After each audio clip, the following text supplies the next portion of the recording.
An old man sat on a small log, deep inside the Fire Country's vast woods. His beard was so long it grazed the dirt. His head was bald, save for a thin, white line of hair flowing down his neck, and a prominent, X-shaped scar marked his forehead. He wore an orange trench coat with a black spiral on the back, a sign of his clan, over a simple black shirt and pants. His feet were clad in shinobi sandals, complemented by shin and arm guards. Beside him lay a large wooden staff, which he used as a cane. However, in truth, it was much more than just a staff.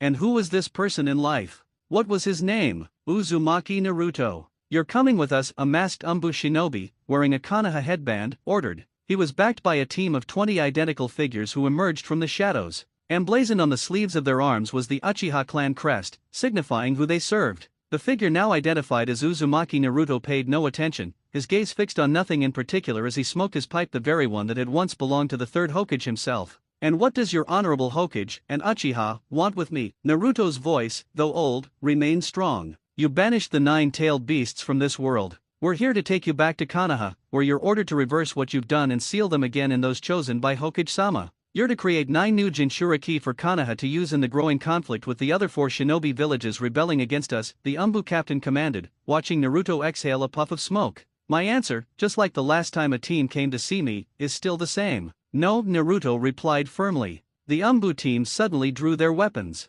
"We have been authorized to use force to bring you back. Hokage-sama doesn't need your cooperation, just your knowledge on what you did and how to reverse it, which he will get from your mind, one way or another," the Umbu captain threatened. Naruto just sighed. "I told Sasuke to leave me alone, time and time again. I told that fool to let me live my life away from Konoha after everything I've lost, after my dreams were taken from me. But like all Uchiha, he doesn't listen to others, nor does he try to think beyond his own desires or ambitions for more power." Kurama was indeed right. The Uchiha clan is a cursed clan, just as Konoha has become a cursed village, Naruto remarked before putting his pipe away. "You traitorous bastard!" an angry Umbu on the captain's right exclaimed. The captain signaled him to calm down, his eyes fixed on the old man in front of them. Naruto wasn't always this old. It was a price he was forced to pay. The Shinigami told him it would be the cost when the Uzumaki summoned him and wanted to free the tailed beasts from being turned into tools of war again. It happened shortly after the Fourth Shinobi War ended and peace reigned across the lands, at least at first. That was until Sasuke was made the 7th Hokage. It turned out Naruto couldn't become Hokage of Konoha because his mother, being from the Uzumaki clan in Uzu, was considered a foreigner at the time she came to the village. The law stated no one of foreign blood from another country or shinobi village could become Hokage. Only someone with a lineage of 3 generations could have that right. By then, they would be considered pure-blooded Konoha citizens, and the chance of betraying the village had been successfully bred out. It was a law imposed by the 3rd Hokage during his younger years as the village ruler. He made this rule officially as a precaution against enemies trying to infiltrate Konoha as refugees, seduce its people, and then raise their children to usurp the village's power from within, preventing potential traitors and sleeper agents from destroying the village once the next generation was grown. The Uzumaki clan was no exception to this particular law. In fact, it seemed the law was designed specifically for them. That's why Kushina couldn't be Hokage despite being stronger than Minato in many aspects. He tried to repeal the law, but the 3rd Hokage and Jiraiya were against it, along with several other council members, despite Kushina's ranting about it being unfair since she had been loyal to Konoha for years after joining their ranks following the Uzumaki clan's fall during the Second Shinobi War. Of course, both Koharu and Homura were most adamant about using this rule when nominations came up for who would succeed Tsunade as Hokage after Sasuke was pardoned for his past crimes. The 2 old bats went on and on about how Naruto couldn't be trusted with the many responsibilities of being Hokage. How Sasuke was truly someone who would take it seriously and lead Konoha down a path worthy of the title. Naturally, Naruto felt betrayed by this, and even more so when Sasuke accepted it with a smirk on his face, as if the Uchiha had always known this would happen and was just now showing his hand. But Naruto endured. He might not have had the title of Hokage, but that didn't mean he couldn't have a family and children of his own who could one day take the hat. Tsunade apologized to him, and he accepted it, as she had fought for his right to be Hokage during the nominations every step of the way. Not that it mattered shortly after, as his lovely wife Hinata and their 2 children were his pride and joy in Konoha. Their love helped his scarred heart heal nicely, making him forget about the betrayal, only for his loving family to be taken away from him by the hands of death. Or more specifically, they were all killed on secret orders from Koharu, Homura, Sasuke, and the Hyuga elders. Naruto was given a diplomatic mission by Sasuke to handle growing tensions near Earth Country, a mission Naruto wasn't meant to return from, as it was a secret trap to end his life and remove him as a threat to Sasuke's grand plan of using the 9-tailed beasts in his Sharingan. While Naruto was away, Sasuke ordered his Umbu to kill Hinata at the request of the Hyuga elders, and also her children to ensure none of Naruto's descendants could threaten the Uchiha's rule. Hinata, however, was not a meek woman to be crossed when it came to protecting her children, and she proved it by killing almost all the Umbu attacking their house. She would have prevailed against them if not for Sasuke showing up at the last moment, aiming his Chidori to kill both children at once. Hinata used her body as a shield to take the hit to her heart. With her last bit of strength, she struck Sasuke at various points, took one of his eyes, and even made him sterile so he would be denied having any children of his own to continue his legacy. Enraged by what Hinata had done, Sasuke used his remaining strength and the last Umbu in the area to burn the Uzumaki house down with his intended targets inside. Hinata held her two frightened children close, telling them it would be alright and that they were going to a nice place where no one could ever hurt them again. They asked if their daddy would join them, and Hinata could only smile before kissing their foreheads. Soon after, the fire consumed them. When Naruto returned to Konoha, he was beyond furious. His assassins, all Konoha ninja, were violently killed on his mission, and after slowly torturing their leader, he knew who had sent them. When he got back home, the blonde knew something was amiss and found his house burned to the ground with smoke still rising from the remains.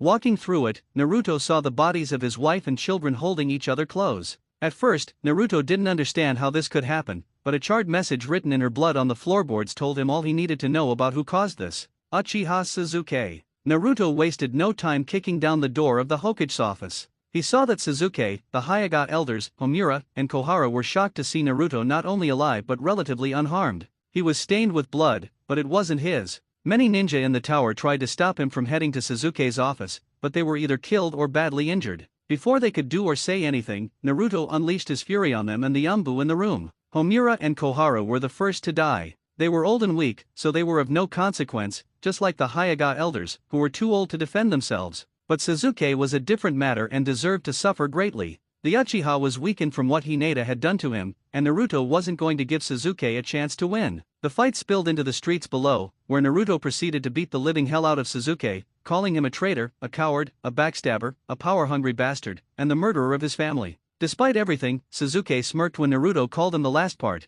and the Uchiha called his former friend a fool for showing mercy and asking the daimyo to pardon him. He said he had taken everything from Naruto and now the loser could truly understand him in a way no one else could, and how the darkness would now consume Naruto like it was always meant to, and the Uchiha would finally succeed in breaking the will of an Uzumaki. Naruto, however, was not one to break like Sasuke thought. Instead, Naruto decided to take something else from Sasuke to further even the playing field, and drew his sword he had acquired from his mother's homeland. Before Sasuke could do or say anything, Naruto took his remaining eye in his bandaged arm, which was meant to replace his real one during the Fourth Shinobi War. "You're nothing to me now, Sasuke. You're not my brother or a friend. You are my enemy. All the shinobi who follow you are my enemy. It doesn't matter if they were my friends or not. Any shinobi who comes for me from this day forward in your name is my enemy, and I will kill them. You wanted me to break, Sasuke, but I'm not going to break. I'm going to do what you can't endure. I'm going to live and you are going to rot. The world will know just how rotten you are and leave you to your fate along with this rotting village."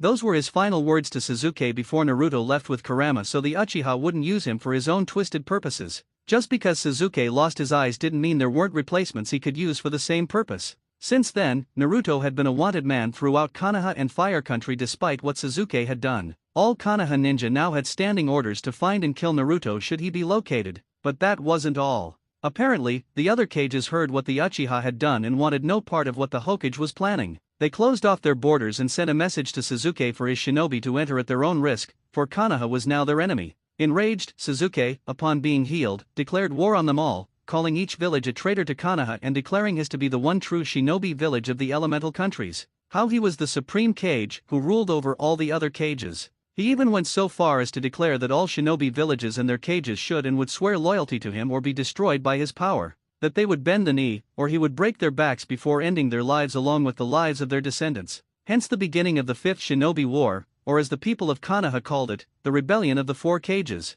Naruto stayed out of it for the most part. He needed time to mourn the loss of his wife and children. That all changed when the few remaining loyal spies from his network were able to inform him of Sasuke's plan to win the war, to gather all the nine-tailed beasts using his replacement Sharingan eyes, to force them into submission with the power of his dojutsu and unleash enslaved tailed beasts on the Four Kages and their allied forces. Naturally, Naruto couldn't let this stand. The tailed beasts had earned the right to live and be free from being sealed by humans, from being used by power-hungry humans for their wars, from being seen only as tools, slaves, or weapons for personal gain in conquering the world. So Naruto decided to do the only thing he could given the situation. He would gather the 9-tailed beasts himself and send them away to a realm where humans couldn't use them, where they could be safe, free, happy. Everything they were denied in life shortly after the sage created them from the chakra of the 10 tails sealed in his body. So Naruto went to each village, one by one, speaking to the tailed beasts about his plan, and how he wanted to prevent Sasuke's plan from happening, how it was the only way that Sasuke or any other human in the future could be denied such ambitions.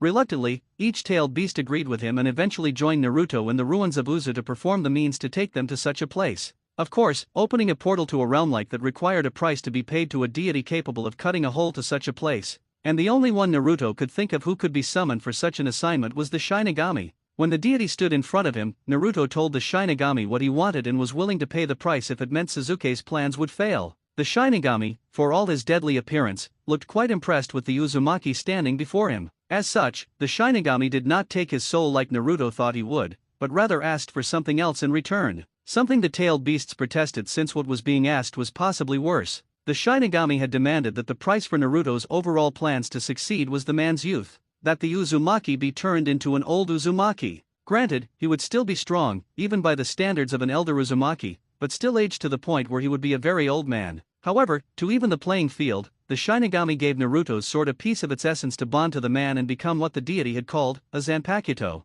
a sword of incredible power, one only Naruto could truly wield. A sword that would be able to bring the world to its knees should its full strength be unleashed. And with this incredible power, the equally incredible knowledge on how to use it properly against his enemies. Without hesitation, Naruto agreed to the terms the Shinigami set and let the other villages know what he did to deny Sasuke his plans for the tailed beasts. After that, Sasuke became livid beyond measure. He had ordered Naruto's capture and to be brought back to Konoha to not only undo what he had done but to face Hokage justice, as he called it. Since then, Naruto had been the most wanted man in Fire Country, but no one could pin him down in terms of location unless he wanted to be found. When they did, it was usually Konoha shinobi sent by Sasuke to capture him, and they usually died slow, painful deaths. None of Naruto's true friends, like the rookies, Guy's old team, or the Konohamaru Corps, were among those sent. Tsunade and Shizun left, as did Naruto's favorite ramen stand owners. Even the various senseis of the rookies and their own children left to ensure something of the next generation holding the true will of fire survived. They knew when to leave and did so when they saw how corrupt Konoha had become under Sasuke's rule. Only Sakura stayed to support Sasuke's rule of tyranny, determined to fix Sasuke's sterility and one day have his child. Or at least she was determined, before Naruto killed her on a C-ranked mission and sent what was left of the woman's body back to Sasuke in tiny pieces. It is well that you're all idiots. It makes the motion of killing you all feel less heavy on my heart, Naruto remarked before he vanished in a blur and appeared behind them 1 second later. Soon after, the Umbu fell to the ground dead, having been sliced to pieces. But this wasn't enough for Naruto. No, this had to end now. This had to end with Konoha being burned to the ground and its ashes scattered into the winds. While Naruto knew he was stronger than Sasuke would ever be for years to come, his body was still old, and Uzumaki or not, age catches up with you. Naruto wasn't going to be like Sarutobi Hiruzen and let this Uchiha version of Orochimaru do what he wanted in the hopes of repenting in the future. The Uchiha had his chance for redemption and pissed it all away. All of Konoha had the chance to change, and only a small minority of them did. Smirking slightly, Naruto had an idea on how to hit this problem in the bud and end this nonsense permanently with Sasuke. It was dangerous, suicidal, and would ultimately mean his end. But, he wouldn't be Uzumaki Naruto if that didn't fit his personality perfectly. Konoha. 1 week later, Konoha sounded the alarm. Shinobi from the village swarmed the main gate, armed and ready, weapons drawn, and chakras surging through them to use jutsu. They all stared at the figure who was the source of this action with a mix of fear, apprehension, and anger, not surprising since they had lost many of their comrades to this elderly man and the rumored power he wielded. He certainly didn't look it. Behind the Konoha shinobi stood Sasuke, donning his Hokage hat and robes. The Uchiha symbol on the back of his robe seemed to declare that only an Uchiha was fit to be Hokage. This wasn't surprising, given the Uchiha clan's primary fire affinity, a quality he believed no one else possessed to rightfully claim the title of Hokage. Well, loser, you've finally decided to show yourself after all this time in hiding. Have you come to acknowledge my greatness? To beg for forgiveness? Or to help me end this ridiculous rebellion started by the other Kages? Sasuke remarked with a smirk, noting how old his former friend looked. No, on all counts, Sasuke. You're not worthy of my help,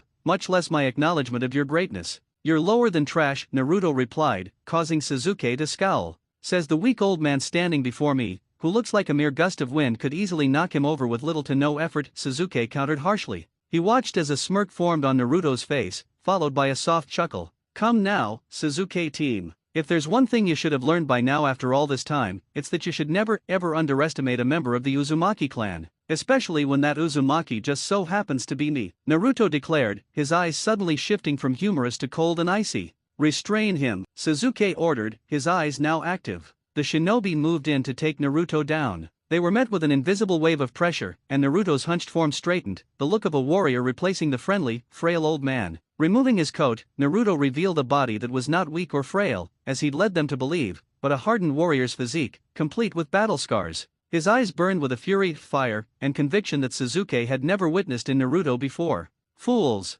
You follow a false cage. Suzuki believes himself superior to everyone, expecting all to bow at his feet as if he were a god. In truth, he'd watch you all burn to escape my wrath, but I won't allow it. This village has become corrupt. The will of fire has devolved into darkness and hatred. It must be cleansed and burned away from this world, Naruto said before his crude walking stick transformed into a sword, its hilt now in his hand. Damn you, loser. I don't know what you're about to do, but I won't let it happen. Do you hear me? You are going to die here. This world is mine. Its people are mine. My vision of the world is law. Suzuki screamed in defiance, wishing he could move his body to stop Naruto. Wrong. Your vision of the world is about to be destroyed. Reduce all creation to ash, Ryujin Jaka, Naruto exclaimed before an unstoppable wave of fire erupted from him, consuming everyone who stood in its path. Namely, his enemies. None survived the onslaught. The fire devoured all of Konoha, the intense blade of the flames destroying everything and everyone in the village. Some tried to run but didn't get far, and the buildings themselves easily crumbled from the blaze's intensity. And Naruto was just getting started. Calling forth all his power, he made the fire spin violently in a circle over the entire village before it split into four. The flames dived down into the earth below, only to rise again in four different corners of the village, shooting up toward the heavens with the clear intention of leaving nothing behind. This place, and everything around it for miles, was going to burn. Even the Hokage monument wouldn't be spared, not that it was much of a monument anymore. Suzuki had taken down the other Hokage heads and replaced them all with one giant head of himself, a further declaration of his greatness, meant to show everyone that he was the greatest Hokage Konoha would ever have or need. Naruto saw it as an insult and an eyesore. Don't worry, Hinata. My children. I'm coming home, Naruto thought, closing his eyes and bringing all his strength down on the village to cause a massive explosion. If he had been alive, Deidara the mad bomber of IWA would have praised Naruto as a god for the end result of his actions. As for Naruto, he embraced his oblivion without fear. Why should he? His enemies were no more. The war that Suzuki had started was now at an end. Peace would return to the world once more. The remaining four cages would endure in ruling their villages without him and hopefully wouldn't try to kill each other anytime soon. And even then, it was no longer his concern. I wouldn't be so sure of that, my boy, came the gravely voice of the Shinigami. I see. So you've come to take back the power you gave me, Naruto remarked, and the Shinigami chuckled. No, I am not, the Shinigami replied. Then why are you here? Naruto asked, and the Shinigami looked almost tired. I need your help, dear boy. The world as you know it is not what it should be or should have been for many years. In fact, the world you've lived in has been wrong, the Shinigami answered, and Naruto looked surprised. So my life as I know it was a mistake? Is that it? Naruto questioned, and the Shinigami shook his head. No, not a mistake. Just wrong. Your mother's clan, for one, it should not have been destroyed, the Shinigami replied. And yet it was. By 4 of the 5 shinobi villages, no less, Naruto remarked, but the Shinigami shook its head. Not 4.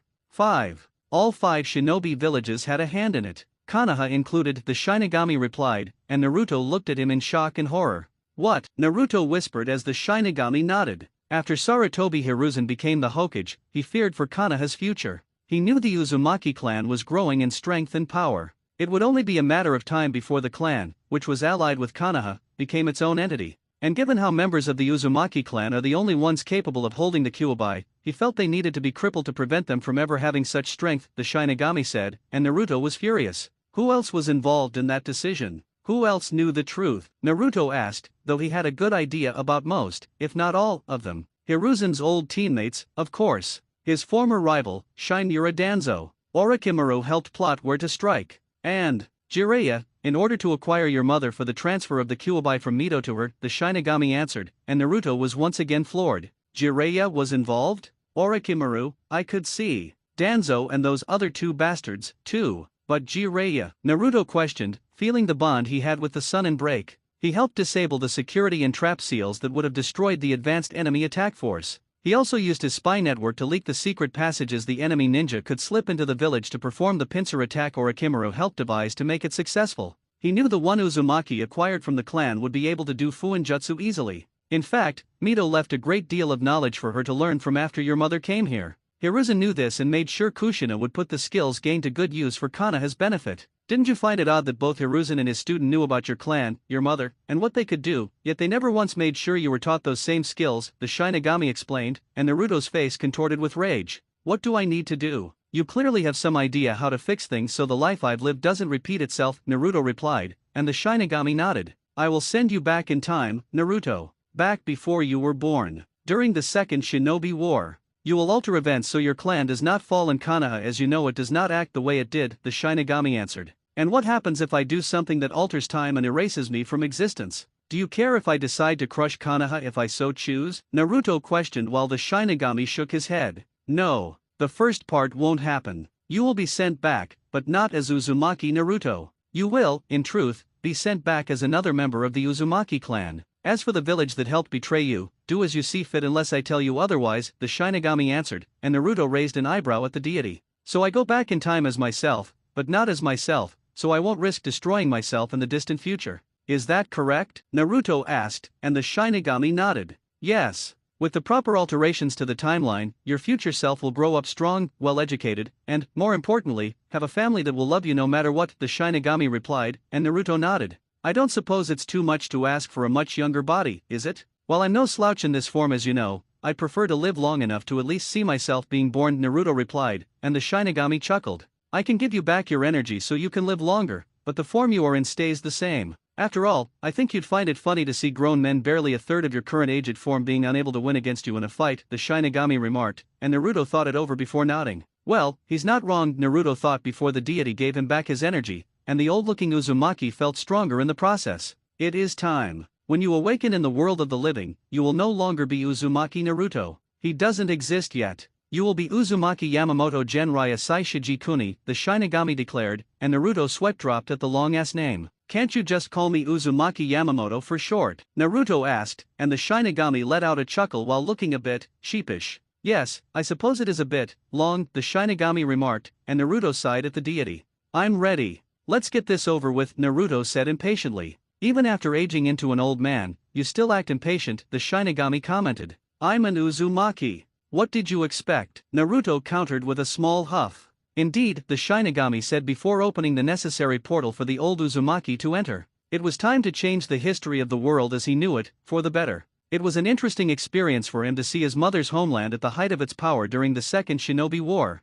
He saw his Uzumaki-kin walking around, happy, healthy, full of life, and all around feeling good. A far cry from what would one day befall them in Ozu without his intervention in the months to come. The Second Shinobi War was escalating, Iwa was on the march, and Kumo was right beside them. Suna and Kiri were also showing signs of choosing targets, but the time-traveled Uzumaki knew they would all converge on Uzu at the last possible moment. The elderly man suspected Jiraiya and his goddamn spy network had a hand in it if the Shinigami's revelation about what the Sunin did in selling out the Uzumaki clan at this point in time was any indication. All the misfortune that befell the Uzumaki clan had shortly happened when Sarutobi Hiruzen became the Saname Hokage. That moment in time was actually several years ago, and shortly after his reign, there were clear signs of tension between Uzu and Konoha. Not surprising. We did want Mito here for the resealing of Kurama into a new host, and they wouldn't allow it. Stating security risk this, seal weakening that. Bah! If they were truly so concerned, they would have let us take her right out of Konoha in secret, and misdirected the other villages with Erosen and spy network. Instead, they had demanded we send one of our clan to Konoha for the resealing. The only reason I even allowed this to happen was so my mother would be holding Kurama and she would one day meet my father, thought Uzumaki Yamamoto, who was also at one point in life from the future, and had been called Uzumaki Naruto. But unlike before, this time he was a true, full-blooded Uzumaki, and had all the skills one such as himself at his age possessed. As it turned out, there had actually been an Uzumaki clan member by the name of Uzumaki Yamamoto insert super long-ass name here, and was presumed dead for years sometime between the First and Second Shinobi War. No one knew if it was from old age or some vengeful shinobi from rival villages. Of course, when Naruto, or rather Yamamoto, showed up on the clan doorstep, many were hesitant to believe he was the genuine article and asked where he had been all this time. The proclaimed Yamamoto easily explained how he had gone into isolation on a spiritual journey of enlightenment. The fact that he hadn't gotten in touch with them during this was due to him losing track of time, and the old Uzumaki humbly apologized for it, much to the heavy sweat-dropping and face-planted reactions of his kin when he said, "I got lost on the road of spiritual life. My bad," before giving a hearty Uzumaki chuckle. Following that particular moment, Uzumaki Yamamoto was now part of the clan once more and was considered a key advisor to the Uzumaki clan head. Many suggested he take over as clan head, seeing as he was the oldest if not strongest Uzumaki around, but Yamamoto told them that it wasn't for him and trusted the current clan head to do things right. "Hey, old man," exclaimed a red-haired girl running up to Yamamoto with a smile on her face. "Hello, Kushina-chan. How are you?" Yamamoto asked, finding it interesting to see his mother this way, since the last time he saw her was in his mind, full-grown, and not afraid to hit him on the head for being what she considered rude. "I'm fine. Better than you, I bet, with your old bones," commented Kushina with a grin. Q-tick mark from Yamamoto and a punch to the girl's red-haired head. "My bones may be old, Kushina, but they have lost none of their strength," an irritated Yamamoto exclaimed before he realized just what he had done. He had just hit his mother, former mother, on the head. For a moment, he feared what would happen if Kushina found out her future son, who traveled back in time, had hit her right on the head as a child, and all over calling him old. Fortunately, the moment was shrugged off since he doubted she would ever find out, and it's not like anyone alive would be able to tell her the truth, apart from himself, which he had no intention of doing. "Ow, mean old Yama," Kushina exclaimed with a glare. "Snippy little tomato head." Yamamoto countered with Kushina's glare intensifying. "You take that back. I am not a tomato head," Kushina said, pointing at him. "No, I won't. Now if you'll excuse me, I have to go. Bye for now, Tomato-chan," Yamamoto replied before he left via Shunpo, ignoring the angry scream from the girl who would one day be Uzumaki Naruto's mother, and set in motion the reason why no one in Konoha dared call her a tomato after the first time an academy student there said it. Uzu Tower, sometime later. Jiraiya from Konoha and a team of assigned Umbu are coming here tomorrow at the behest of the Hokage. They want to inspect the seals surrounding the key defensive sections of Uzu, said Uzumaki Garp, who felt Yamamoto should know about this and hear what the older man felt about it. Not surprising since they both had a growing dislike for Konoha. When Hashirama and Tobirama had been alive with the Hokage hat on their heads, all was well. The bonds between the two had been good, and Mito sent letters back home about Konoha and how she loved it. But since Hiruzen had been in power, the letters came less frequently, and it was clear the elderly woman didn't care for the village like she used to when her husband was alive. When the issue of transferring the Kyuubi to another Uzumaki came up, Konoha had practically declared the Biju their property, and thus belonging to them regardless of whether the only one capable of holding the fox was an Uzumaki. Garp nearly came to blows with the young Hokage and had to be restrained by 4 of his own Umbu. Hiruzen had an unreadable expression on his face, but the Uzumaki clan head could see through his stone-faced facade. In fact, Garp wondered why Mito wasn't at the meeting, and he had suspected it was due to the woman's sensory abilities detecting the true intentions of the Saname Hokage. Garp knew Mito loved her late husband and brother-in-law, but the Uzumaki clan cared for blood-related family first, no matter what. As such, Garp felt Mito would have the final say if she were there and would have sided with her clan over Konoha, if only to ensure things were done properly in Uzu by the most skilled Fuinjutsu masters. They also want to take Kushina to Konoha for transferring the Kyuubi from Mito into her, Yamamoto added with a frown. "While I dislike the idea of using Kushina like this, we have to sadly be realistic that it's necessary to keep the Biju out of the hands of those who would abuse such power. Though, given how Konoha has the Uchiha clan, I'm inclined to fight them on this. Mito is in her twilight years. She deserves to be buried here following the transfer. Not there. I don't care if Senju Hashirama was her husband. She is an Uzumaki, damn it. When she dies, her body should be resting peacefully here with dignity and honor as a member of our clan," Garp exclaimed with Yamamoto nodding. "But Hiruzen is holding most of the cards. We have the seal masters and the body for the transfer. They currently have the Biju and are playing on our clan's honor to give in to all of their demands. That we won't allow Mito to die and Konoha to perish while using our clan's beliefs against us," Yamamoto remarked, and Garp frowned further since he had assumed the same thing. "It's truly sickening. To think Hashirama's own students would stoop so low to keep the Biju in Konoha. Homura and Koharu I can see doing this." They both had a twinkle in their eyes at the idea of having a young Jinchuriki from our clan for them to mold to their own benefit. Even that emotion-banning twit Danzo is clearly frothing mentally at the mouth to have Kushina in Konoha as the next Jinchuriki. But Hiruzen? Hashirama often spoke of Hiruzen having the will of fire, being honorable, being loyal to friends as one with their family. Ha! Shows what he knows. Kami no shinobi, my left sandal. He was the Kami no naive baka if there ever was one, Garp added while letting out a huff and leaning back against his chair. "I'll keep an eye on them. Anything Jiraiya and the Umbu do to the seals, I can fix easily and even improve them if possible," Yamamoto replied with Garp nodding. "Your suspicions regarding Konoha are starting to become more accurate, my friend. We both know if anything does happen to our clan during this war, Kushina will be stuck in Konoha and will have to face being disliked due to being considered a foreigner in their eyes. A new concept that has been growing steadily since Hiruzen took office as Hokage, and one he has yet to suppress if what Mito's last letter is anything to go by, Garp said, and Yamamoto frowned since he knew the fall of the Uzumaki clan started with the Sandaime Hokage's betrayal with the help of two of his students. I was under the impression poor Mito was getting too old and weak to send any more letters to us, Yamamoto questioned, and Garp shook his head. No, that's what she wanted the others in Konoha to believe. Especially her doctors, who were assigned to her by Hiruzen, Garp began, recounting a past warning from her in a previous letter. Remember when she told me of this slow process and you suspected more? Garp added, recounting his reply with a coded message. I told her to feign weakness to fool the doctors and medicnin so she could write to us about Konoha. Her coded reply mentioned strangling root, monkey anger, and poisonous toad. This tells me Konoha isn't well, and those things are now aimed at us, Garp concluded as he watched Yamamoto tighten his grip on his walking stick. Danzo, Hiruzen, and Jiraiya are conspiring against the Uzumaki clan to gain control of the next Kyuubi Jinchuriki. And not just Kushina, but anyone who follows her after being in Konoha, Yamamoto surmised, with Garp nodding in agreement. Jiraiya was recently declared a master of Fuinjutsu. While he's not at our level, his skills are just enough to seal a lesser Biju into a body to create a Jinchuriki, Garp explained. With enough time and effort, I'm sure Jiraiya could use his knowledge of Fuinjutsu to seal the Kyuubi into another Uzumaki, Garp replied with a grunt from Yamamoto. The act of sealing the Kyuubi would kill him, even if the person chosen was an Uzumaki. He doesn't strike me as someone who would give his life for such a cause, Yamamoto said. He strikes me as someone who would train the one who will and mooch off of that student's memory to make women swoon and to get them into his bed, Yamamoto concluded, recalling how Jiraiya did that during his 3-year training trip.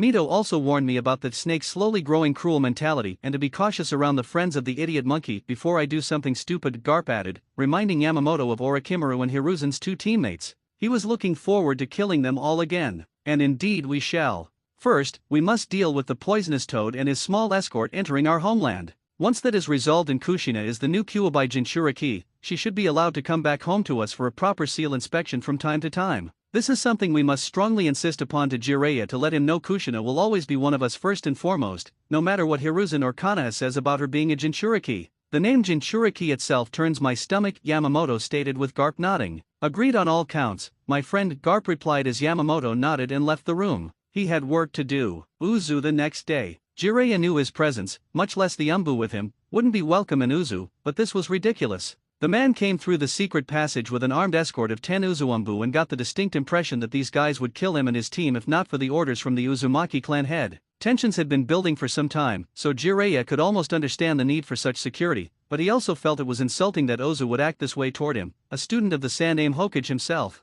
Of course, if the Uzumaki clan ever realized one of the main reasons they were here, one could say the people of Uzu were not wrong. Hiruzen had given the order to secure Kushina and to ensure she was among the few Uzumaki left after the war was over. Jiraiya didn't question his sensei. He agreed, as Uzu was becoming well known and very powerful in their own right. It wouldn't be long before they were acknowledged as their own shinobi village. A minor village for now since it was all clan members, but in the future, who knew, they might become a 6th major shinobi village. No one wanted that. 5 villages were the cutoff point, and the Uzumaki clan had no business trying to add themselves to the mix. It was time for Konoha to cut its losses. They had Kyuubi but needed a new vessel. The Uzumaki clan had the new vessel and the sealing ability to place the Biju safely. The problem was that the Uzumaki clan would ensure the seal was designed to hold the Biju but not unleash its power. Hiruzen and Jiraiya frowned upon that. The other villages weren't doing that, so why should they? This was one of the reasons Jiraiya was here. He was not only to secure Kushina but also to see some of their Fuinjutsu work so he could devise a way to alter the seal on Kushina to unleash Kyuubi's power on Iwa or Kumo. He knew the Uzumaki clan would frown at this since they considered it an abuse of Fuinjutsu. Fortunately for Konoha and Jiraiya, they wouldn't have to deal with such moral annoyances from the Uzumaki clan shortly after they left with their prize. Garp-sama, your welcoming party isn't what it once was, Jiraiya exclaimed happily in his usual laid-back and carefree manner. Normally, you would be right. But we are at war, Jiraiya. One cannot be too careful in these dark times, Garp said, since he would have been more welcoming of Jiraiya if not for the things he felt were off about the man being here. True, very true. I know we're a pain in the ass being here, so I'll make my visit short and to the point so we can get out of your red, slightly graying hair, Jiraiya replied casually, as if he wasn't insulted. Yes. You are here for one of my kin to bring to Konoha for the Kyuubi transfer. I still say you should have brought Mito here instead of Kushina coming with you to Konoha, Garp said angrily while Jiraiya shrugged. Too risky. My spy network told me there is a lot of shinobi activity from the other villages throughout the different countries. Mito was Hashirama's wife and is still a prime target, age notwithstanding, Jiraiya replied while Garp's eyes narrowed. She is an Uzumaki, and we protect our own. Besides, Mito may be aged, but I suspect she could still whip your butt in a fight. Not to mention you got here safely enough with your umbu without trouble. Why would it be any different if Mito was here with you now? Garp challenged while Jiraiya looked sheepish. Well, I hadn't thought of that. Still, it's better to be safe than sorry, as they say. Besides, Mito is much safer in Konoha right now with an entire village protecting her under the Sandaime Hokage's watch, Jiraiya replied, causing Garp to narrow his eyes further. I would sooner trust a fresh out of the academy genin over an entire umbu platoon from Konoha, Garp thought to himself before grunting and motioning for Jiraiya and his umbu to follow him. All the while, he missed the narrowed eyes of an old Uzumaki man with a long beard and a walking staff, watching them every step of the way. Uzu 3 days later. Are you sure this information is reliable? A shinobi from IWA asked, glancing at the Kumo Umbu captain leading this allied assault against Uzu. My sources say it is. Look, here is the entrance just like the spy said. Unguarded and the seals have been disabled, the Kumo Umbu replied while glancing at the Kiri and Suna shinobi with their group. This is too easy. Who gave your cage this information? The Kiri shinobi asked, as he wasn't so sure this plan would go off without a hitch. You wouldn't believe me, even if I told you. In some ways, I don't think you even want to know, the Kumo Umbu replied cryptically, as he didn't want to believe it either. I find it hard to believe the Uzumaki clan would be so lax in their security, or that one of their own would betray them, Asuna shinobi remarked, with a scar running from his eye diagonally down past his nose into his lip. I never said it was Uzu, the Kumo Umbu remarked cryptically as he and the others moved silently through the tunnel that would take them into the heart of Uzu while the main force attacked from the outside. Before they could have this silent conversation further, the ground beneath them suddenly began glowing with seals before the entire allied ninja squad was impaled with earth spikes. Some managed to get out of the way in time by using chakra to press against the ceiling, but they were soon fried when seals appeared, and hit with an intense blast of lightning that turned the bodies to ashes. What remained of those who survived that were trying to retreat from where they entered, only to find the way blocked, and a new wall appeared at their back. Following that, more seals appeared all around them, and the now smaller area these allied shinobi were contained in began to quickly fill with the water being filled with piranhas.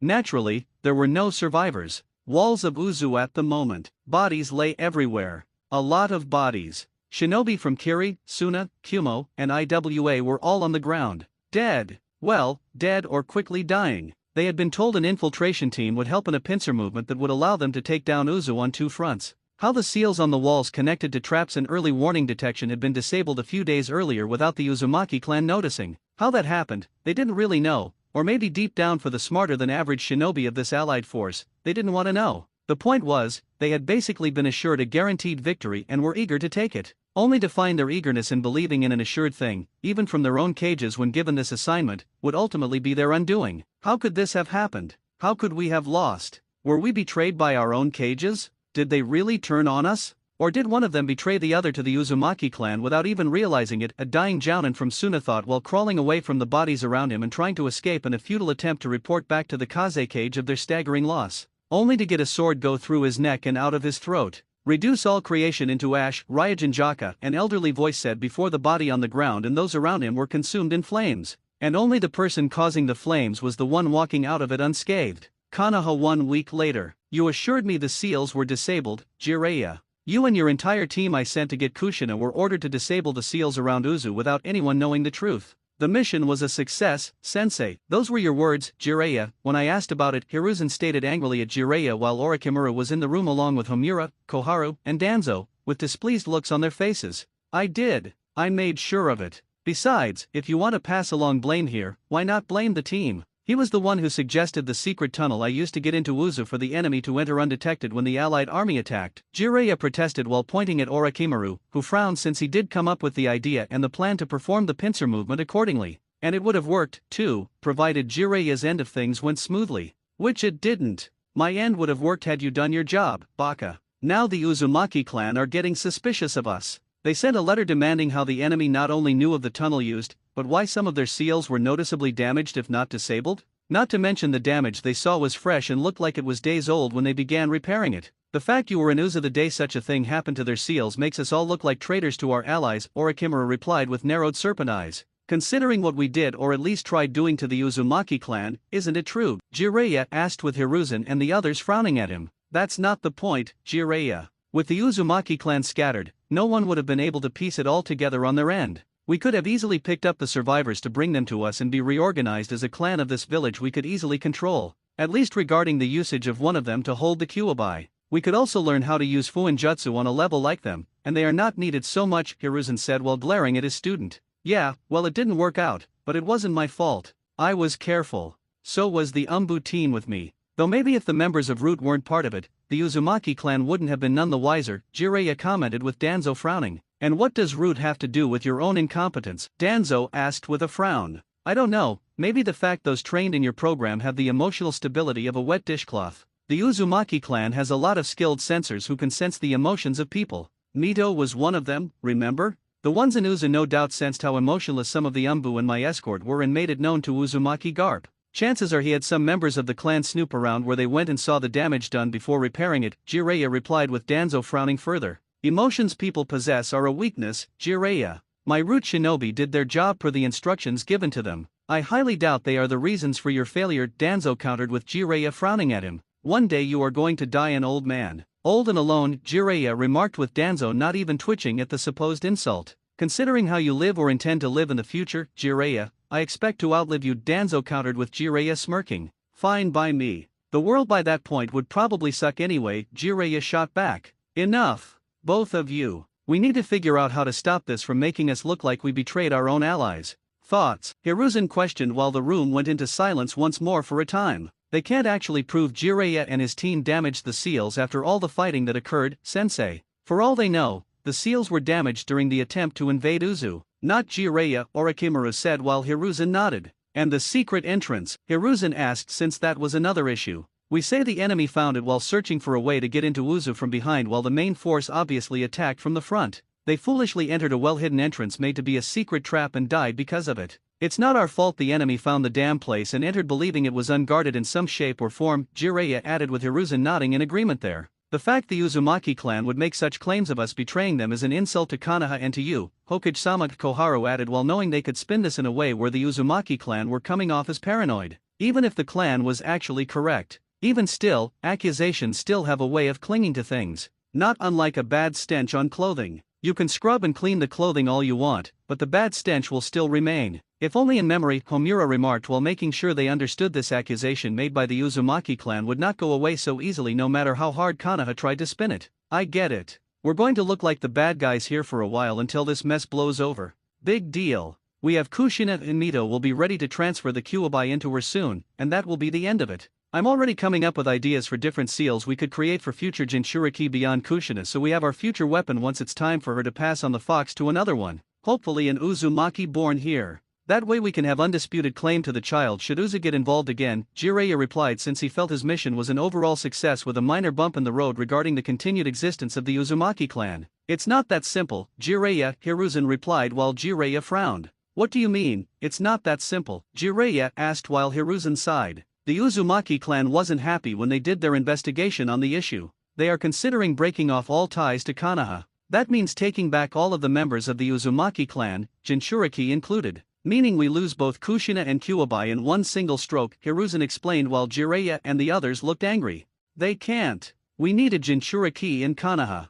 They can't take Mito or Kushina from us, especially not now during a war, protested Jiraiya, while Orochimaru sighed. Maybe not now, Jiraiya, but most likely after the war is over. Mito will most likely die prior to the end of the war or shortly after, depending on how much longer this will last. Depending on the aftermath, Kushina may be recalled back to Uzu, where she can continue to be an Uzumaki on their terms and not ours like we first intended, said Orochimaru, knowing the Uzumaki clan would wait until the war was resolved and take back what was theirs. Fortunately, it may not come to that. Uzumaki Garp added in his letter that he is willing, with great reluctance, to let this suspicion slide if we allow another one of their older members to live in Konoha. A precautionary measure, he says, and went on further to claim that refusing now would only give the Uzumaki clan more reason to take both Mito and Kushina back to Uzu. Not to mention everything that the Uzumaki clan placed here to help build Konoha with Hashirama, said Hiruzen, which made the others in the room scowl angrily. So it's basically an ultimatum and not a request. Let the Uzumaki come to Konoha, or they take everything the Uzumaki clan gave us to make Konoha and leave us to fend for ourselves, remarked Jiraiya, with Hiruzen nodding since that was exactly what it was.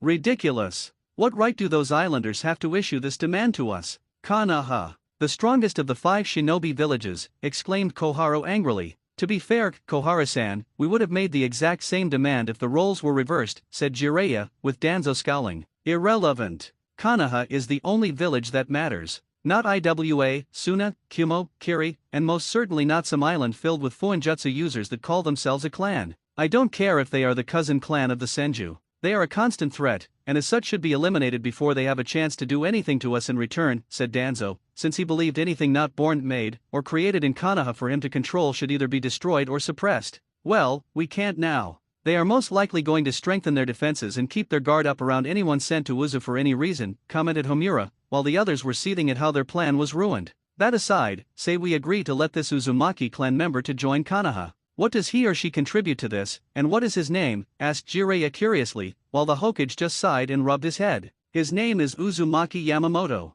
He is arguably the oldest Uzumaki clan member they have and also arguably the most powerful, too, replied Hiruzen, with Danzo, Orochimaru, Homura, and Kohara stiffening in fear. Uzumaki Yamamoto? As in the Uzumaki Yamamoto. But, he's supposed to be dead. Or rather, reported to be dead, exclaimed Kohara fearfully, since she had seen the man in his younger years as a child and his power unleashed. Even Uchiha Madara's strength paled in comparison to that Uzumaki. In fact, Kohara suspected Madara and Hashirama working together couldn't have been enough to defeat that man. Yes, I thought so, too, but apparently, we were wrong to assume as much. Yamamoto is not only very much alive, but is considered stronger than before. He came back to Uzu sometime just before Jiraiya arrived for Kushina and has expressed an interest in seeing Konoha again, replied Hiruzen, while the others in the room looked nervous. Wait, if this guy is the strongest Uzumaki in the clan right now, why isn't he the clan head instead of Garp? Asked Jiraiya, since the strongest clan member should be ruling it. Because for one, they also assumed he was dead until a short time ago, and second, the man didn't want to lead the clan after coming back. Rather, he has been consulting Garp at times since his return. I suspect Yamamoto-sama has the same distrust for us as Garp now does, replied Hiruzen, while the others in the room winced. So he's that powerful? Asked Jiraiya, with Orochimaru hissing at his teammate. Honestly, Jiraiya, where were you when they were teaching our class history at the Ninja Academy? Any shinobi worth their headband knows of Uzumaki Yamamoto. It was said the man could literally personify the will of fire that Hashirama preached about. He was given the nickname Uzu's Fire, for a reason. Not even Madara or Hashirama could hope to match him in battle either separately or together, said Orochimaru, while Jiraiya now looked a bit nervous when hearing this. Madara and Hashirama were considered the pride of Konoha, despite how the former went insane and left. For anyone to remotely surpass either of them was truly a monstrous individual. Which is all the more reason we can't say no. Besides, Kushina already has some kind of connection to him. If we refuse to let Yamamoto come to Konoha, it might incite the man to take drastic measures to get the point across that saying no isn't an option. At this stage of the war, saying no to such a person is most unwise. No matter how much I want to say no, replied Hiruzen, with the others in the room not liking this one bit.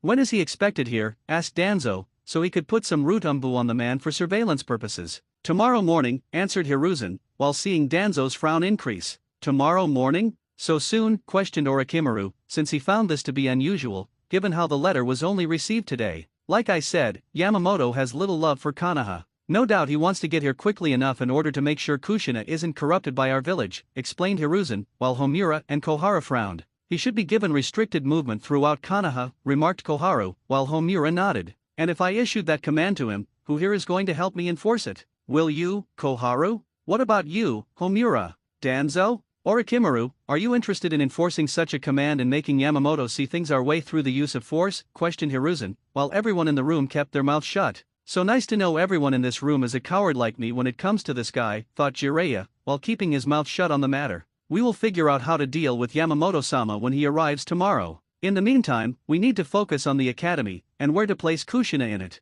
Tsunade is currently with her right now and unknowingly helping us get the girl on our side like I originally hoped, said Hiruzen, with Jiraiya running a hand against his chin. I have been keeping an eye on the academy for a while now. I think we should put her in the class with those of her age group. There are quite a few clan heirs in one of them if I am recalling this year's starting class correctly, right? Put Kushina in the same class with them, offered Jiraiya, with Homura and Koharu looking at him like he just said that all Jinchuriki should be loved, if not respected, for their burdens. What? With the clan heirs? With Kushina, questioned Homura, since he felt such a thing shouldn't happen simply because the girl was going to be Konoha's future Jinchuriki and weapon. Why not? We need Kushina to like Konoha in order to stay here in the future, right? Not to mention she is from a clan. Maybe not a clan heir, but still from an important clan in connection to the Senju. Plus, we need her to interact with the kids her age, so she wants to actually stay in Konoha because of them when they are all grown up. She enrolls in the academy, makes friends with those in the class, and grows up as a ninja of Konoha while we keep her status as a Jinchuriki under wraps.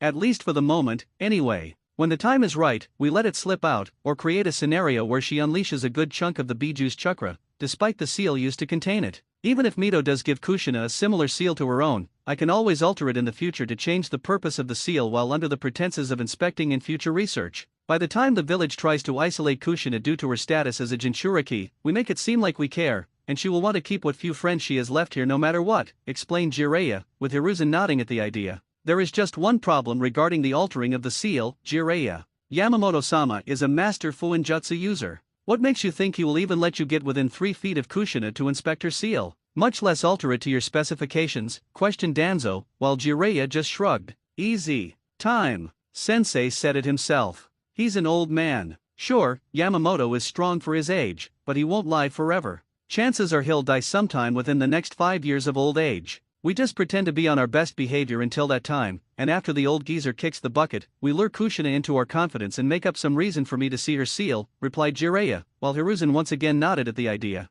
Good idea. I'll arrange for Kushina to be in the academy class pertaining to her age. She has some ninja training, so I imagine there is no real risk of her being behind them when starting out at the academy, added Hiruzen, while knowing this would be a good chance to influence Kushina, despite possible interference from Mito and Yamamoto. Konoha the next day. Uzumaki Yamamoto huffed at the sight of Konoha, his eyes gazing up at the site of the Hokage monument, sporting the heads of Senju Hashirama and Tobirama, both great in terms of being Hokage, but their personal choices in students and successors to being the Hokage left much to be desired. Sarutobi Hiruzen's own face was freshly placed on the monument not that long ago, but the sight of it made Yamamoto angry at what he learned in his past life as Uzumaki Naruto. To think he once admired that man for his courage and so-called honesty in doing what was right. Bah! The man was no more righteous than Danzo and barely more ethical than Orochimaru. At least he was honest about himself and didn't really hide what he was or felt about his personality to the world. They would get their second punishment for past and future sins soon enough. Welcome to Konoha once more, Yamamoto-sama. Do you want to rest for a bit? Such a long walk from Uzu must have been draining, offered Hiruzen diplomatically when he went to personally greet the by far older-looking man, and got a fist to the top of his skull via the far older man with a tick mark on his bald and scarred forehead. Impudent whelp. No manners whatsoever. Implying I am too old to travel long distances and saying I should rest upon arriving in subtle words. Hashirama should have taught you better manners, brat, exclaimed Yamamoto, while finding the perks of being the elder and strong at the same time was you could smack around just about anyone who made such a remark about your age. Subtle wording or not. Many of the Umbu assigned to guard the Hokage and seeing this sweat dropped at the sight of their Hokage on the ground with a massive lump on his head. The impact crater his body made thanks to the force of the punch was deep and showed Yamamoto was indeed strong for his old age. Damn Uzumaki clan and their infamous temper. Now I see where Tsunade got hers from when growing up, thought Hiruzen, while getting out of the crater and saw Yamamoto was looking at him with unimpressed eyes. I expected more from you, Hiruzen. Already as the Hokage and it's clearly made you soft in terms of taking a light hit. And to think it's only been a short time since Tobirama died in this war prior to naming you as successor. Perhaps Mito should have taken over and we wouldn't have to worry about such things, commented Yamamoto and was mentally happy to see Hiruzen was clearly seething at the idea of Mito sitting in the Hokage seat over himself. Or any Uzumaki for that matter. No Uzumaki trash is going to sit in the Hokage seat. Not while I can make certain of it, thought Hiruzen, while getting up from the ground. Now, if you would escort me to Kushina and Mito, I would very much like to see my two precious kin, who have to undergo future hardship for the good of all, said Yamamoto, with Hiruzen fixing his robes and getting the dirt off of them. Yes, of course. But first, we need to go to the Hokage Tower to speak to councils and the clan heads about your position here in the village, replied Hiruzen, while Yamamoto huffed in annoyance, but nodded all the same. Very well. But this meeting is to be kept short. I always find meetings longer than usual are unnecessary, said Yamamoto before walking ahead of Hiruzen, who blared at the older man's back and moved to catch up with him. Long or short, Hiruzen had a feeling this meeting wasn't going to be pleasant for him in the slightest, like he first hoped. Hokage Tower. Welcome to Konoha after so many years, Yamamoto-sama, said Koharu in a polite tone while seeing the man in the flesh after so long. Even now she could sense the power running through him and shivered mentally in fear. Indeed, it has been many years. Not since near the end of the First Shinobi War, added Homura, while Yamamoto looked at the two with what could only be called discontent. And I can only assume my return from my presumed death shocks you greatly, asked Yamamoto while narrowing his eyes at the nervous Shinobi council members. Considering we all thought you were dead, it's not unreasonable, replied Danzo, while he held all the politeness of dried flaky paint in his voice. Says the man who sees human emotions as a weakness. Your social skills leave much to be desired, Danzo, remarked Yamamoto with a huff and saw Danzo scowl further. As do your own, it seems, if you are going to insult someone of high standing like myself and Konoha, Danzo shot back. My apologies. I simply find it hard to respect or be remotely polite to anyone who sees every person around him as an expendable tool to throw away when they are of no further use from a military standpoint, Yamamoto countered sharply and noticed Danzo was fighting back a sneer. Damn old fool. If it wasn't for the fact he could kill us all without any effort, I would kill him myself right now, thought Danzo, while keeping his emotions under check. In any case, we are glad you are here, and have arranged for lodgings at an apartment complex in the South District of Konoha, said a civilian council member. An apartment? In the South District, questioned Yamamoto, since he was familiar with it when he was still Uzumaki Naruto. The apartment was a shithole and in the heart of what was considered by many to be the red light district when he lived there in the future. Is that going to be a problem? Asked Hiruzen, with Yamamoto narrowed his eyes. I would prefer to stay with both Mito and Kushina at the Senju clan home as a guest of Tsunade. The Senju and Uzumaki clans are distant family after all, replied Yamamoto, with Hiruzen looking nervous. Oh. Well, Kushina she isn't staying with Mito, said Hiruzen nervously, while Yamamoto looked less than pleased. What? Asked Yamamoto sharply. I wanted to take Kushina in, Yamamoto-sama, but sensei said it wouldn't be a good idea. He has her staying in an apartment complex in the southern district, added Tsunade, as she gave an apologetic look to her cousin, and a glare to her sensei. What? Yelled Yamamoto angrily, with his spiritual pressure covering the room, the entire tower, and well over half Konoha in a single instant. This power. I can't breathe, thought Hiruzen, while grabbing onto the table in front of him and looking up at Yamamoto's angry eyes. You foolish and disrespectful whelp for a monkey. You dare put the future of my clan, which helped build this village, but is also the cousin clan of the Senju in a lowly apartment complex? In the South District. We both know that area is at best a slum and at worst is the unofficial red light district of this village. You have no right to put Kushina in that area when there is a cousin like Tsunade ready to take her in the second she enters here. Even more so when Mito lives there as well and can help Kushina cope with the change and being in a different village, exclaimed Yamamoto, with his anger clear as day. Their actions toward Kushina now were basically a prototype trial run on how to control her that they eventually perfected in terms of using on her son after she died. Please, Yamamoto AMA. This can be corrected, pleaded Hiruzen before he felt even more pressure and heard several things in the room break because of it. You're damn right this will be corrected. Kushina is moving into the Senju clan home to be with Mito and Tsunade. She will learn all there is to know about the Uzumaki clan while here when training to be a ninja of Konoha.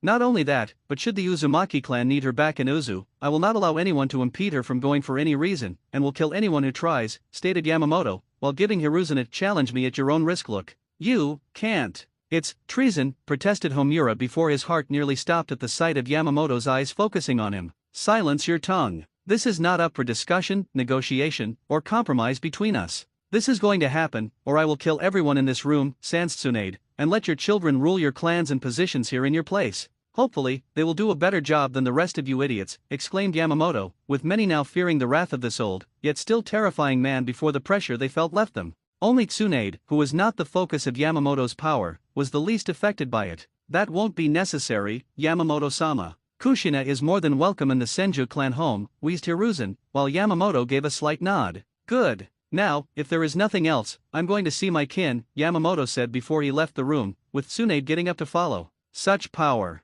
I've never felt anything like it. He is indeed just as strong, if not stronger, than the old tales my father told me, remarked Hyoga Hibachi, the father of both Hyoga Hayashi and Hyoga Hisashi of the Hyoga clan. Indeed. It is most unwise to anger such a man capable of such strength, added Abarame Shiina, who was the father of Abarame Shibi and would be the grandfather of Abarame Shino in the future. That is not a man. It's a monster, exclaimed a civilian council member with a hysterical look in his eyes. A monster we have clearly provoked to the point where he is willing to kill us if we do not concede to his demands. Demands which are logically not unreasonable, said Shiina calmly, despite everything. The Uzumaki clan have always been one to flaunt their strength when they don't get their way. They should be wiped out from this world. We would all have been better off without them, stated the Uchiha clan head, who was Uchiha Fugaku's father. If you only knew, thought Hiruzen, since that plan was now lost for the moment. Regardless, we will have to be careful around Yamamoto-sama. The last thing we need is to provoke him into doing something violent, offered the Nara clan head, who was Nara Shikaku's father.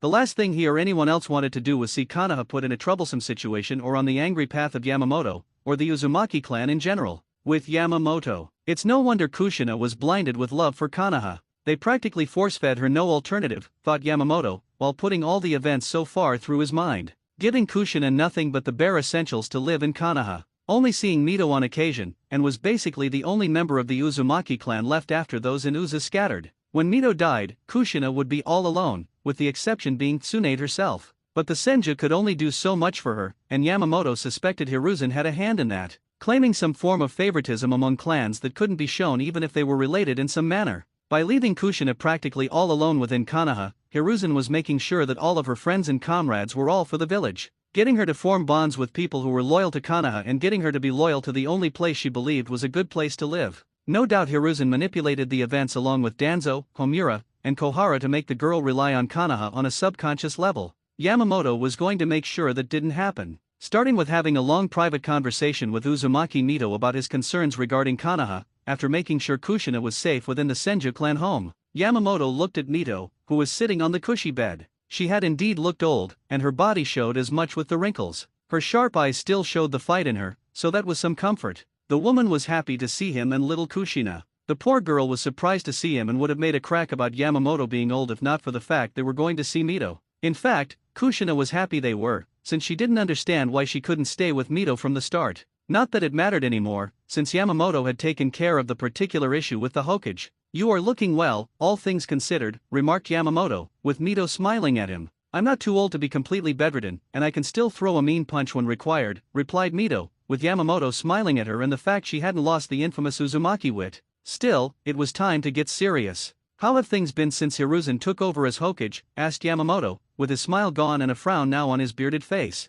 "Bad. Konoha showing a very ugly side of itself. I fear it will only grow and get worse long after I'm dead," answered Mito, with Yamamoto nodding. "You have no idea, Mito. I wish I could tell you the truth, but I fear what it would do to your heart," thought Yamamoto to himself. Friends of the Uzumaki clan are thinning among the populace. Civilians and shinobi alike, who I have come to know since being here, are dead, on long-term missions, or have left Konoha because they see what I do. It hurts to see this place become less friendly to my clan," added Mito, with Yamamoto growling in anger and gripping his staff tightly. "You still have your clan in Uzu. You don't need to stay here for your twilight," offered Yamamoto, with Mito smiling at him. "Thank you, but no thanks, Yamamoto-sama. My place is here. With Tsunade, Kushina, and with you in the house my husband built. The village we helped build," replied Mito, as she smiled slightly at the memory of Hashirama and his constant devotion to her. "When you die, I am having your body sent back to Uzu to be buried with honor." "You deserve that much," said Yamamoto, with Mito looking slightly sad at hearing that. "Not with my husband," remarked Mito, with her tone matching her face. "Under any other circumstances, I would agree that you should be buried here beside him, Mito. But in these dark times threatening our clan, I dare not think what would happen to your remains if left here with those with questionable ethics," replied Yamamoto, with Mito flinching, since she had an idea of who he was talking about. "You know something. Something you're afraid to tell me. That you don't want Kushina or even Tsunade to hear just yet," deduced Mito, with Yamamoto nodding. "Do you want to hear it?" asked Yamamoto, with Mito slowly nodding. "I need to know," answered Mito, with Yamamoto sighing. "Konoha tried to betray our clan not that long ago following taking Kushina here. We were attacked by enemy shinobi from the other 4 villages allied together against us. They used a pincer movement, with the main force attacking from the front and another team using one of the secret tunnels to launch a surprise attack from behind. Seals in key places for detection and activating traps in certain areas were disabled or destroyed prior to the attacks. The secret entrance into Uzu was the same one Jiraiya used to gain access to Uzu, and few outside of our clan knew about it. In fact, the only ones in Konoha who do know of it are you, me, Kushina, Jiraiya, Orochimaru, Hiruzen, his teammates, Danzo, and the Umbu escort Jiraiya came with during his short stay," explained Yamamoto, with Mito looking worried and fearful of her clan losing members from such an attack. "Any casualties?" asked Mito, with Yamamoto shaking his head. "Not on our side. After I personally fixed, repaired, and enhanced all the seals myself, we used their arrogance against the enemy. We crushed them all in a ruthless counterattack. No Uzumaki died that day," answered Yamamoto, with conviction in his voice. "I believe you. But still, Hiruzen wouldn't betray my husband. Or Tobirama. Not the 2 senseis who taught him about the will of fire," replied Mito, with Yamamoto shaking his head in disagreement with her. "Even fire can be corrupted if the desire for power at any cost is strong enough. Hiruzen wants one thing and one thing only from our clan, and not in a direct sense." "You know what I speak of," replied Yamamoto, with Mito nodding. "Kua bai. He wants the Biju sealed inside of me," said Mito, since she knew the strongest of all the Biju was something Konoha coveted greatly. and he planned to discreetly control Kushina not long after you died. Tsunade would be kept away from her, and he could manipulate things where she sees Konoha as her second home. Without the Uzumaki clan to come back to, she would have had no say in terms of leaving here, and even less when the Kyuubi is sealed inside of her once fully transferred over from you, said Yamamoto, with Mito letting out a painful sigh. What does this mean for Konoha? For us? For the Uzumaki clan? Asked Mito, with Yamamoto looking at her now with gentle eyes. If you are referring to me unleashing my fury on the entire village and burning it to the ground, I have no intention of doing such a drastic action, yet, replied Yamamoto, with Mito smiling at him. You aren't immortal, Yamamoto-sama. You can't live forever. You can't defend me, Kushina, or anyone else from our clan forever, countered Mito, with Yamamoto smiling at her. That may be true, but it doesn't mean I can't remove the various entities in Konoha that are a threat to our clan while I'm still alive, Yamamoto shot back, with Mito looking at him with knowing eyes. Many would consider your words treasonous against Konoha from what you were secretly implying, said Mito, with Yamamoto's eyes narrowing. Considering the betrayal done by Konoha toward our clan, it's more than justified.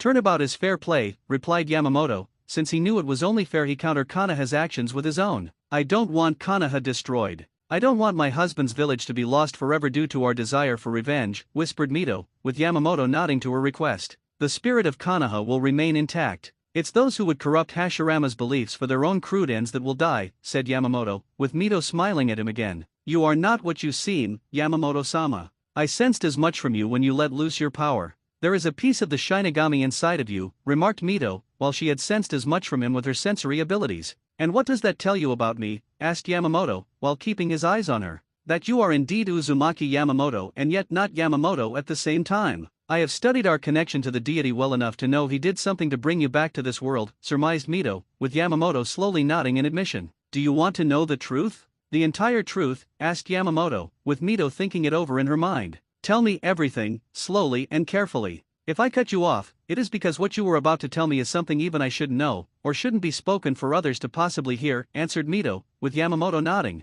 And slowly, he told her about a boy named Uzumaki Naruto. Told her of his horrible life in Konoha and how on the night he was born, his father was forced to turn him into the Kyuubi Jinchuriki that caused such a horrible life. How the boy struggled for everything he had, knowing nothing of his heritage, taught only the basics, and had crappy academy instructors who sabotaged him at every turn. Mito of course listened intently, cutting him off from certain points in the story since they didn't happen yet and were outside of Konoha anyway. No point in knowing such things now, before they happened, when there was nothing they could do. Yamamoto went on to tell her how the boy was the only Uzumaki in Konoha and yet the history books of that time had no information about them. How the history of the clan was ultimately removed due to the clan being considered wiped out and therefore a pointless thing to learn by the higher UPS within Konoha. Yamamoto cut through most of his other life and cut to the chase about how Uzumaki Naruto eventually became strong, defeated his enemies, and had to deal with one final betrayal by Konoha in denying his right to be the hokage due to a law the Saname hokage had in place sometime during his first term as the village leader. And said law providing an opening to give it to the traitorous Uchiha, who had used his authority to take away anything else Naruto loved in life. How the boy used his power to save the Biju from being made into weapons of war and crushed the corrupted Konoha the Uchiha had turned it into when he took the hat. Mito didn't like that part, but considering what this Uchiha had done, and making the other 4 villages ally together against them, even she knew Konoha of that time was beyond saving. And the Shinigami approached me to fix things so the same events wouldn't repeat twice this time around. Namely, our clan being destroyed along with several other moments in time that need to be fixed. Uzu was just the main one and went on from there, finished Yamamoto, with Mito closing her eyes and trying to take this all into her mind. I see. So not only were we betrayed by Konoha, but they went so far as to remove our very existence from the history books. As if we never existed, whispered Mito, while Yamamoto nodded. One of the reasons I was sent back. I had to prevent such a moment from happening. It was considered the main catalyst to the events that followed. I intend to use my time in this world to fix other moments in time. Sadly, I have to wait until these events are about to happen before I can even intervene, added Yamamoto, with Mito nodding. I understand. Do what needs to be done, Yamamoto-sama. The future of our clan and ultimately the world itself is in your hands, said Mito calmly, while Yamamoto smirked at her. It wouldn't be the first time. I just need to live long enough to ensure my successor of sorts is born to continue on my work after I'm gone, replied Yamamoto before leaving the room. Konoha Street days later. Kushina puffed out her cheeks as she was being escorted to the academy by Yamamoto, due to Tsunade being out on a mission with Jiraiya and Orochimaru. The Uzumaki girl didn't mind Yamamoto escorting her, but the fact was she preferred her cousin Tsunade to him. Tsunade was a strong, beautiful woman who could crush anyone who crossed her with a single punch. As for old man Yamamoto, he was, well, old. Why do you have to walk with me to the academy, old man Yama? Asked Kushina, with Yamamoto sighing at her childish nature. Looking back, he clearly inherited it from his other lifetime. Because you are one of 3 Uzumaki clan members here in Konoha, it is my duty to ensure you are watched over until you are strong enough to walk to the academy on your own, explained Yamamoto, while he glanced around when walking and noticed some of the people were glaring at them discreetly. No doubt for being considered island foreigners from a clan outside of Konoha and not, ironically enough, for being Jinchuriki. At least not yet, anyway. Fortunately, Kushina did not seem to notice, since she was busy puffing out her cheeks and staring up at him over his words. I'm not weak. I'm plenty strong, protested Kushina childishly, which made Yamamoto chuckle a little despite everything. I'm sure you are, Kushina, but you are also still just a child. You still have to continue to learn until the time is right where you will become an adult, explained Yamamoto, with Kushina growling and letting out a huff at his explanation. Fine. I just hope my class is filled with strong people. That way, when I beat them all up, I'll be considered the strongest in my class, declared Kushina passionately, with fire in her eyes. I'm sure you will do just that, Kushina. Just be sure not to ostracize yourself when in the classroom. Making friends and comrades is crucial while learning at the academy, said Yamamoto, with Kushina nodding. I know, old man Yama. But it won't be the same as back home, replied Kushina sadly, with Yamamoto letting out another chuckle. Do not worry, Kushina. We can visit Uzu in the future when time permits. I have already spoken to Mito and Tsunade about that. They also agree it would be beneficial to head back to Uzu so you can continue to learn from our clan and to keep the bonds there still alive, replied Yamamoto before stopping at the front of the academy gates and saw children were heading inside. It feels weird being here. It's so different from Uzu. I'm not sure I will ever get used to it, whispered Kushina, with a hint of worry, while Yamamoto kneeled and put a hand on her shoulder. I know what you mean, Kushina. Believe me when I say I do understand. You have left one home for another. You are unsure and afraid of this sudden change. It's natural. Just do not forget your heritage and where you come from. Do not forget your clan and the knowledge that we love you dearly. Mito, Garp, myself, and even Tsunade, since she has our blood running through her veins. We are family. The Uzumaki clan is your family now and forever. You are our pride and joy. This is your time to show everyone why that is the case, said Yamamoto, with Kushina crying a little and hugging him for his kind and caring words. Words she needed to hear. See you after school, old man Yama, whispered Kushina before she kissed his cheek and ran off with a renewed fire in her eyes. You did a wonderful thing for her, Yamamoto-sama, remarked a voice behind the old Uzumaki. What are you doing here, Hiruzen? Shouldn't you be with your paperwork instead of spying on Kushina? Yamamoto's tone was icy as he questioned the hokage. I am the hokage of Konoha. I can be where I please in my village, Hiruzen replied calmly, though he was inwardly annoyed. Yamamoto's interaction with Kushina interfered with his own plans to secure her loyalty. Almost anywhere you please, Yamamoto countered. Clan homes are their own sovereign territory. Hiruzen's brow furrowed. Only to a point. If a clan's actions threaten the overall life of the village, I can intervene and make decisions for the good of all. Yamamoto frowned. If that were true, the Hokage clan wouldn't be so divided. Hiruzen visibly flinched, and Yamamoto sensed it. That's a separate issue, Hiruzen said. And how is it? If someone from the main house went rogue, they could easily overpower the branch family, or teach others how to disable the cage bird seal on their foreheads. You know what I'm saying is true, so don't bother denying it, Yamamoto said. Hiruzen frowned, disliking that someone else was pointing out his failings. The Hokage clan is loyal to Konoha. None of its members would ever betray it, Hiruzen countered. Yamamoto's eyes turned cold. Not as long as the Hokage doesn't try to remove the cage bird seal and propose a new one that everyone can wear with pride instead of shame, Yamamoto shot back. Be careful what you say, Yamamoto-sama. You will make more enemies in Konoha than you can put down, Hiruzen warned, but Yamamoto appeared completely unfazed by the hidden threat. My enemies are those who would seek the destruction or enslavement of the Uzumaki clan, Yamamoto replied. He then began to walk away, giving the Sandaime a knowing look that said, you are one of my enemies. He knows, Hiruzen thought, a hint of worry in his mind. Somehow, he knows. Are the preparations on your end complete, Hiruzen? Danzo asked, appearing beside his rival who was deep in thought. Yes. I spoke to Jiraiya an hour ago. His spy network is ready to release the information about the mission to our enemies, Hiruzen answered, recalling what Danzo was referring to. It can't be traced back to us. Good. I have seen to it that Orochimaru will be in the village during that time, assuming our intended target is in place and everything stays on schedule, Danzo said in a cold tone. He will be, Danzo. He and his entire team will be killed. For the good of Konoha, of course. Still, Tsunade will be upset by the loss, Hiruzen replied. Danzo scoffed. Senju or not, the boy is a tool just like Tsunade. All must be sacrificed for the good of Konoha, Danzo remarked, mentally adding, except for me. Careful, Danzo. I might send you on an important mission from which you won't return, Hiruzen said. Danzo scowled. Unlikely, Hiruzen. Like you, I am a tool handler. A weapon user. We are immune from such things. We use, mold, and break tools or weapons as we see fit. Everyone around us is an expendable asset for the greater good. The only difference between us, my friend, is that I can admit my feelings on the matter, Danzo countered. Unlike you, Danzo, I at least try to show some respect to those I have sent to their deaths. You do not. That is why I am the Hokage and you are not, Hiruzen shot back. Danzo snarled. I still say Tobirama chose poorly, Danzo remarked. Hiruzen smirked. Considering it was the three of us that day, I think your opinion on the matter is rather biased, Hiruzen countered, walking away. A week later, with Yamamoto. Yamamoto was sitting in a local bar, sipping some tea, when he saw the boy and his team enter. He could see why Tsunade thought her younger brother looked like his future self. The similarities were so close that you might think the boy and Uzumaki Naruto were brothers if they were in the same room. Senju Noeki had the same face and even the same personality from what Yamamoto had observed. The old man considered for a moment that his future self had been born ahead of schedule, but quickly dismissed the thought. He also realized this was a rare and golden opportunity to thwart Hiruzen and the other higher UPS who supported the Hokage's questionable actions. It was clear to the old Uzumaki, ever since learning the truth about his clan's fall, that the Saname had done other unethical things afterward. The Uzumaki clan's demise was just the first domino that led to a long line of them falling, allowing Konoha's higher UPS to benefit while everyone else suffered.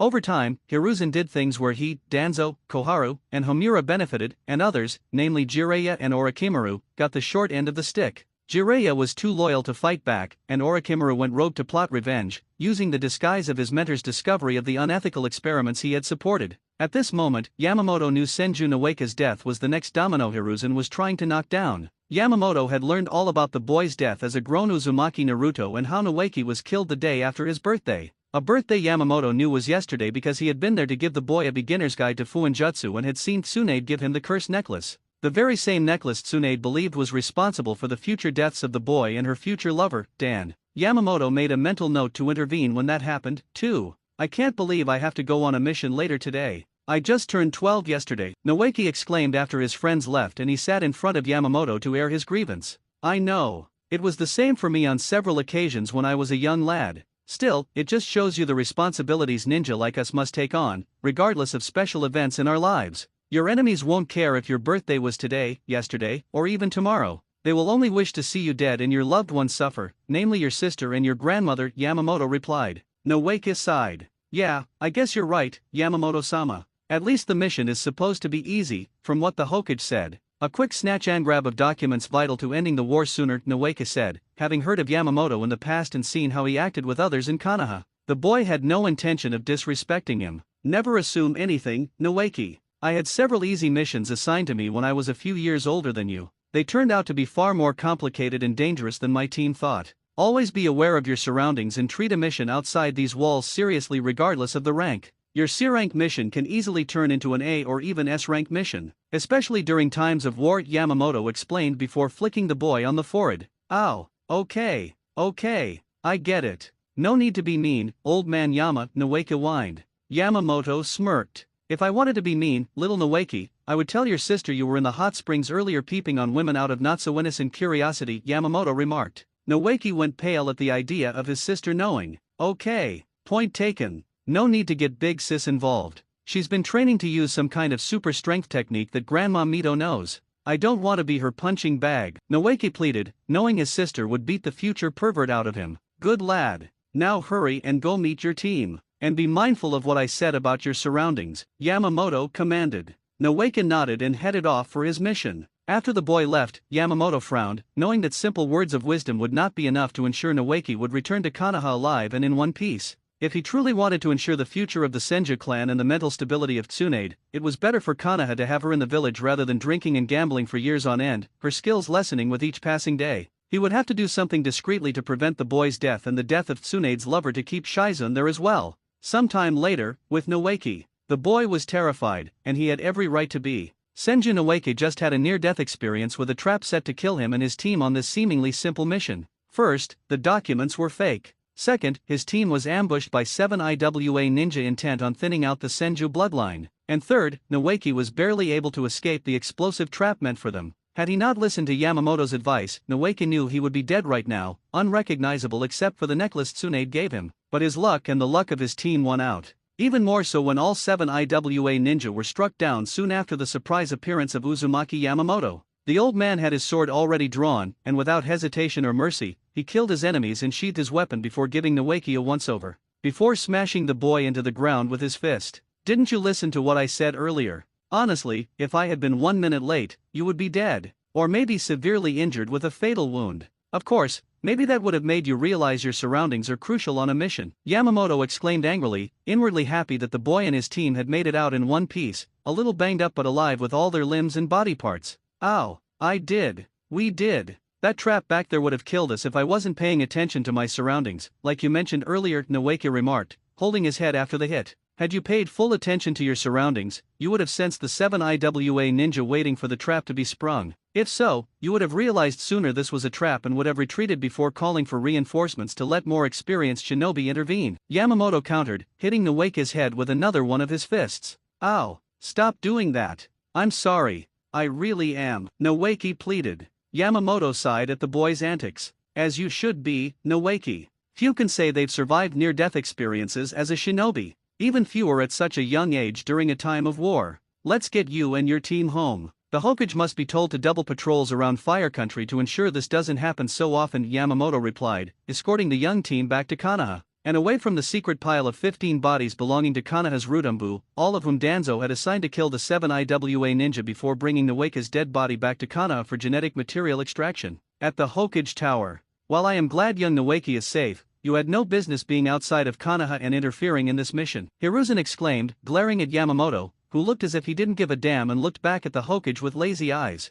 "And you should screen your missions better, Hiruzen. The mission was clearly a trap designed to kill the boy and his team if possible. The Senju clan bloodline cannot afford to be thinned out any further in this time of war," Yamamoto replied in a semi-lecturing tone. "And how do you figure that?" Hiruzen asked, his frown turning into a scowl. "The 7 IWA ninja who set it up made to strike Noeki first. The use of the explosive trap was designed to kill the one among Noeki's team who took point. No one else was attacked by those IWA ninja more than Noeki was during the ambush. The others were hit with disabling attacks and jutsu, but nothing truly lethal. The same could not be said for my distant cousin. Had I not intervened, you would have lost a member of the Senju clan, leaving Tsunade as the only one truly capable of bringing it back to its former glory," Yamamoto stated, his eyes narrowing at Hiruzen. "All the same, don't do it again, Yamamoto-sama. Tsunade and Mito may have your gratitude for such an act, but I don't. I will not have people in my village go out and do such things without going through proper channels, namely me," Hiruzen stated.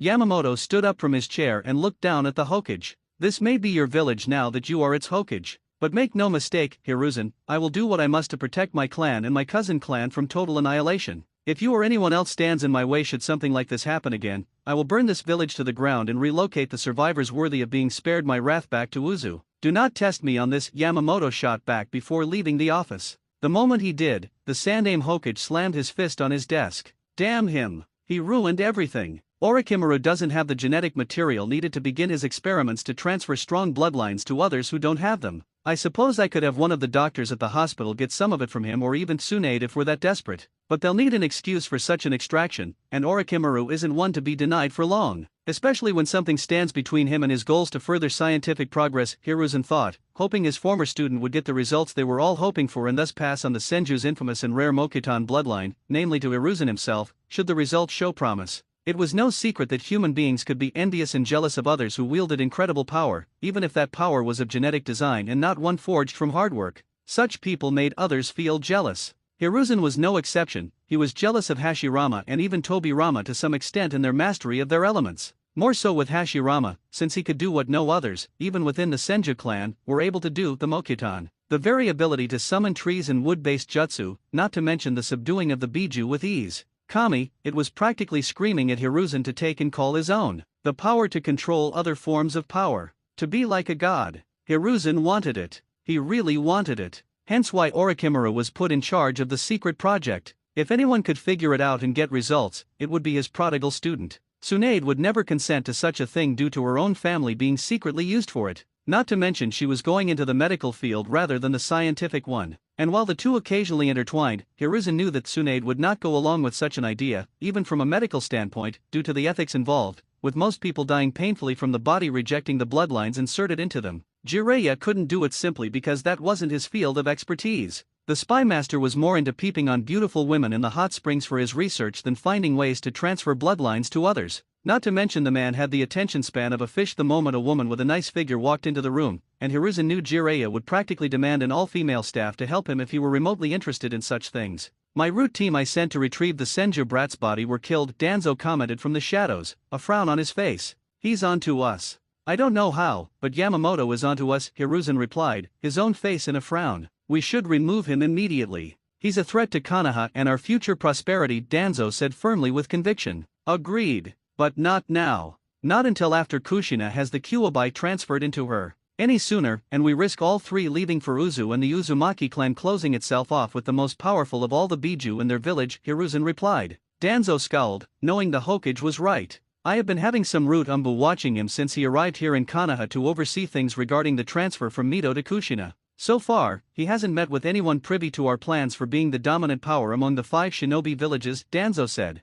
Hiruzen frowned. And yet, he knew about our plan to have Naoki killed. The mission the boy was sent on was, in fact, a trap, one that we allowed to unfold and even secretly helped along, Hiruzen remarked, a statement that puzzled Danzo as well. A puzzle, to be sure, Danzo added, a comment that Hiruzen did not appreciate in the slightest. For now, Danzo, just keep a close eye on Yamamoto. The real issue of acquiring the genetic materials from our prime candidate is only a minor setback. We can always set another trap for Naoki in the future or use another discreet method to get what we want from him. It won't be easy, but the things we want in life are, for the most part, usually hard to obtain, Hiruzen commanded. Danzo nodded and disappeared into the room's shadows. Uzumaki Mito's room. You saved my grandson. Thank you, Yamamoto-sama. I don't think I could have handled such a loss at this point in my life, Mito said, her relief evident. Yamamoto simply nodded, understanding her deep love for her grandchildren and her desire to see them reach their full potential. It was my honor, Mito-sama. The boy has an incredible spirit,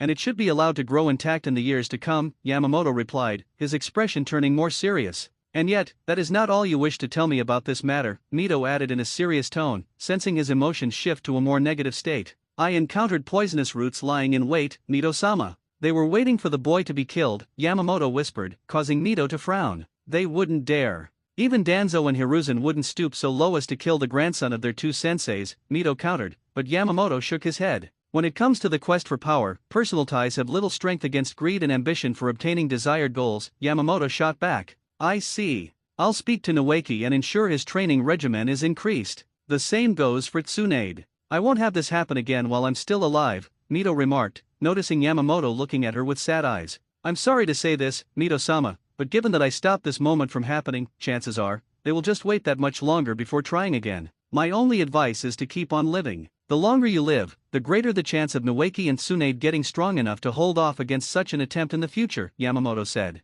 Mito nodded in agreement. After I die, I need you to do something for me. It involves the Uzumaki shrine, the one holding the masks connected to the Shinigami, Mito replied before explaining what to do. Yamamoto nodded, knowing he could make the arrangements with Garp easily. The last thing they wanted was to leave such powerful items in the hands of people who would betray their closest friends for power. Konoha meeting room several years later. We need these medic nins in the field, Hokage-sama. Instead of a standard 3 ninja team, the teams themselves should be reorganized to have 4 ninja per team. If not that, then at least one of the 3 should be a medic nin. Think of all the lives we would save and how much we would lower the fatality rate. Tsunade exclaimed, facing Hiruzen, with Koharu and Homura on either side of him. Not far from her, Uzumaki Yamamoto, who was now the Uzumaki clan representative after Mito's death from old age, glanced at her. Mito had successfully and secretly transferred the 9-tailed fox to Kushina under the watchful eyes of the oldest Uzumaki in history. Kushina was devastated to hear what she would have to become, having heard stories of how other Jinchuriki from the 4 shinobi villages were mistreated, used as weapons, and shunned by their villages, with some people even trying to kill them for it.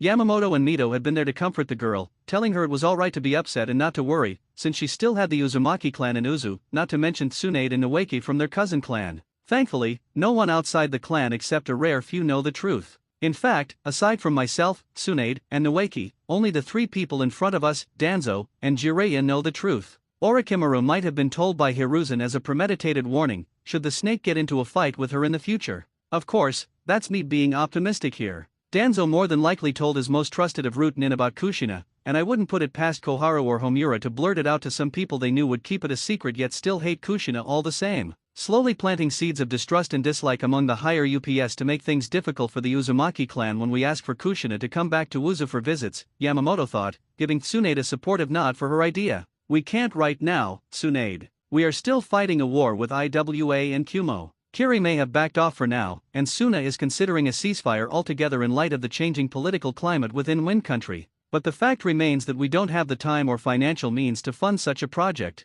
We have no way to properly train medic nins for the field or configure them into deployment after we did. When the war is over, then the option to fund the project will be considered reopened and we'll proceed with it when the time is right. Not beforehand, Hiruzen replied, and Tsunade looked both angry and shocked that the Hokage, who was her sensei, would say no to her idea. I support her motion, Hokage-sama. With such medic nins in the field, we can easily keep the fatality rates down. As for funding, I'm sure if we asked for donations from the people and the clans living here, they would donate the funds, added Kato Dan, who was sitting next to Tsunade before giving her a smile. The two had met 2 months ago, thanks to Yamamoto. They had hit it off well when they both learned of the other's passion for medicine and wanting to use such knowledge to further benefit the village, to bring fatality rates down while doing the opposite for the vitality rate of shinobi during the war or on high-ranked missions. Dan had lost his sister, and Tsunade had almost lost Noeki, so their talks about past moments surrounding death or near-death experiences were surprisingly good icebreakers. In fact, the two were now greatly considering seeing each other on a romantic level. And man, was it slowly pissing Jiraiya off something fierce.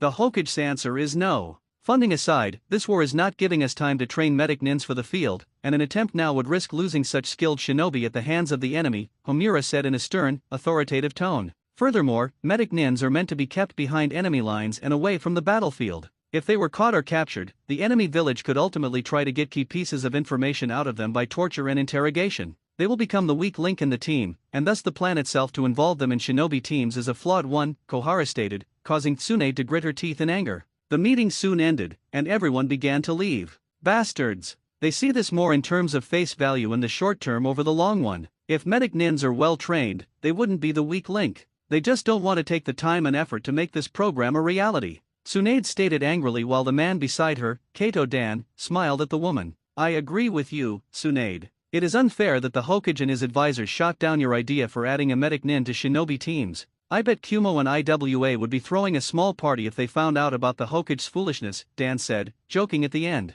I'll petition my idea again and again until Sensei finally sees things my way, Tsunade whispered while Yamamoto walked over to them. Your former sensei is a stubborn man, Tsunade. Do not be surprised if he keeps saying no, even after the end of the war. To him and the others, such an idea requires a great deal of time and money, all of which Konoha does not want to waste on what they consider to be wasteful ideas, Yamamoto remarked with Tsunade grumbling. I bet Sensei would have taken my idea into account if Orikimura was in that room and the one who proposed it to him, Tsunade remarked angrily, knowing Orikimura pushed for a lot of top-secret, and also expensive, projects through, with Hiruzen listening to all of them with interest. Regardless, I am sure your medic nin program can find itself useful in other places outside of Konoha, Yamamoto replied with a knowing smile. You mean, in Uzu? Sure it would. But wait. Wouldn't your offer to have it be used by the Uzumaki clan be considered treason? Tsunade asked with uncertainty. No. For one, the Hokage turned down the proposal. As such, the offer is open to anyone who wants to see it come to fruition. If Konoha won't use your program to save lives and decrease fatality rates, the Uzumaki clan will in their place. Besides, the Uzumaki clan is your cousin clan. If the Hokage makes his grievances known, you can always tell him it was a gift between two related clans. Remember, the man had his chance to get in on the ground floor of this medic nin program and said no, Yamamoto replied, with Tsunade thinking it over before looking at Dan. What do you think, Dan? Tsunade asked, with Dan thinking it over in his mind. It's really up to you, Tsunade. One way or another, I think your idea should be realized, whether by Konoha or Uzu. It is ultimately your choice, but I will support the decision all the same, Dan replied, seeing Tsunade smiling at him. Can you pitch the program to Garp-sama back in Uzu for me, Yamamoto-sama? I can make sure a copy of my idea and how it would work can be sent with the message, Tsunade offered. Yamamoto nodded. Of course. The man is smart enough to see potential new things when they are staring him in the face, and this medic nin idea of yours is not something he will ignore, Yamamoto said, knowing Garp would no doubt embrace this program and get to work on making it part of their ninja clan policy. I thought as much. Grandmother Mito always spoke highly of him. I was a bit surprised Hiruzen was fighting Garp-sama on the right to bury Mito and Uzu when the time came to discuss where she would be laid to rest, Tsunade replied while the three walked side by side with each other down the streets of Konoha. It is a clan tradition that those of our clan who die, regardless of how it happened, be buried back in Uzu with fellow clan members. Mito may have married Hashirama, but her blood is still, and always will be that of an Uzumaki. Hiruzen had no right to deny my clan Mito's body, Yamamoto remarked, having been there during that meeting with Hiruzen and Garp, making sure the Hokage didn't know the exact route the angry Uzumaki clan head would be going down when heading for Konoha. And it was a good thing, too, since it seemed to be quite a bit of hostile activity in the area during that week when Garp was supposed to arrive in Konoha. Coincidence? Not to the Uzumaki clan it wasn't. Garp had called for a meeting with Hiruzen in a letter about him coming to see the Hokage and getting Mito's body to be buried in Uzu. The Uzumaki clan head gave Hiruzen a timetable of when he was going to arrive in Konoha and claim Mito's body, regardless of what the Hokage wanted to the contrary. And lo and behold, 2 Umbu teams from IWA were reported on several major routes that connected to Konoha and Uzu, and Kumo was reported to have had 3 Umbu teams covering the others. With one of the Umbu teams from Kumo encountering Garp, his Umbu, and Yamamoto himself went on his mission to assist in the escorting. It was clear to them when they arrived in Konoha that Hiruzen was surprised to see they made it to Konoha. Clearly, he along with his shinobi advisors did not expect any of the Uzumaki clan members to make it to the village in one piece, if at all alive. In fact, you did not need the Uzumaki clan's sense or ability regarding emotions to know the Hokage, along with his advisors, were upset at the attempt on their lives being a total failure. It was really straining the relationship between the two villages something fierce. I know. Part of me wishes she could have been buried here, but I respect clan traditions, and this is one I know my grandfather would want honored. He adored grandmothers so much before he died from what I recall. A hopeless romantic idiot, from what great-uncle Tobirama called him, Tsunade said with a smile on her face. He earned his right to marry her. Especially after the beating I gave Hashirama the day he asked for Mito's hand in marriage and was willing to do just about anything to marry her. The brat had balls to say that to me, Yamamoto remarked, since the Shinigami had given him the memories of the previous Uzumaki Yamamoto before him, all done to ensure his own cover as the man wouldn't be blown if asked something only the real Yamamoto would know. Yeah, I know. Grandfather did mention the fight to me one time. From what I heard from great-uncle Tobirama, who witnessed it, you beat him almost within an inch of his life and threatened to kill him if he didn't submit. When he refused, it was only then did you give grandfather your blessing. Why? Tsunade questioned, since she never did find out why Yamamoto gave his blessing when her grandfather had clearly lost the fight. Because Hashirama refused to stay down, no matter how bloody I beat him. I saw it in his eyes at the end. He had heart, courage, and conviction surrounding his love for Mito. Your grandfather was willing to die for Mito, even if it meant never marrying her if I had landed that final blow. I saw a man willing to stare into the face of death for a member of our clan. That in itself made him worthy. A lesser man or anyone else who claimed to have loved her would have just submitted and given up the fight. Hashirama proved his worth that day. Anyone who lays down and submits to the enemy when the ones they love are on the line in some shape or form are not worthy in my eyes. If you want to be with the person you love, you have to fight for them with all of your power. Win or lose, Yamamoto replied, thinking back to his days as Uzumaki Naruto and of a certain Hyuga girl who fought for him when pain attacked. Thinking of the man, who was no doubt a child living again among his fellow kin in Uzu, made the old Uzumaki think about the other 2 orphans of Aim, Konan and Yahiko. Chances are those 2 were no doubt in need of help right about now, or at the very least would be in need of some help soon. He would pay a visit to where Aim was located, or at least the area around Aim, in order to find the 2 and bring them to Uzu. In his own previous life, when in hiding, Uzumaki Naruto had traveled to Aim to pay his respects to the 3 orphans who had gotten hurt so much during their childhood. While the layout around the outside of Aim may be different now, Yamamoto was confident he could find Konan and Yahiko before they were lost to this war. His thoughts on the issue were interrupted when an Umbu appeared in front of the 3 of them and bowed respectfully. Yamamoto-sama. Tsunade-sama. Your presence is requested by the Hokage at once, the Umbu said before he vanished. It must be serious to get the 2 of you involved, Dan remarked, since he knew the old Uzumaki in front of them was a legend in his own right and Tsunade herself for her own experience as a shinobi. Clearly. I wonder what he wants. Tsunade questioned with Yamamoto shrugging. We will find out soon enough, Yamamoto replied before he walked toward the Hokage tower. Will I be seeing you again after this meeting? Dan asked with a smile on his face, and Tsunade was now blushing. You know I will, provided it's not a mission requiring immediate deployment, Tsunade answered, with Dan nodding with a sad smile. If it is, I understand. Just come back safely, Dan whispered before he kissed her and left for his house. Such a wonderful man. Was this what Mito felt like when she was with grandfather? Or was it the other way around? Tsunade thought, since her parents had kept their romantic life private from her and she knew little of it. Tsunade felt she took after her grandparents more than her parents when it came to her personality when dealing with different emotional moments. At least her brother Nawaka didn't act like a pervert, like Jiraiya tried to do from the one time she overheard the man attempting to convince the Senju male to help with peeping on all of the women in the hot spring. Tsunade would have bashed both their brains in if not for the fact Nawaka refused to help Jiraiya and walked away. She was proud of her little brother's resistance, until Nawaki explained all he had to do was imagine a hot woman naked in the safety of his mind. Apparently, nude women in your head were safer to see than in real life, and not even angry women could take that away. He said it with so much pride. She almost didn't have the resolve to beat the stuffing out of her little brother later that day on principle alone. Almost. In any case, she put those personal thoughts on the back burner of her mind and entered the Hokage's office with Yamamoto to see the third Hokage. When they entered, the two ninjas saw that Hiruzen, Orochimaru, Danzo, Jiraiya, Koharu, and Homura were waiting. All of them were looking quite serious and knew this was something that required their attention. As much as Yamamoto hated Hiruzen and those in the room except for Tsunade, the Konoha he was fighting for needed him, and the people Uzumaki Naruto would one day call friends when born. What's the mission? Tsunade asked, ignoring the glare Jiraiya aimed at her for a brief second, though Yamamoto made a mental note to smack the man around for it. You, Jiraiya, and Orochimaru are going to aim. A small contingent of both IWA and Kumo-nin have been spotted in the area thanks to Jiraiya's spy network. I suspect our enemies are trying to acquire favor with its leader, Hanzo, the salamander of AIM. No doubt to have him aid in their cause to attack us from our rear flank. We need an alliance with AIM in order to cause the opposite for our enemies.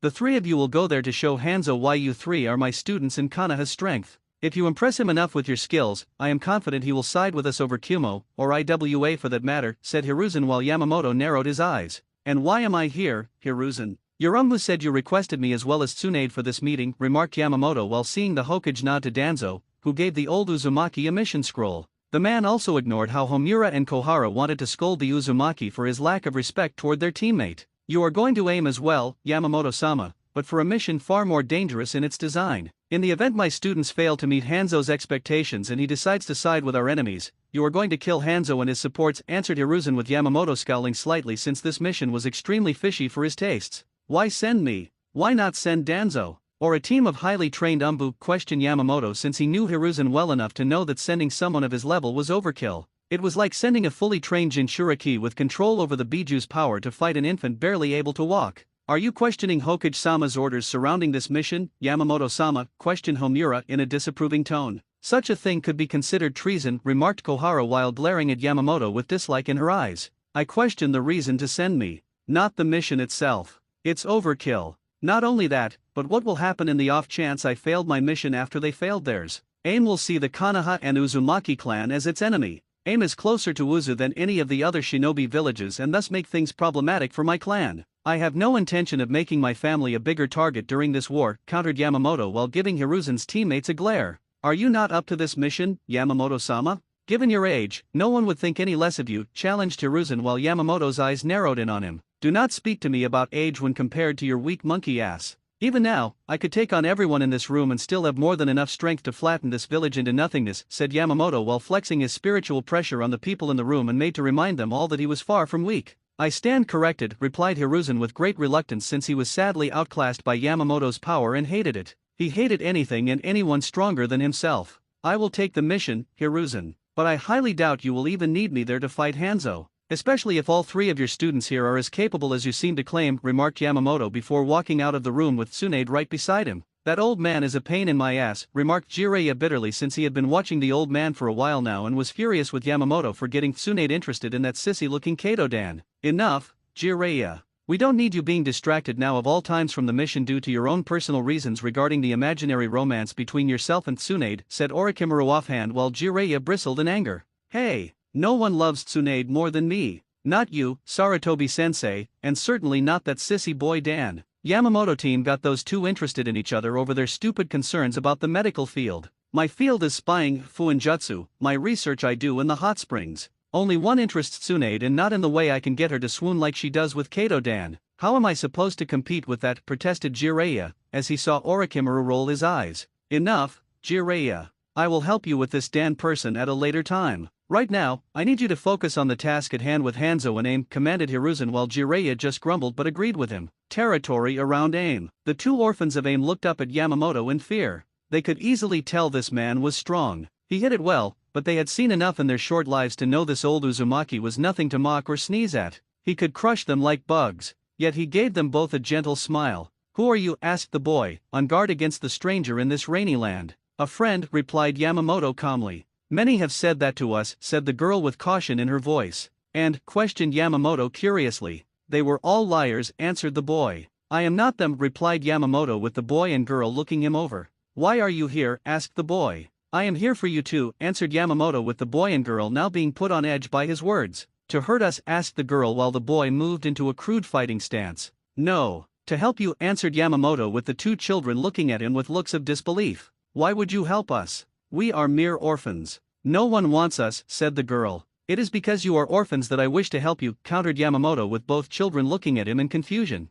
That doesn't make any sense, said the girl while Yamamoto let out a huff of annoyance. The reason you are orphans is due to the war between several shinobi villages. The war has finally spilled into AIM and you have suffered greatly in the process. I am here to help ensure you do not have to suffer anymore, replied Yamamoto with both children unsure if he was lying or telling the truth. And how do you intend to do that? Asked the boy. By taking you both with me back to the Uzumaki clan in Uzu. To become members of our clan, replied Yamamoto with the boy and girl looking unsure. To Uzu? Asked the girl. Yes. I assure you both this is a genuine offer. If you say no, I will understand and will leave you two alone to your own devices here in AIM, replied Yamamoto with both children looking at each other. Why are you doing this for us? Why not the other orphans roaming around AIM at this point? What makes us so special? Asked the boy since he figured there was more to this moment than they were led to believe. You both have amazing potential to do something with your lives. For good or ill. I wish to see you both reach the potential for the good of all the world, said Yamamoto with the two children looking at him with cautious yet hopeful eyes.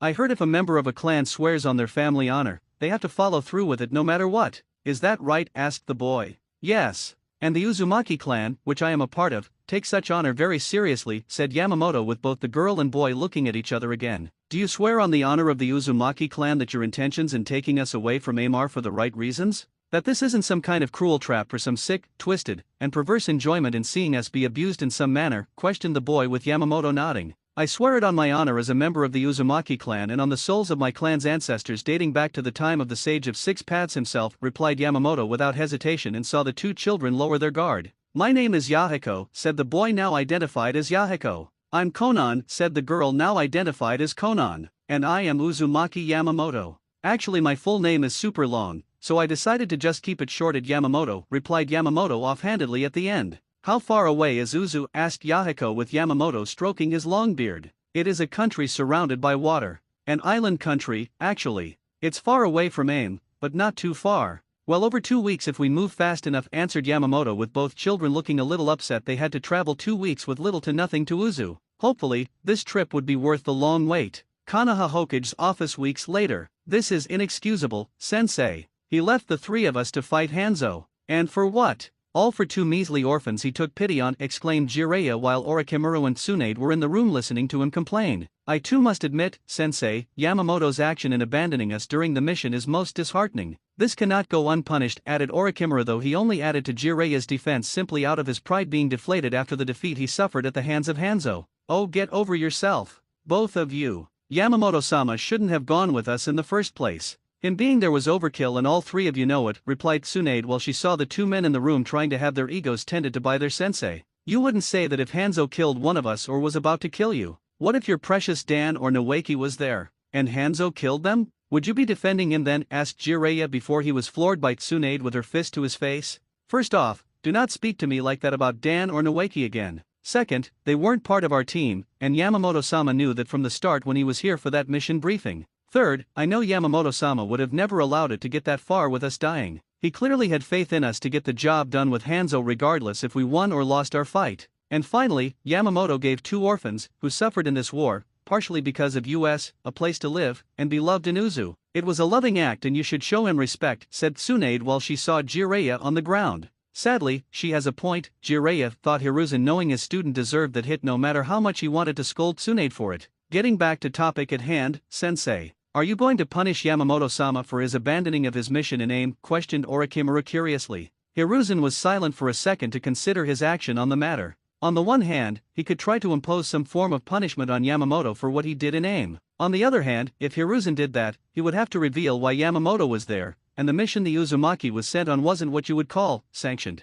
The Sand AIM Hokage had made it seem like a mission when Yamamoto had first decided to question the reason for him being in there. But in truth, the mission was designed to smear the honor of the Uzumaki clan and make Uzu an enemy of AIM in the future. I need time to think about my decision. The Uzumaki clan will no doubt fight me on this since they know what Yamamoto did when bringing the orphans to Uzu. With things strained between us as it is, I don't know if punishing Yamamoto would be good for us right now, said Hiruzen while needing to discuss this with Danzo, Homura, and Kohara before reaching a decision. Seeing Tsunade nod and leave, Hiruzen saw Orochimaru do the same while giving the Hokage a knowing look before leaving the office. This of course left Jiraiya, who was not done yet after getting off the ground. I want that sissy boy Kato-dan dead, said Jiraiya tactlessly while Hiruzen raised an eyebrow at him. The one you keep saying Tsunade is seeing romantically, questioned Hiruzen while Jiraiya nodded. I know she is. Or soon will be anyway. She's getting all lovey-dovey with the guy and it's not fair. I loved Tsunade since we were kids. Yet she rejects me for this skinny, bleeding heart idiot.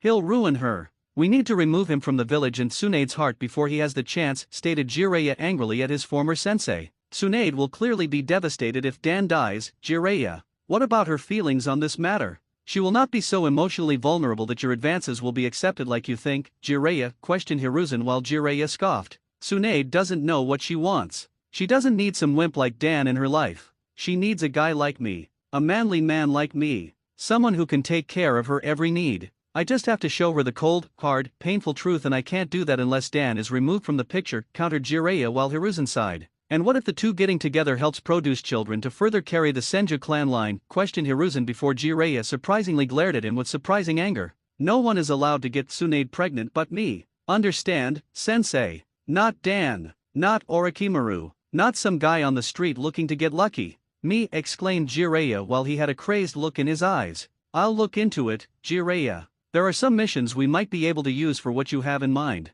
I'll have to look at them to find the most promising solution to the little problem surrounding your love life, replied Hiruzen while Jiraiya just nodded before leaving via the window. Tsunade is mine and mine alone. No one will stop me from swooping down and laying claim to my Heim. Not Dan and certainly not that old geezer, Yamamoto. He was the one to get Tsunade and Dan together. I have to make sure he doesn't interfere in my plans to rip them apart, thought Jiraiya angrily at the idea of Dan being with Tsunade and having a happy life together. Jiraiya would ensure his Heim loved him and no one else. Even if he had to kill everyone Tsunade loved around her. When many first saw Uzumaki Yamamoto, they saw only what their eyes perceived and believed of him in terms of appearance. He looked like an old, sickly, tired man with no form of strength. The legend stated he was back as a young man. Many of the people, from merely looking at him based on a first glance, would easily assume the man was weak, and a small gust of wind would knock the old man over. Of course, we are reminded of the old adage that appearances can be deceiving. Hence what the many unfortunate Konoha ninja around him at training ground number 22 sadly realized when they were being put through the ringer by Yamamoto in a spar. The man had taken off his coat and upper clothing to reveal the physical body of a god made flesh. If it weren't for the long beard and wrinkled face, you would never have believed this was the body of an old man and an Uzumaki to boot. It was almost amusing to Yamamoto to see so many shinobi of Konoha on the ground, moaning in pain, and in need of medical attention. In the time he was here, many shinobi had become less intimidated by him and claiming the Uzumaki was past his prime and to just retire from service. They felt it an insult to their pride as young men and women as well as ninja of Konoha that this old man could keep up with them like it was nothing. So they did the only thing that came to mind as those who felt their wounded pride needed to be inflated again. They challenged Yamamoto to a spar. All of them vs Uzumaki Yamamoto. It drew many spectators, civilians and shinobi alike. From simple merchants to Tsunade, Nawaki, Dan, and even the Saname Hokage himself. Danzo was also watching with his root in the shadows to assess how great the threat Yamamoto was to Konoha. Even the likes of Orochimaru and Jiraiya were watching from a distance when the fighting started, if you could call it a fight. It left many of the ninja spectators watching to realize this man before them was not what they all assumed him to be in terms of being a weak old man. Of course, Yamamoto could hardly be called weak now when the old Uzumaki had single-handedly defeated a total of 135 shinobi ranging from Chunin to Jonin and even a few Umbu in nothing but pure taijutsu. Yamamoto hasn't lost a step. He's how old and still this strong, thought Hiruzen with a bead of sweat rolling down the side of his face. That's my old man Yama. Kicking ass and taking names, exclaimed Kushina beside Tsunade and giving a victory sign at Jiraiya, who grumbled at her and reluctantly gave the woman a large roll of money. Tsunade would have chimed in on the bet, but Nawaki reminded her that every time she bet on something or someone, she always loses. It earned him a lump on the head via her fist, but in the end Nawaki knew it was totally worth it, especially when seeing a red-faced Tsunade glaring at Dan when the man snickered at the truth and had to defend himself from the angry woman when she heard it. The strength behind Uzumaki genetics is most impressive. If only everyone were able to share in such a bloodline trait, remarked Orochimaru with a hint of interest in his voice that beneath the layer of minor interest was a much deeper amount of greater interest. For years, his sensei had told him the Senju bloodline was the superior bloodline when compared to the Uchiha clan, since both were descended from the Sage of Six Paths, each having the claim from one clan being descended from the eldest son of the sage and the other was descended from the youngest. So the mere richness of each bloodline with their unique abilities was considered to be a grand treasure to be coveted, defended, and protected at all costs.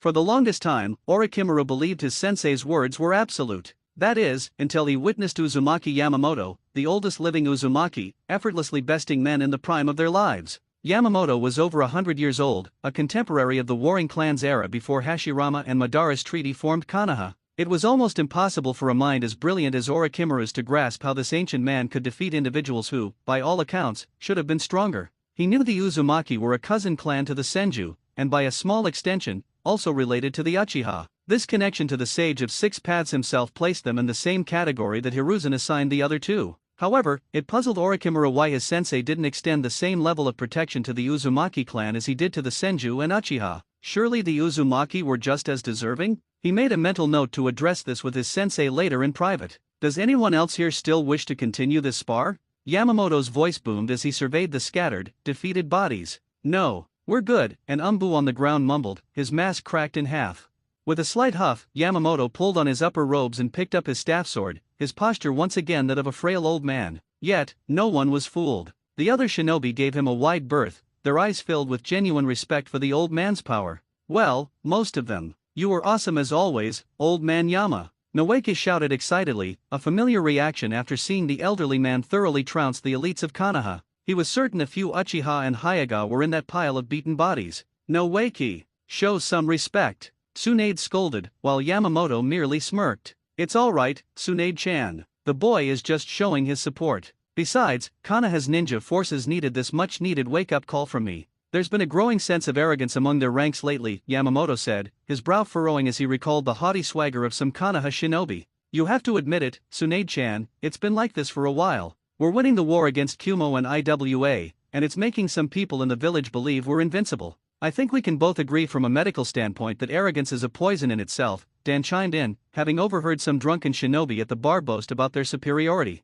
He's right, sis. Konoha needs a good kick in the butt to stay humble. Otherwise, we'll have a whole generation of arrogant jerks for ninja, Noeke added, prompting a sigh from Tsunade. She's not wrong, cousin, Kushina said, and Tsunade threw up her hands in surrender. All right, you've made your point, Tsunade exclaimed, as Kushina, Dan, and Noeke laughed at her expense. So, on a different topic, when is the wedding between you two lovebirds? Noeke asked, knowing it would make Tsunade blush and Dan stammer. And he was not disappointed. I don't know. I mean, that is to say, with the war, Dan replied, looking to Tsunade for help, but she was too busy glaring at Noeke. If I were you, Noeke, I'd run right now before your sister punches you out of the village, Yamamoto remarked. Noeke took his advice, with Tsunade hot on his heels. You know Tsunade's moods well, Dan said, watching his future wife give chase. She's part Uzumaki, so she obviously has our temper, Yamamoto said with a grin. The sounds of Tsunade's yelling and Noeke's taunts echoed in the distance. That she is, Yamamoto-sama, Dan said, a sweat drop forming on his forehead as he heard the sound of a crater being made by Tsunade's fist, followed by Noeke complaining about the near miss. So what's it like being a genin, my girl? Yamamoto asked, now focusing on Kushina with a hint of pride in his voice. Good. Most of the academy students were wimps, but some have potential to be strong. Except for that girly-looking Minato, Kushina replied with a huff. Don't sell the boy short. He has amazing potential for one his age, Yamamoto countered, but Kushina just shrugged. If you say so, old man Yama, Kushina said, feigning indifference, while Yamamoto's mind was on other things. The mission that will get her kidnapped is happening soon. As much as I want to intervene and save her myself, those two kids need to get together so they can have a child who will one day become Uzumaki Naruto. The only thing that bothers me about this situation is how Kumo knew to target her in the other timeline. Did Hiruzen or Jiraiya orchestrate it to make Kushina fall for Minato and form a strong, unbreakable bond with Konoha? Then again, they probably did, with Uzu falling in the timeline and Kushina never truly having a chance to bond with anyone after arriving in Konoha. But with Uzu alive and well, not to mention myself helping her along after Mito died, Kushina now has bonds in both places. Though her loyalty is to the people within the village rather than the village itself, Yamamoto mused, glancing at Kushina for a moment. Oh, I almost forgot, I never got the chance to thank you for saving me on that mission a few months ago. Thank you, Yamamoto-sama, for that intervention, Dan said, as Yamamoto turned and gave him a gentle smile. Yamamoto had patiently waited for the mission assigned to Dan by Hiruzen and Jiraiya. The old Uzumaki knew the story from his previous life, Dan's death in an ambush, and the sacrifice he made to win the battle. He knew how broken Tsunade was after Dan's death, right after he had healed her heart following Nawaka's loss. Not only that, but the result had made Tsunade bitter, turned Shizune into a submissive follower, and made her hesitant to do anything without Tsunade's approval. This was all the more reason for Yamamoto to intervene and change the outcome. When the ambush came, Yamamoto launched one of his own, with backup in the form of Uzu he had requested from Garp. It also gave Yamamoto an excuse to have Garp send his newly formed Umbu squads, complete with medic nin, who were capable of fighting when needed, thanks to Tsunade's medic program. The Uzu not only decimated the ambush team but also showed what a squad of medic nin could do, as 2 members of Dan's team were severely injured before they were rescued. In fact, it was because of the Uzu medic nin that those 2 members were not only alive but still had all of their limbs. Naturally, the hokage was not pleased, but not for the reason most people thought. Most believed he was upset because Uzu now had the reformed medic nin program that Tsunade had wanted for Konoha. When Tsunade was called before the hokage for an explanation, she told him that Yamamoto had spoken to Uzumaki Garp, the clan head, about implementing the program in Uzu since Konoha had turned down the offer. She explained how Garp had accepted and was sent a copy of her information. She even questioned why he was upset about it, given that Uzu was a longtime ally and a cousin clan to her own. Hiruzen told her to be more careful, as even cousin clans could betray one another for power. Yamamoto, who was present, scoffed mentally, calling Hiruzen a hypocrite for his own attempts to betray Uzu since he had taken the Hokage's hat. Still, there was nothing Hiruzen could do, as Konoha had its chance and had failed to get in on the ground floor of this program. The Shinobi Advisory Council demanded that the Uzumaki clan send instructors to Konoha and that Tsunade provide her notes, but both she and Yamamoto refused, as it was now a matter between cousins. This, of course, infuriated Konoha's higher UPS. Tsunade and Yamamoto reminded them that the village had its chance but threw it away due to the war, claiming it was a waste of time, effort, and money. All of which was proven to be total nonsense, as the Uzumaki clan took the information and created the program without any of those issues being a factor. All in all, it made Konoha's higher UPS look like a bunch of fools, with the Hokage looking like the biggest idiot of all. A nice, noticeable stain on the man's record as Hokage. It was no problem at all. Tsunade-chan loves you very much. Your death would have hurt her deeply. And little Shizune is like a little sister to her. I wasn't about to have my cousin lose the man she loved before they could marry. I still have to give you the customary Uzumaki beatdown, just like the one I gave Hashirama for Mito's hand in marriage. She may have the Senja name, but Tsunade is an Uzumaki as well, and I'll be damned if I don't see if you have the endurance to handle what comes with the territory, Yamamoto said with a hearty laugh, which was met with a nervous chuckle from Dan. I'm going to die by his hands before I even get married. I just know it. Dan thought, hoping Tsunade could talk Yamamoto out of it. You and Tsunade should try visiting Uzu sometime. You'd love it, Yamamoto commented, and Dan nodded in agreement. Yes, I hear Uzu is thriving. I also hear those 2 orphans you rescued in AIM are doing quite well, Dan replied, and Yamamoto nodded. Yes. They are now part of a genin team with another member of my clan, and Uzumaki Nagato, I believe. They are really hitting it off. They call themselves Team Akatsuki, Yamamoto said, as he traveled between Konoha and Uzu from time to time. And your suggestion had nothing to do with it? Dan questioned, certain that Yamamoto had a hand in it. I don't know what you're talking about, Yamamoto said innocently. Right. And I'm sure you had nothing to do with Jiraiya being strung up naked on the female side of the hot springs after he was caught peeping, Dan thought, making a mental note to always be faithful to Tsunade. He didn't need this Uzumaki elder doing something terrible to him, either now or from beyond the grave. And Dan was certain the man would do the latter. Hokage Tower at the moment. You assured me that the little brat would die, sensei. Jiraiya exclaimed angrily, while Hiruzen just sighed. And he would have, Jiraiya, if the Uzumaki clan hadn't sent their Umbu to intervene at the last moment, Hiruzen replied bitterly after a pause. Damn Uzumaki clan. They always meddle, Jiraiya said angrily, and Hiruzen nodded in agreement. I know, the Hyaga clan is their chief target. Yamamoto has been hounding them for months about their caged bird seal and creating one that all the Hyaga can wear. Apparently, he is, in fact, the maker of the original caged bird seal, Hiruzen remarked, and Jiraiya looked floored. You're kidding me? Him, Jiraiya questioned, and Hiruzen shook his head. No, I'm not. Though what the Hyaga use now is different from the one he gave them. It was apparently called the Dojutsu Protection Seal and did everything the caged bird seal does now, except it didn't cause the wearer any pain when a specific hand sign was used, Hiruzen explained, and Jiraiya looked smug. Well, I guess I'm such a great Fuinjutsu master isn't so great at his craft after all if the Hyaga could alter it into what they wanted, Jiraiya mocked, and Hiruzen frowned further. Shut up, Jiraiya. You're not one to talk when it comes to your fuinjutsu skills, even if you were called a master. He can make your work look like garbage. I've seen the samples done by him compared to your own. It outshines you by far, Hiruzen said, and Jiraiya grumbled. Yeah, well I'm a better peeper at the hot springs, so I have that, Jiraiya whispered, causing Hiruzen to sweat drop at his defense of his fuinjutsu work. That aside, Yamamoto brought it to everyone's attention that the Hyuga clan signed a binding contract stating their clan wouldn't alter, change, or basically butcher the original design, Hiruzen said, and Jiraiya winced, knowing what that meant. And let me guess, Yamamoto has all the records to back up his claim, Jiraiya said, and Hiruzen nodded. With additional copies of the contract also located in Uzu. He brought it up at the last meeting when Hyuga Hibachi had enough of Yamamoto's protests and demanded proof. Yamamoto had everything on hand, from the contract signed by all involved, including Hibachi's grandfather and father. He even showed the actual seal he made, what it did, and where it was best to place it on a Hyuga. Apparently, it would be well hidden on the back of the neck behind their long hair instead of the forehead, Hiruzen said, and Jiraiya nodded.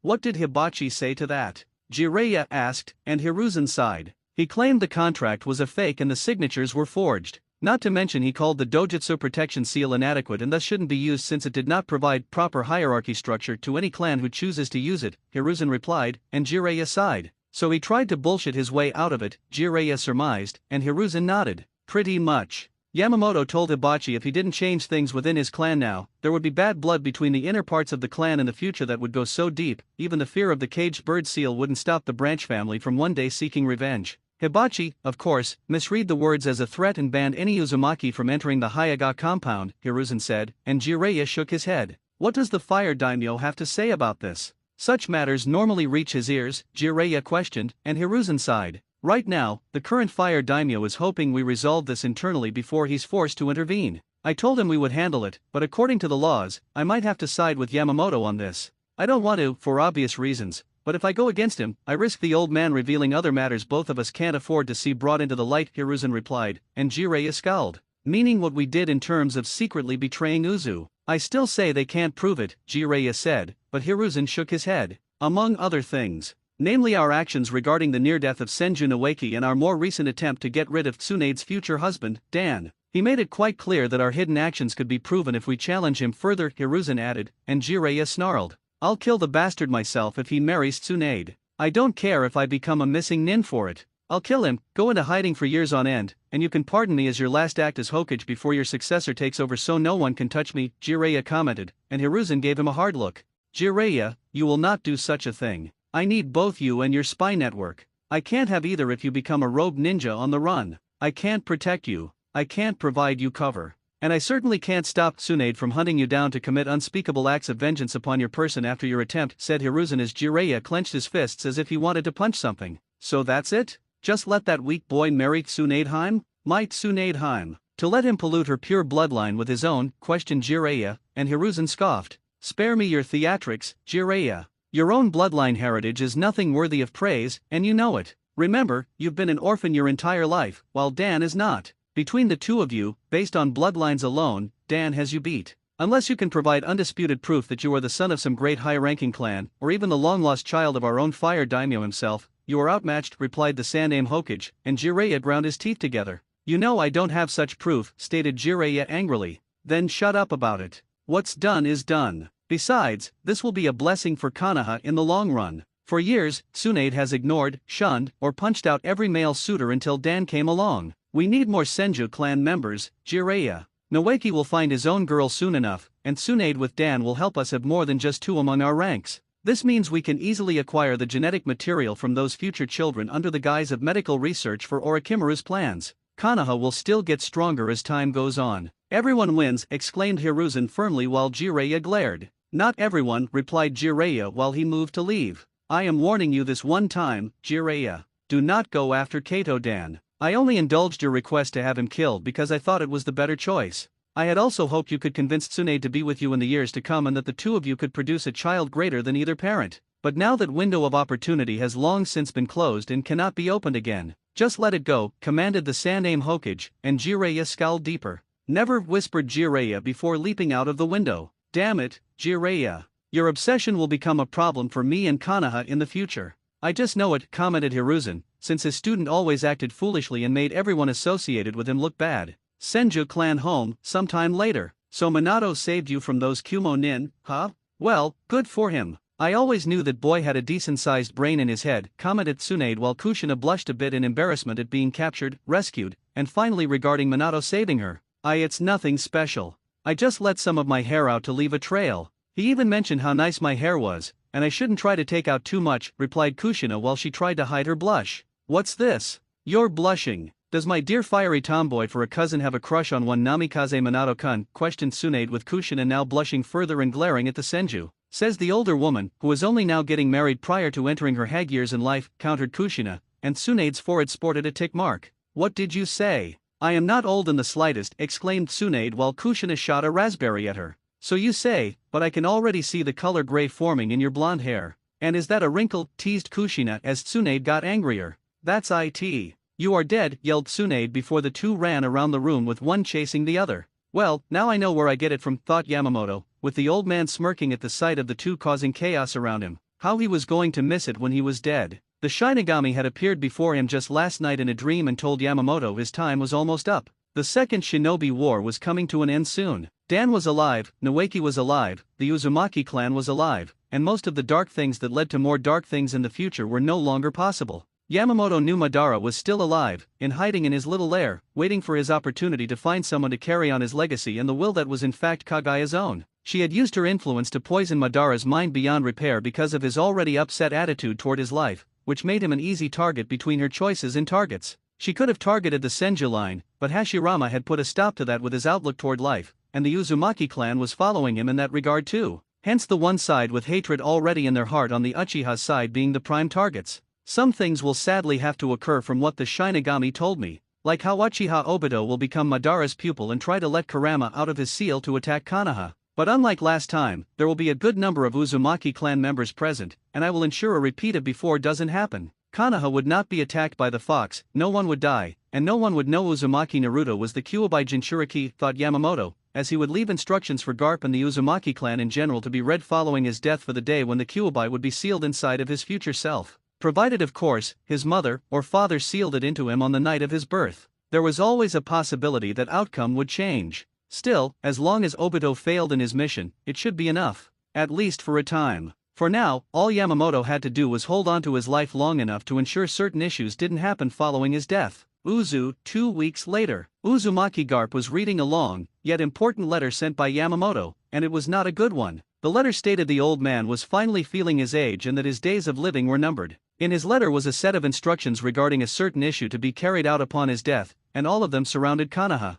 The letter went on to state that Uzu was to keep Konoha at arm's distance in terms of friendship until Hiruzen was no longer Hokage and the man's advisors, along with a certain war hawk for a rival to the seat, were dead. To alter its security system so no one in Konoha except those Yamamoto listed could be trusted and to destroy the secret tunnel entrance before rebuilding a new one. Not only that, but Yamamoto insisted that when Kushina became pregnant with a child of her own, why Yamamoto thought that, Garp had no idea, she should have the said child in Uzu, and under heavily guarded protection. In the possible event they couldn't have her come to Uzu, they were to secretly enter Konoha and not reveal themselves until the last moment. To use all their skills to protect Kushina during the birthing process that would risk the fox escaping. Garp, of course, read the hidden meaning behind the letter, which stated those in Konoha would be frothing at the mouth for the power, and they were going to one day be waiting for that moment of weakness should they see an opportunity to take the Biju from Kushina into another Uzumaki. Possibly her own child if what the letter implied was indeed accurate and they would ensure the child suffered. The Uzumaki clan knew all about the abuse Jinchuriki went through in other villages and thought Hashirama was an idiot to divide them up without considering how the people of each village would use them.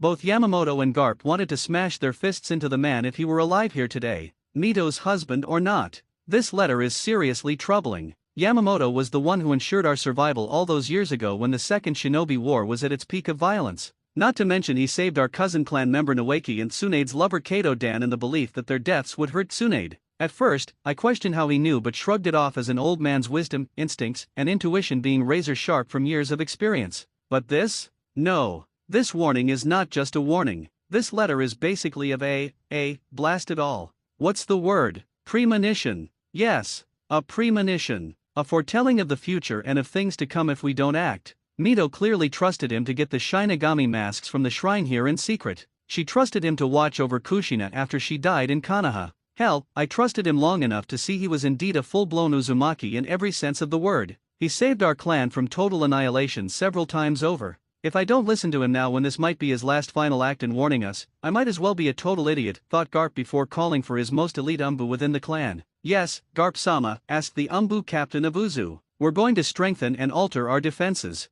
Do it quietly. I want new security seals, detection seals, traps within traps, and everything else we can do to fortify Uzu. I want Uzu so well defended we could withstand a Biju bomb and still be able to flip the said Biju off, exclaimed Garp while his Umbu team in front of him sweat dropped. Garp-sama, you're being overly dramatic again, commented one of the Umbu before being punched in the back of his head by Garp.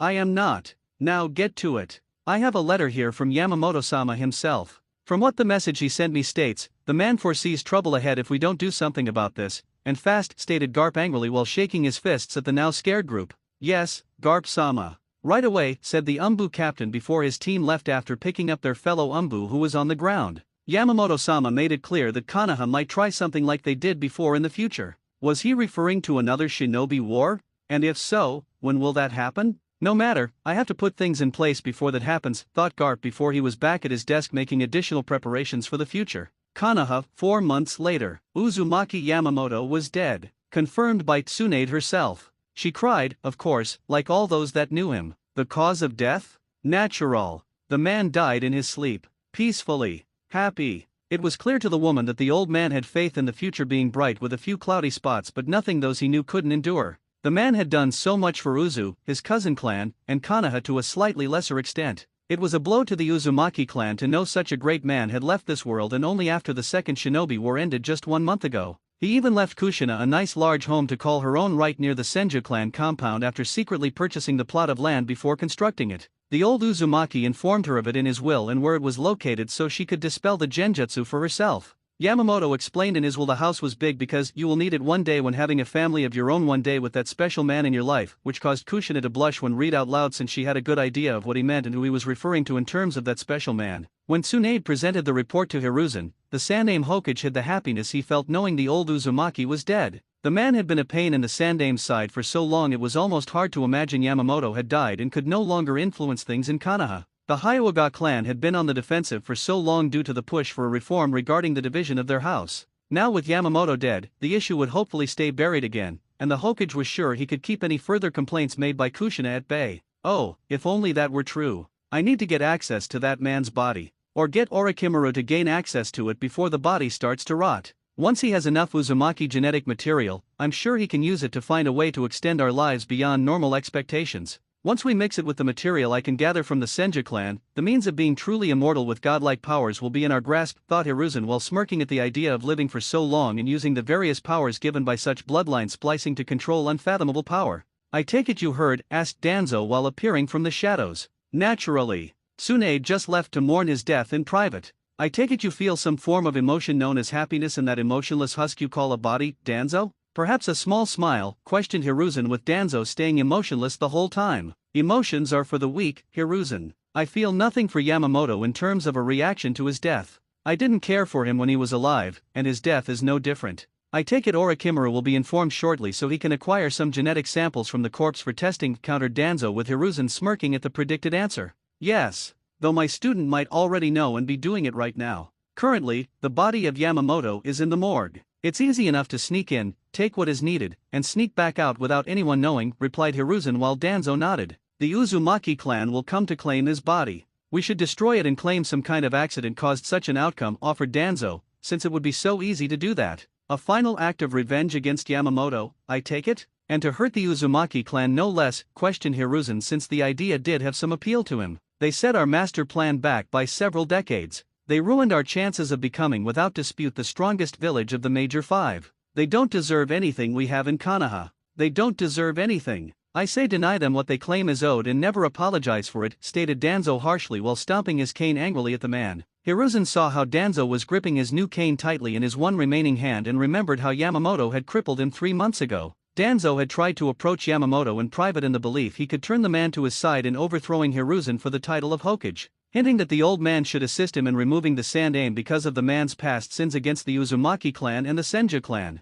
Danzo was not innocent in the schemes concocted either, but he was sure Yamamoto did not know that and decided to press onward in the belief that he could effectively manipulate the Uzumaki into unknowingly being his weapon, only to have Yamamoto draw his sword and slice into Danzo with deadly precision. The old Uzumaki took Danzo's right arm and eye and used the fire manifesting ability of his Zanpakuto to cauterize the wound instantly. The platoon of Root Nin in hiding rushed to their master's defense but were instantly burned alive and turned into ash before Danzo's remaining horrified eye. The man couldn't even go to the Sandaime Hokage since Root shouldn't even exist now due to Hiruzen having officially ordered Root to be disbanded now that the Second Shinobi War was over and would only be brought back out should another one manifest itself. Do not test me, Shinmura Danzo, or you will find that there are worse things to fear than death. Even now the sting to his pride, dignity, body, and soul still stung Danzo fiercely since he was unable to recover from such injuries. This forced him to retire from being an active shinobi, and Hiruzen had put him on as a third shinobi advisor, both to help keep Danzo close by to take a fall if Hiruzen felt it was necessary and to ensure the crippled man felt he was still important to some extent. Like Danzo, the Sandaime Hokage saw people as tools. But unlike Danzo, the Sandaime Hokage still saw how to use broken tools over throwing them away.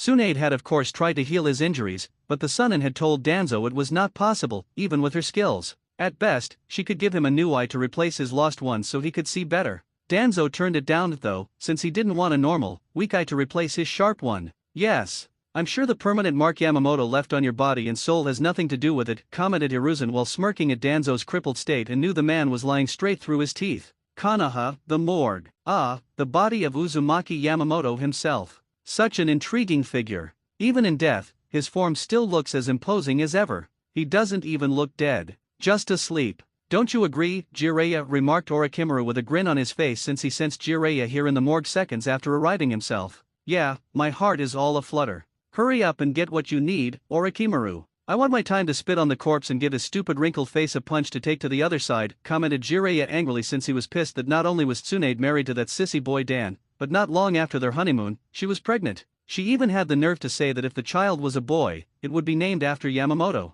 It was insulting. Jiraiya felt she should be having his child, not Dan's. His. Jiraiya of the Sunin. It was not fair. Oh, stop complaining, Jiraiya. Besides, Tsunade made it clear to you a long time ago that she was not interested in you on such a romantic level. Go write a book or something. It just might help you clear your head of the useless junk swimming within it, commented Orochimaru while Jiraiya bristled at the insult to his mind. Shut up, team, exclaimed Jiraiya angrily before he saw Orochimaru frowning. Interesting. There is some kind of seal here, remarked Orochimaru while he began his own examination of the old Uzumaki. What seal? Let me see, exclaimed Jiraiya before shoving Orochimaru out of the way and began to examine it himself. Only for the seal to suddenly activate and to their shock and sudden horror, the eyes of Uzumaki Yamamoto opened once more. The old man was alive, and currently had both Sunin by the throat in an iron grip. I see. I have been dead for less than a day, and already you are here to pilfer from my corpse like vultures smelling dead flesh, commented Yamamoto angrily before sitting up and looking the two dead in the eyes. What? Orochimaru questioned, while Jiraiya was thinking the same thing. You'd be surprised what can be sealed away. While this sudden return is only temporary, it's more than enough time to take care of you two for your past sins, Yamamoto answered, as Orochimaru and Jiraiya realized what he had done. Somehow, the old Uzumaki had sealed a piece of his life force until a certain moment in time when it would be unleashed, granting Yamamoto a temporary second life. We don't know what you're talking about, Ak. Jiraiya exclaimed before the grip on his throat tightened. Don't take me for a fool, Jiraiya. I know you two conspired with Hiruzen to destroy my clan. I know it was you two who conspired with Hiruzen to kill Noeki for his genetic material to use in the unethical experiments Orochimaru here was performing. And I also know it was you, Jiraiya, who conspired with Hiruzen and tried to have Dan killed simply because he was going to marry Tsunade. I spared your miserable lives the much-needed death you both deserved because it wasn't your time to die. Now that is no longer an issue. The world has no further need of whelps like the two of you, Yamamoto exclaimed, his grip on them increasing. We weren't the only ones. Danzo was part of it too. So were Koharu and Homura. Jiraiya said, attempting to direct the Uzumaki's wrath toward them instead. I know that, you idiot. I know a great many things you have done. What Orochimaru has done. What Hiruzen has done. What Danzo has done. And of course, what his advisors have done. They will all pay at a later time. Right now, you are the only deaths I need to concern myself with, Yamamoto replied before calling forth his Zanpakuto's power, his mind setting the room ablaze. What are you doing? Stop. Stop. We'll be burned alive. Jiraiya pleaded, looking into Yamamoto's eyes and seeing they were unwavering. You say that as if I should care. I made my intentions perfectly clear to my clan what was going to befall me while in Konoha upon my death. They don't need my body, just my sword. And I assure you, it will survive this fire moving to consume us because it is the fire. My will of fire. Yamamoto exclaimed while the flames intensified. No! I have so many potential test subjects I need to gather and experiment on. Theories that need testing, Orochimaru thought, trying to escape the man's grip, but finding it impossible. And he had just heard rumors of where to find the legendary Kusanagi, too. Your tainted soul shall be purged from this world. Nothing will change that. In doing so, the future will be a much better place for all, not just Konoha as you intended with the sand aim and some firm belief you could ascend to a form of godhood. Yamamoto finished before the fire moved in on all three of them. Damn you! Orochimaru and Jiraiya yelled angrily as the fire consumed them before causing a massive explosion. When the Hokage, Tsunade, Kushina, and a team of Umbu entered the scorched area hours later upon deeming it safe, all that remained was one thing: Uzumaki Yamamoto's Zanpakuto, fully sheathed, in the middle of the room, and looking completely fine, as if it had not just been in an enraging inferno and explosion earlier that day. Hiruzen scowled angrily at the sight. He knew both his students had been here when this unexplained explosion and fire happened earlier. He knew Yamamoto was involved. He knew that this sword was the source of the fire that consumed his two students, and that this sword caused the explosion to bring about the figuratively placed icing on the cake. If it weren't for the fact that Tsunade and Kushina were here, he would use all his strength and power to break the damn thing into multiple pieces. Sadly, Tsunade along with Kushina were in front of the sword before he could even give the order to his Umbu to get the sword. At the very least, Hiruzen intended to seal the damn thing away, use some kind of excuse that it was too powerful for anyone else to wield, and bury it deep in the Hokage vault. Before he could tell Tsunade or Kushina to give him the sword, they were already heading out the door. Where are you heading with that? Hiruzen asked, with Kushina holding it tightly. We're sending it back to Uzu, where it belongs, Tsunade answered stiffly, not looking at her former sensei. That is not going back to Uzu. It's going in the Hokage vault and will be sealed away until further notice, the Sandaime ordered, with Kushina glaring at him. It's part of the Uzumaki clan. Hence, it belongs in Uzu, Kushina countered, with the Sandaime Hokage scowling. It's a sword, nothing more. Anyone can wield it, and as such, I won't allow its power to fall into irresponsible hands, Hiruzen stated, while Kushina glared at him. You never liked old man Yama. You always hated him. You, Danzo team, Orokai team, and Erosenin, Kushina remarked, while Hiruzen frowned, knowing he had to tread very carefully.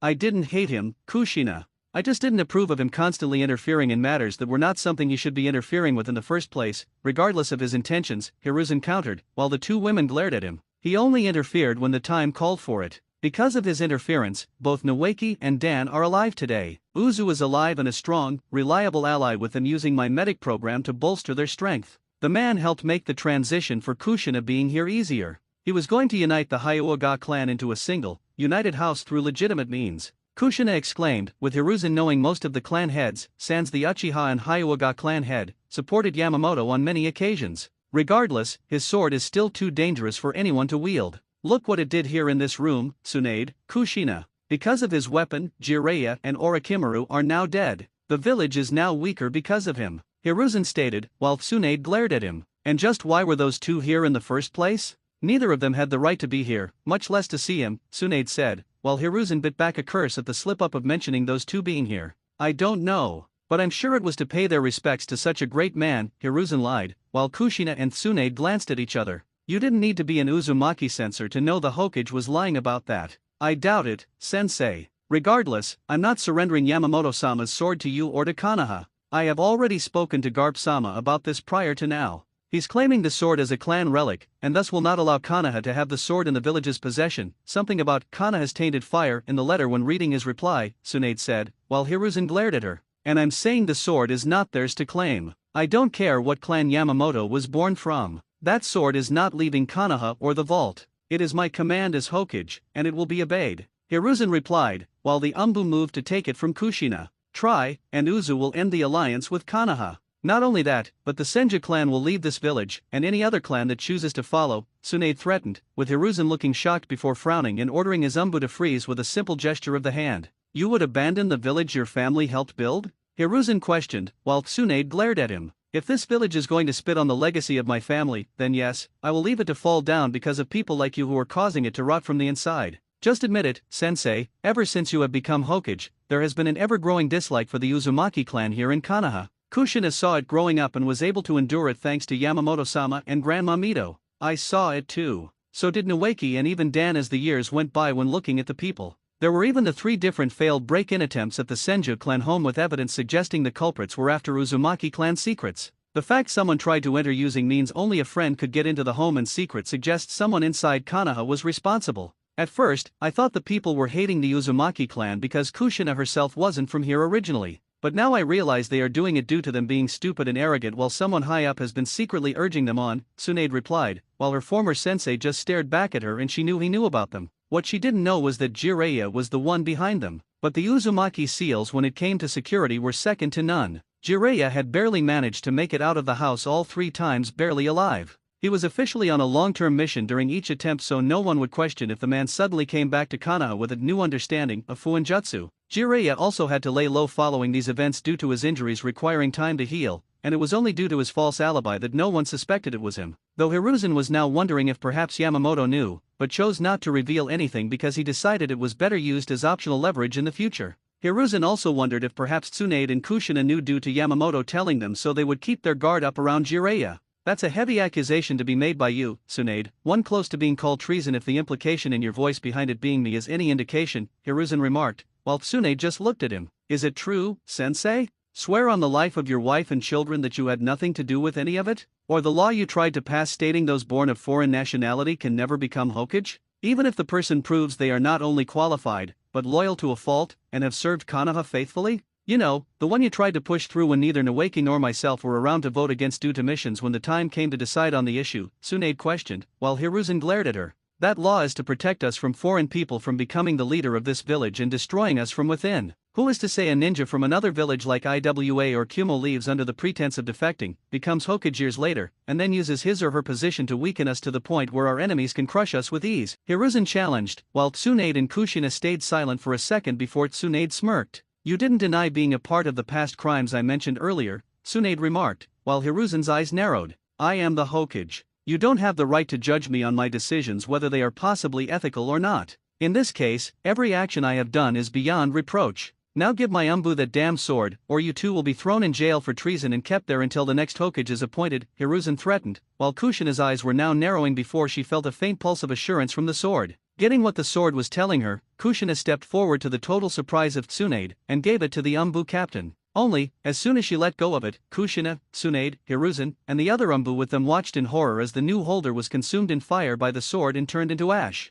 Not worthy to hold. Those were the 4 words that echoed throughout the room before the now hovering weapon flew to Kushina's hands. You knew that would happen, Hiruzen accused, while Kushina smirked. Prove it, Kushina shot back, while Hiruzen continued to glare. Face it, sensei. You lost this round. Orochimaru and Jiraiya were here to see Yamamoto-sama's body unlawfully. They paid the price for whatever reason they were down here with their lives. So did that Umbu just now in trying to take Yamamoto-sama's sword from Kushina. How many more people have to die until you get the message? Tsunade remarked, with her former sensei saying nothing. Let's go. Garp-sama will want this back in Uzu immediately, Kushina commented, with Tsunade nodding. Damn it. If another Uzumaki clan member wields that blade, it will mean someone on par with Yamamoto himself will be around to cause problems. Add in Orochimaru's own death and Jiraiya's has damaged Konoha considerably, with the former's R&D projects and the latter's spy network being stalled in the process. It means we will have to rely on the unreliable minds in R&D to fill Orochimaru's genius-filled sandals and the Uzumaki clan for picking up the slack surrounding Jiraiya's spy network.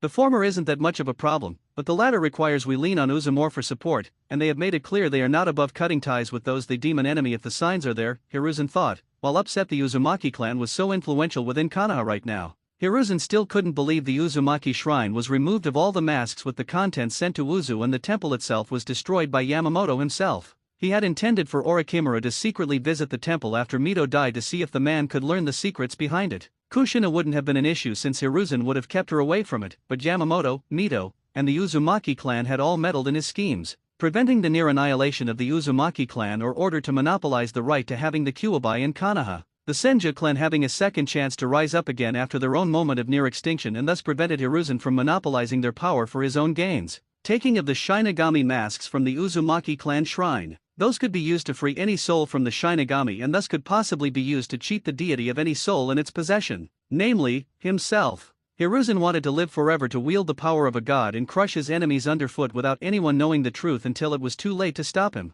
Many would tell Hiruzen that his children were his true legacy and true means of immortality, but the Saname Hokage thought those people telling him such things were idiots. His children or future grandchildren weren't an extension of immortality for him. Only immortality was considered immortality. His only hope now in salvaging this situation was finding the perfect successor to his title as Hokage and ensuring this person finished it, or at least found a way to bring him back in a way that would allow Hiruzen to live forever afterwards. Something Hiruzen himself knew he would quite possibly not, given how long it would actually take to remotely fix his plan and train a worthy successor to carry said plan out. Because even Hiruzen knew that even with the Edo Tensei, for all its greatness, it was not true immortality, and the titled Kami no Shinobi had no intention of being a puppet to the one using it on him. Sure enough, time had gone by with the passing of Uzumaki Yamamoto along with the sudden, surprising deaths of Orochimaru and Jiraiya of the Sunin. As time progressed, Konoha grew stronger despite the loss of 3 strong shinobi who helped defend the village with their strength. The only one who really wasn't enjoying the village's current prosperity as much was, surprisingly, the Saname Hokage, and it was quite clear to those around him, and knew why that was the case. 2 of his students were now dead. The Uzumaki clan was alive and thriving with each passing year. Kushina was visiting them every so often to keep up with what her clan was doing. Not only that, but his plan to secretly start the Third Shinobi War in order to bring about the secret destruction of the Uzumaki clan a second time in the process had failed miserably to produce the results he desired. The Uzumaki clan's strength had practically doubled if not tripled since the previous war with no signs of stopping. They had long since increased their security and their shinobi were now making sure all guests from Konoha were well monitored when entering the village. Danzo couldn't even get his root agents Hiruzen allowed him to have on the side to infiltrate the village when an attempt was made to find a weakness that could be exploited. It wouldn't be long now before the Uzumaki clan was recognized as a 6th shinobi village. Even with the Third Shinobi War making its mark known, the Uzumaki clan was showing none of the signs of being taken down anytime soon. Even the Saname Hokage's own future successor, Namikaze Minato, who Kushina was so damn smitten with during her genin days, and intended to marry, wasn't strong enough to keep her rooted to Konoha. In fact, Minato seemed to be like Hashirama in terms of siding with the Uzumaki clan's way of doing things over Konoha in regards to certain issues. Those specific issues Hiruzen himself chose to either ignore, or had sided with the overall opposition against the Uzumaki clan with Kushina being their representative in Konoha, namely regarding the Hyuga clan's cage bird seal. The noble clan was fighting the issue tooth and nail despite the Uzumaki clan having made a legitimate argument over the matter. It was to the point where the fire daimyo was going to come to Konoha this week to hear the issue for both sides before rendering his own ruling, which would be considered final in terms of how the issue was decided between the clans. You must convince the fire daimyo to side with us on this issue, Hiruzen. I won't have the weak members of my clan merge with the strong. The eldest born rules the main, and the younger sibling serves in the branch. That is the way of the world. Those are the rules of nature, exclaimed Hibachi, who was showing his age by this point, and intended to have his eldest Hayashi rule within a few years. Maybe half a decade from now at most. I know that, Hibachi. I know. I intend to side with you on this. But it won't be easy. This issue has been around since Yamamoto was alive, and you fell into his trap of demanding proof his clan made a version of the seal everyone in your clan could wear.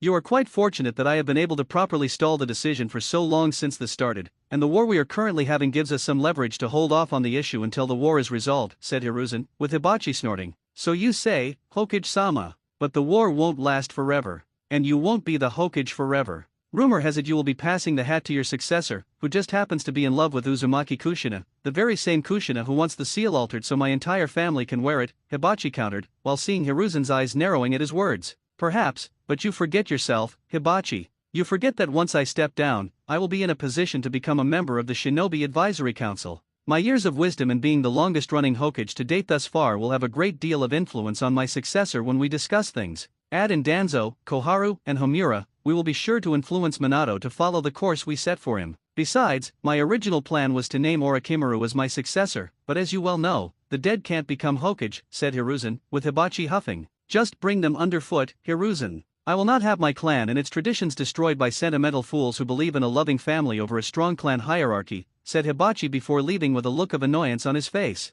The man was not one for family, or for love. Why would he be? Love was a weakness. It did not unite families or clans, it tore them apart. That was what his father told him and his father before him and his father before him since the beginning. It won't be easy. Kushina has the support of Tsunade and Noeki. At least Tsunade is too busy for the meeting. Raising her son requires more time at home when she's not working at the hospital. I can't believe she named the boy after that damned Uzumaki. No doubt she did it to spite both me and Jiraiya. Still, chances are either Dan or Noeki will attend the meeting in her place, thought Hiruzen, reflecting on how much had changed since Jiraiya's and Orochimaru's deaths. Of course, the people of Konoha mourned. Most of them, anyway. After Jireya's passing, Naoki took over as the sensei for Team 7 and recognized Minato's potential. Once the team was disbanded, with all 3 members having graduated to Chuyunin, Naoki started training Minato personally. The young Senju, much like Jiraiya before him, saw the gifts in the young Namikaze and wanted to see them flourish.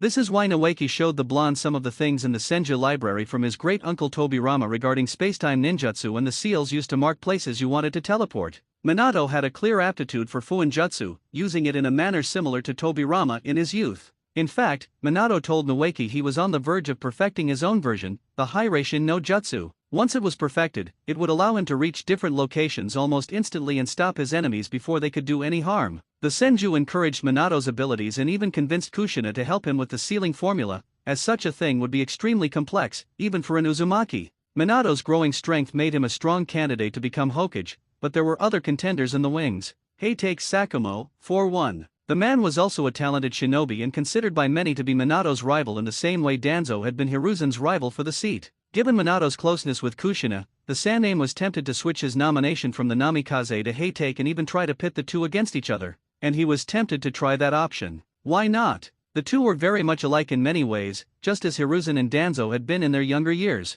Hiruzen could easily play these two Konoha shinobi against each other, manipulate both of them, and create a bitter feud to keep them on their toes. They would never trust each other completely, and their hearts and minds would harden in the belief that absolute power is the only friend one should have in this world. Not your friends, family, wives, children, or anyone else for that matter. Only power and ambition. But, the years were showing on the Saname Hokage. His hair was lighter, strands of gray and white were mixed in. His face was no longer young, but wrinkled in some parts. His age required him to narrow and squint his eyes when reading. His bones creaked and ached more with each passing day. Chakra or no chakra, Hiruzen knew he was getting old now. His body was not what it had been 10 or even 5 years ago. It wouldn't be long before time demanded a qualified successor be named to one day become Hokage in his place. Danzo had been silently fuming for a few years at that prospect. Not surprising, since he knew Hiruzen would never allow his old rival to take over, and the rumored chosen successor was not one for Danzo's old Warhawk ways. Not only that, but Danzo's age and his past injuries, thanks to Yamamoto, were catching up to him, too. Every day was agony for the Warhawk, no matter how hard he tried to keep his emotions in check.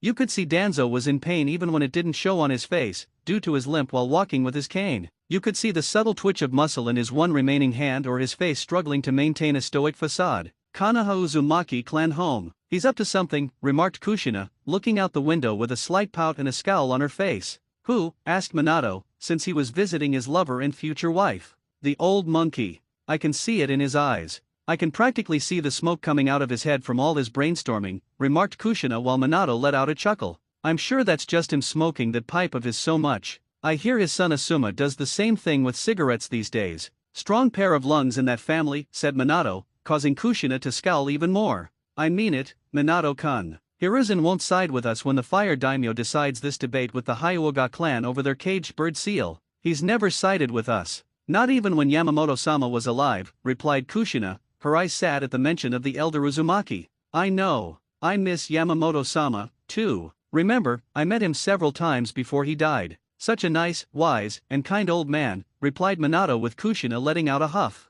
Nice. Bah. He once hit me right on the head just for calling him an old man. Which he was, stated Kushina defensively at the end. Oh, really? I seem to recall someone in this room with red hair getting violent when they were called a tomato head. Wouldn't you just as easily hit someone if they had called you an old woman? Questioned Minato while Kushina narrowed her eyes dangerously at her husband. Oh, but no one in their right mind would dare call me an old woman, my dear Minato-kun. They know better than to say that, and my loving future husband knows better than to bring up the old insult aimed at me, replied Kushina in a sweet and loving tone that made Minato sweat a little, as he knew that tone of voice well. It was the tone of a woman who would break his balls if he said one word she felt was out of line. Of course they wouldn't dare call you that. What was I thinking? Asked Minato, laughing nervously at her. All jokes aside, the idea of Hiruzen siding with the Hyuga clan upsets me dearly. Are you sure the fire daimyo won't just listen to Hiruzen and ignore what we have to say on the issue? Asked Kushina, with Minato smiling at her. The fire daimyo is a reasonable man. Always has been. Just like his father.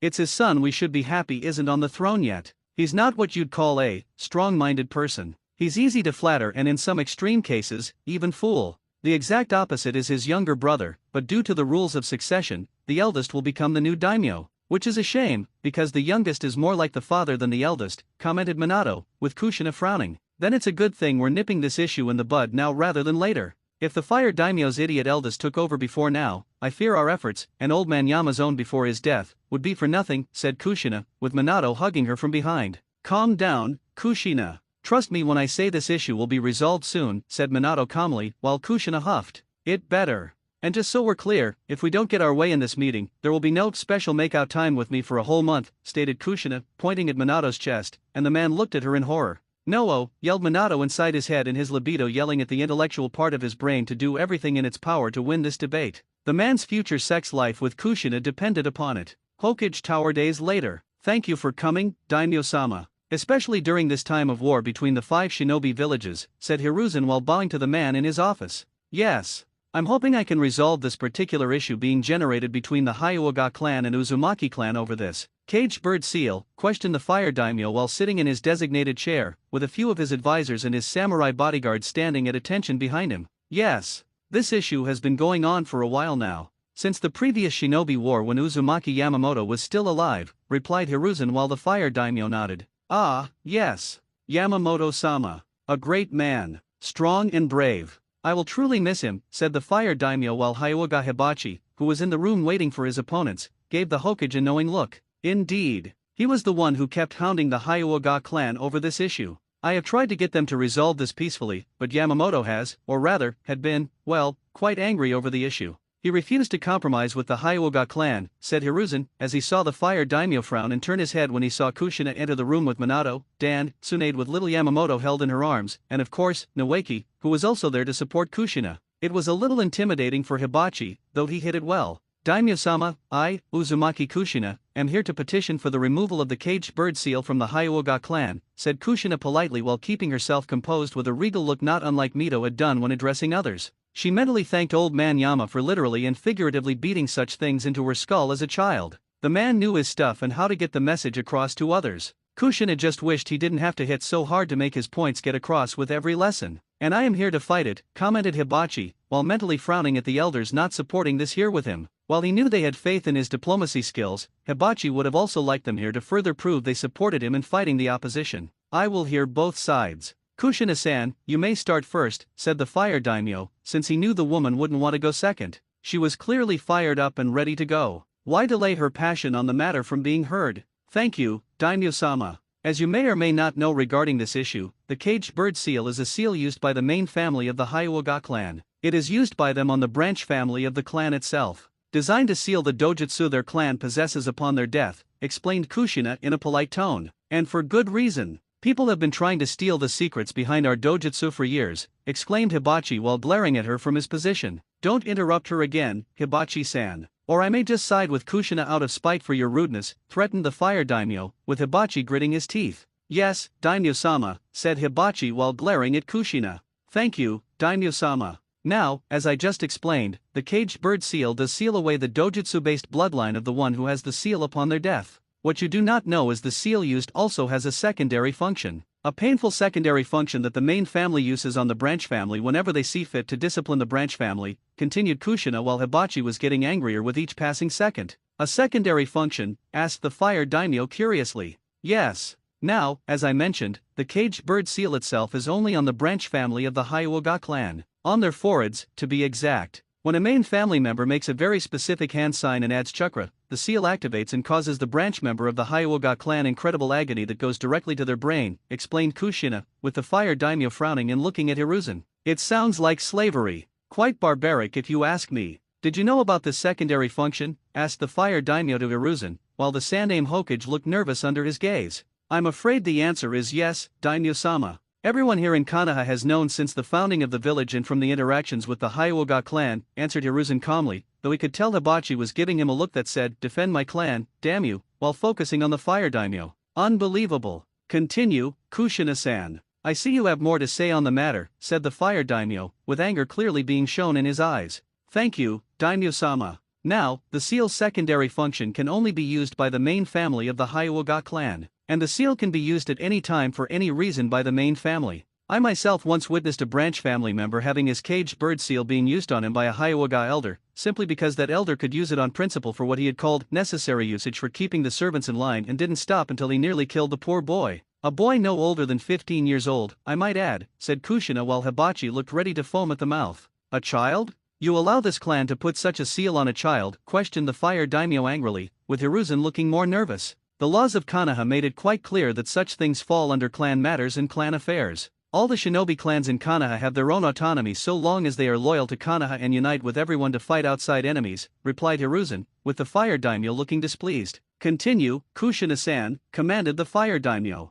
Yes, daimyo-sama. The caged bird seal is, in short, barbaric. It enslaves any and all who wear it. As a member of the Uzumaki clan, which specializes in fuinjutsu, I am ashamed to see such a horrible creation placed on another human being, replied Kushina, with the fire daimyo nodding since he was familiar with the Uzumaki clan and knew they were considered to be the experts in the matter. If that were the case, your own clansman, Uzumaki Yamamoto himself, shouldn't have made it for us all those years ago, exclaimed Hibachi, with his temper reaching its limits.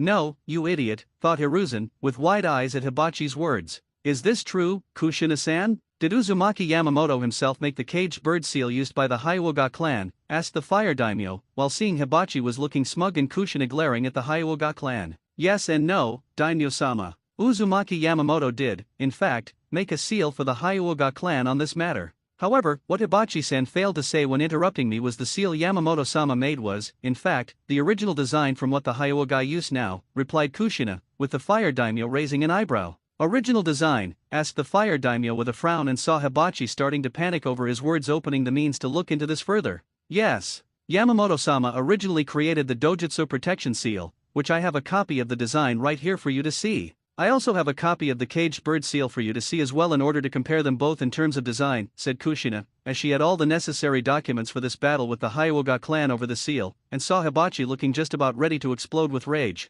Yes. The two are clearly different, remarked the fire daimyo while looking between the two seals. Not only that, but Yamamoto-sama recommended the seal he created be put on the back of the neck where it would be hidden by the Hyuga's traditionally long hair. That way, no one could ever tell the Hyuga clan even had a seal on them unless the person's hair was short enough to see it, added Kushina, with the fire daimyo nodding while each drawing of the two seals were marked with what each section did so the feudal lord could understand exactly what it was he had been staring at for the last few minutes. The Hyuga clan required a seal with hierarchical requirements. The seal given to us did not give our clan what we wanted, protested Hibachi, with Kushina glaring. So? You still took the seal he made anyway. Your clan had no right to take the Dojutsu protection seal and then alter it to your own specifications. Especially when your clan signed a legal binding contract stating you wouldn't alter it in any shape or form, stated Kushina while Hibachi growled. Lies. The contract was a forgery, protested Hibachi angrily and fearfully. Silence, Hibachi. One more word and I will throw you out of here. Besides, this is clearly a legitimate copy of the document.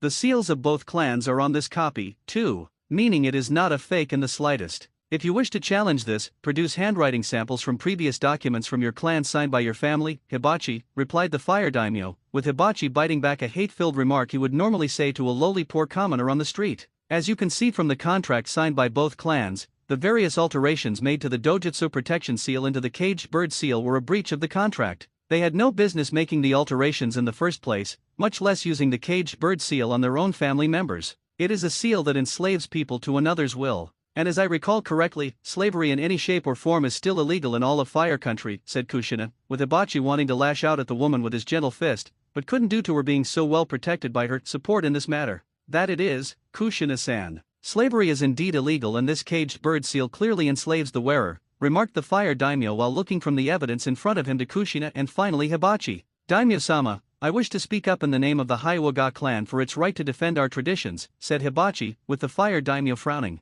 It's a struggle to see how you can defend these traditions of yours, Hibachi-san. They're both unethical and illegal to practice in my country and my shinobi village, the fire daimyo rebutted, while Hibachi appeared distressed and confused. The Hyuga clan has used this tradition of the cage bird seal for years to secure our bloodline. It has enabled those wearing it to protect the main family members who do not, Hibachi answered as the fire daimyo scowled. And why do the main family not wear this seal? If you truly desire your clan's dojutsu to be properly secure, why not have a seal that all within your clan can wear? And who in your clan determines who wears the cage bird seal and who does not? The fire daimyo inquired, with Hibachi trying to prepare himself mentally. The seal maintains a hierarchical structure within the clan, where the branch family servants serve the main family. The weak serve the strong. The cage bird seal provides this and keeps the servants from potentially revolting against us, since they outnumber us. Hyuga females are very fertile and often produce twins or even triplets. As such, the eldest child remains in the main family, while the other children sired from there become part of the branch family.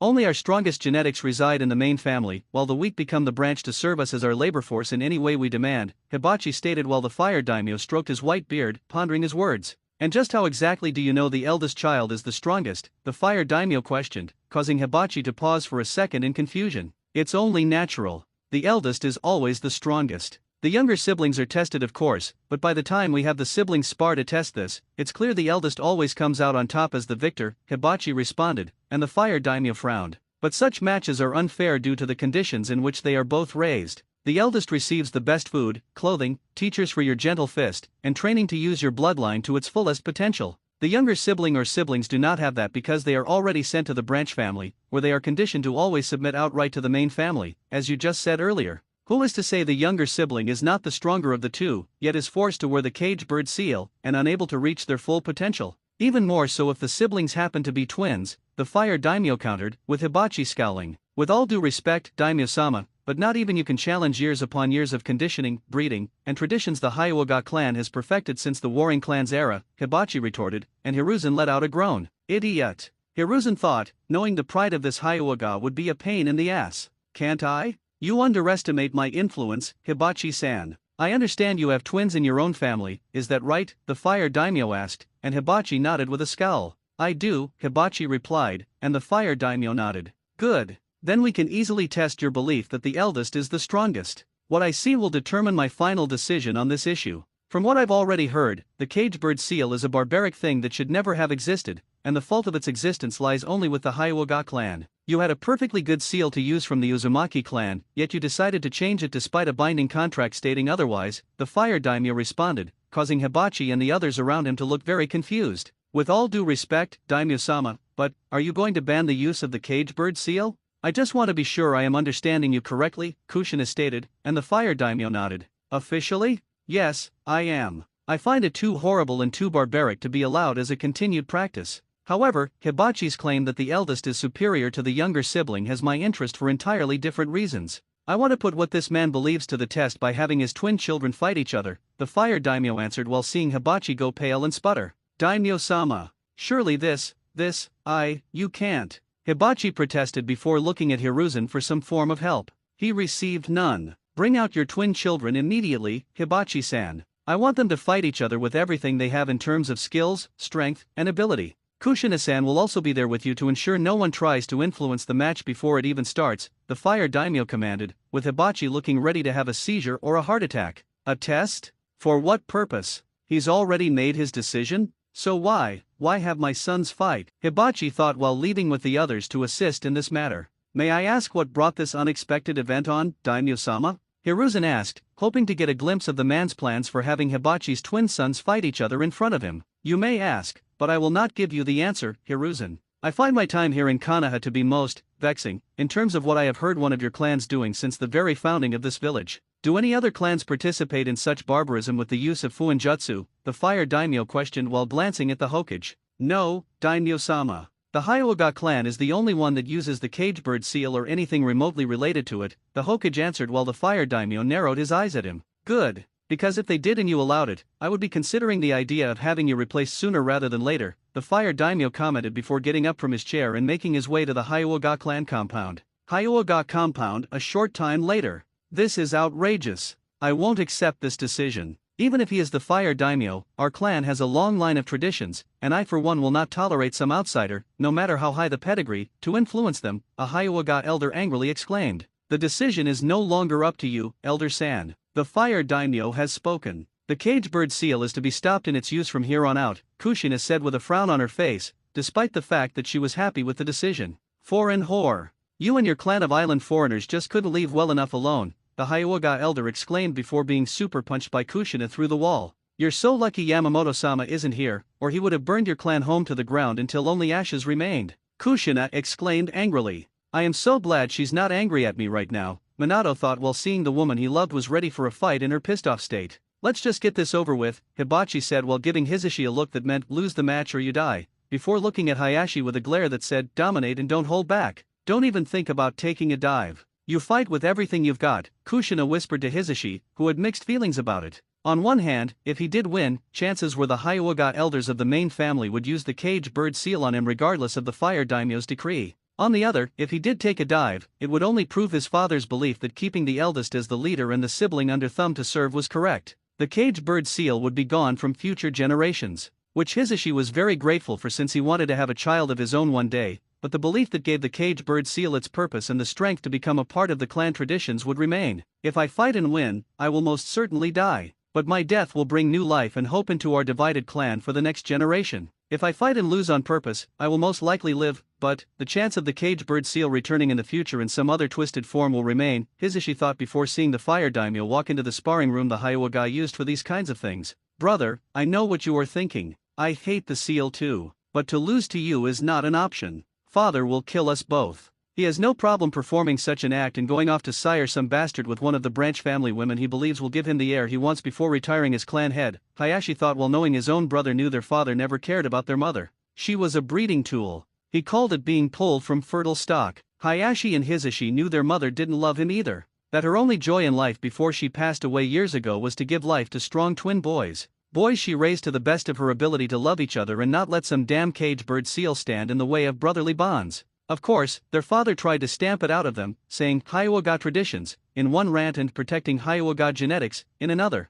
Hayashi had played the ever-dutiful son to his father and obeyed his every command while secretly apologizing to his brother for having to play it in the first place, since some of the commands were designed to hurt Hisashi as a means of keeping the twin submissive. I take it that these two have not been influenced in any way prior to my arrival to see this match? The fire daimyo asked while he and Hiruzen entered the room and sat down to watch the match. Not directly. But their father has given them meaningful stares, and I don't have to be a Yamanaka clan member to know what those words were behind the stares, Kushina said, with Hibachi and the Hyuga clan elders glaring at her. Then let me make this perfectly clear. Under no circumstances are either competitor in this match to lose on purpose. You two will fight in this spar and put your full effort into the match. Any dishonest failure will not be tolerated, and the offending party will be severely punished, the fire daimyo stated while the twins looked at him and both nodded in understanding. Neither could hold back or fake a loss. The only thing worth noting was that this match was not to the death, which was good overall for the Hyuga twins since neither wanted to kill the other. I don't care what the fire daimyo says about this match.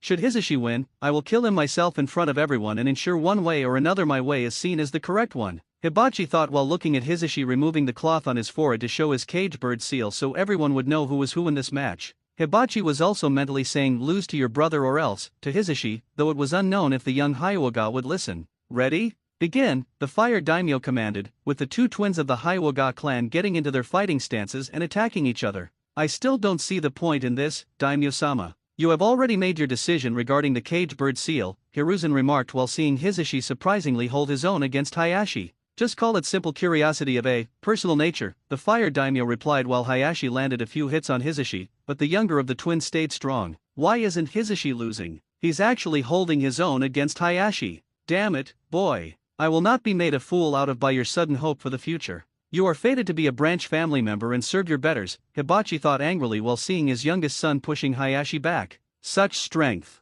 Such purpose in Hisashi now. Brother, am I the weaker one between us? Or is it because you are more motivated to win? Hayashi thought while seeing his brother was moving faster and more deadly than he had in their previous spars together. Was Hisashi holding back this whole time? And for what purpose? It would seem Hisashi isn't as weak as his father would make him out to be in terms of strength and skill, Kushina remarked while slowly but surely seeing the fight going in Hisashi's favor. Indeed, Hisashi is doing very well, though I think the motivation behind winning the match is definitely a deciding factor here. He clearly wants it more, Den said while he saw Hayashi trying to force Hisashi onto the defensive now with more determination in his eyes and both brothers trying to outdo the other. Still, Hayashi is still the more aggressive one, despite Hisashi's determination, Minato remarked, knowing Hayashi was taught to be aggressive in his fighting while Hisashi was conditioned to be submissive in his own when fighting a member of the main family. It was difficult not to follow that kind of instinct-induced training after doing it for so many years. Hisashi is going to win. Just look at him. Even with Hayashi getting more aggressive, Hisashi is showing he's not the weak, submissive thing his father claimed in the meeting room.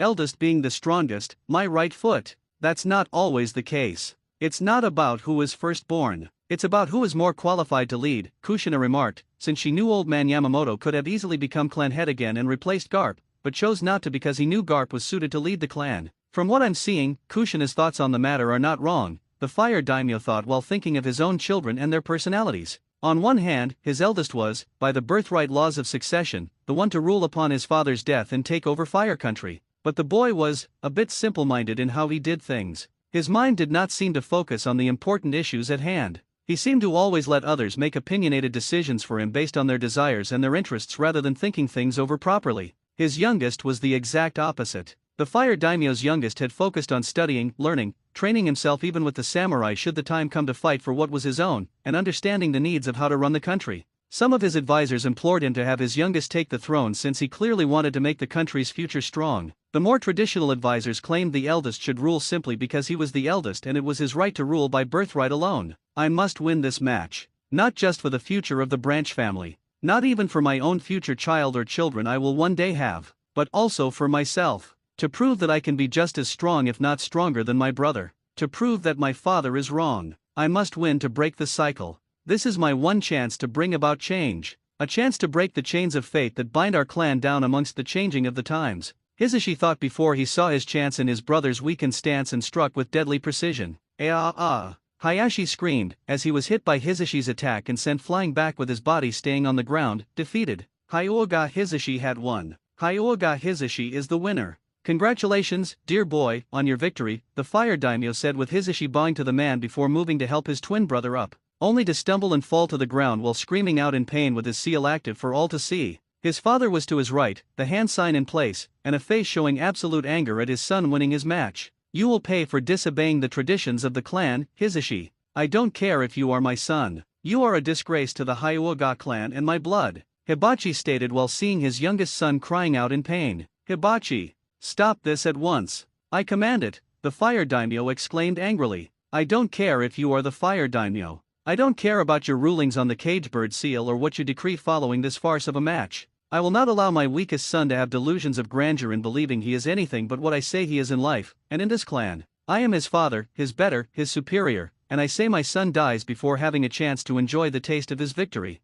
A victory he should have never tasted. Hibachi replied while seeing Hisashi cry out in pain. Of course, before he could say or do anything else, the man was struck from the side by Hayashi of all people. The hit had disabled the arm along with the hand attached to it, thus making the hand sign fall limp. Before Hibachi could say anything to his eldest son in the form of demanding an explanation, Hayashi had struck again with his strikes aimed at disabling his father further and rendering him a lump of flesh on the ground. Traitor! Hibachi gasped while Hayashi didn't even flinch at him. That's almost amusing, considering he is more traitorous right now than I could ever hope to be in his eyes, Hayashi thought while his father struggled to stand. I trained you, raised you properly as my son to be a proper clan head, to be the future of our clan, to keep the branch family in line. Your weak brother in line, and this is how you repay me? With betrayal, Hibachi demanded while staring up at his son. You actually sound surprised, father. Is it really so shocking that my love for my brother is stronger than the love I have for my father? Especially when there was no love for you to begin with?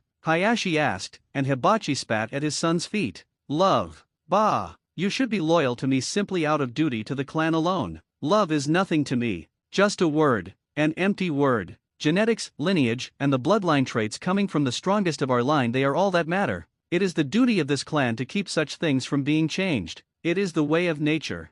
The eldest child among siblings rules over all, and those siblings must serve him or her no matter how much they may dislike it. That is the way of things, Hayashi. By betraying me, you have betrayed what our clan stands for in life. And for what? For love. A useless emotional concept that has no business being a part of this clan, Hibachi exclaimed angrily. I knew you'd say that. You never truly loved our mother. Her own strength didn't matter to you. You didn't love her for who she was, her character, her laugh, her sharp mind, her distinct way of doing things. All you cared about was bloodlines and lineage, Hayashi said, with Hibachi's glare fixed on him. As I've stated, love has no place in our clan. I only put up with her affection for you and Hisashi because it was needed at the time. My teaching methods for both of you weren't effective, but her approach was making progress. Having to endure her showing you two so much love for so long, I was immeasurably relieved when it was no longer needed. I knew her beliefs could be easily erased because they were weaker than mine. That was her only weakness, her love for her children and her faith in a loving family, Hibachi replied as Hayashi's expression soured.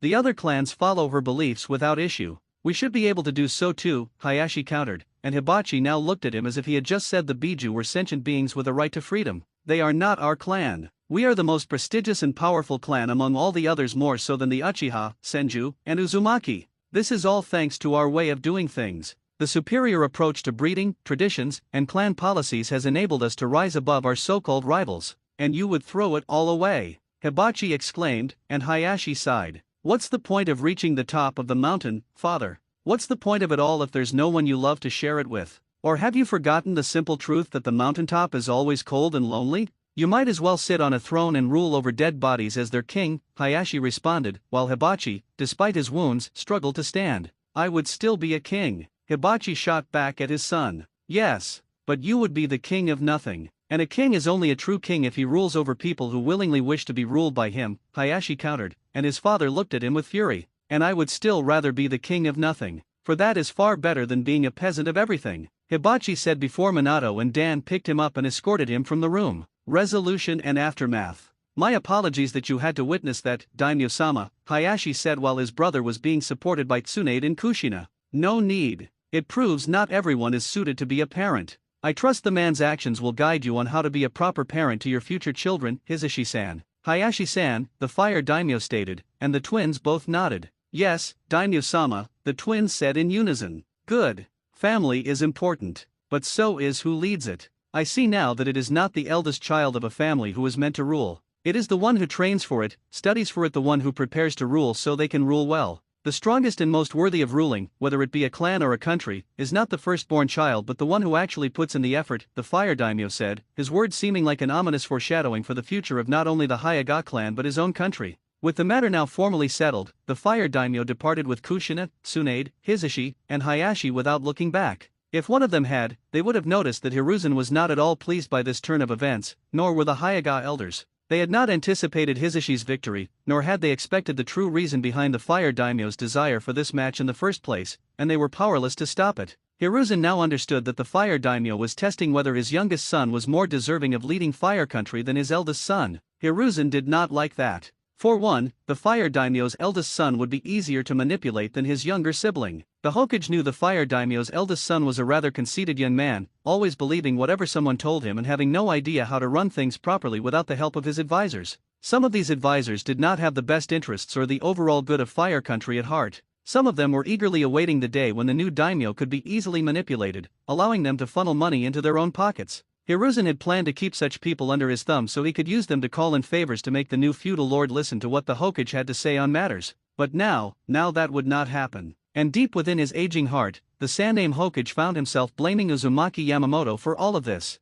Everything that man had done since returning to the world had ruined the means for Konoha to become the dominant power across the elemental countries. The Uzumaki clan was thriving when it should be extinct. Tsunade was happy and had a child when she should be focused on her ninja duties rather than being a wife and mother. Kato Dan and Senju Nawaki should be dead instead of alive. Hiruzen's two other students were dead when they should be alive. His prodigy student who would have revolutionized Konoha's R&D for transferring bloodlines was dead. His other student, Konoha's spy master and the village's own skilled Fuinjutsu master, was dead. And now this nonsense. Damn you, Yamamoto. Even now, you are hurting my dreams for Konoha from beyond the grave after all these years of being dead. It's bad enough you ruined my plans so far when you were alive and killed my students after your death. But this I will not tolerate in the slightest. I will crush the Uzumaki clan into submission, and I will make any Jinchuriki of the Kyuubi the village's personal weapon, whether they know it or not. Hiruzen thought, while wondering if he could possibly stall this transition with the Cagebird seal by using the war as an excuse,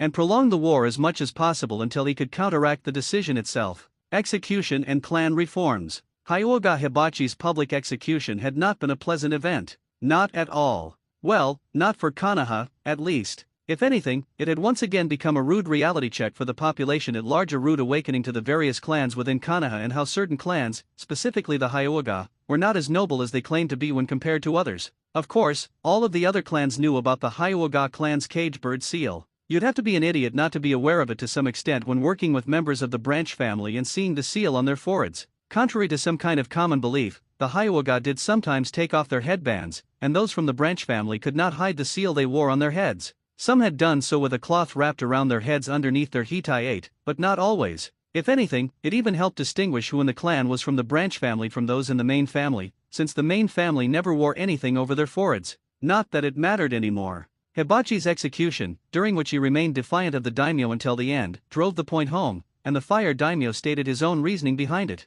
It easily made the whole issue surrounding the execution and the cage bird seal itself quite moot. Naturally, the other hokage elders were against not only the execution of their fellow elder but also the order to remove the cage bird seal in all its forms from the clan records. This meant everything written on paper, every design, and just about everything from its creation to the implementation of the damn fuinjutsu was to be destroyed, all of which was done under the watchful eyes of the daimyo samurai, Minato, and Kushina, since they knew the hokage elders along with their supporters from within the main family would try something. Not that it mattered, however, as the fire daimyo had made it clear to everyone in Konoha that he was putting the village on notice and not to push their luck in violating any more laws of his country, which they ultimately lived in. He made it clear that while Konoha was their home, the village itself was part of fire country and thus not above the laws of the land the village called home. As for the Hyuga clan, they underwent a major change in terms of uniting the family together in the form of the Dojutsu protection seal being placed on all members of the clan. Not only that, but the fuinjutsu was placed on the back of their necks, so not one of the clan members had to hide their foreheads in shame. Now they could walk among their fellow clan members as equals, the main family now having to take part in or share in doing the same chores and duties in maintaining the clan with the branch family.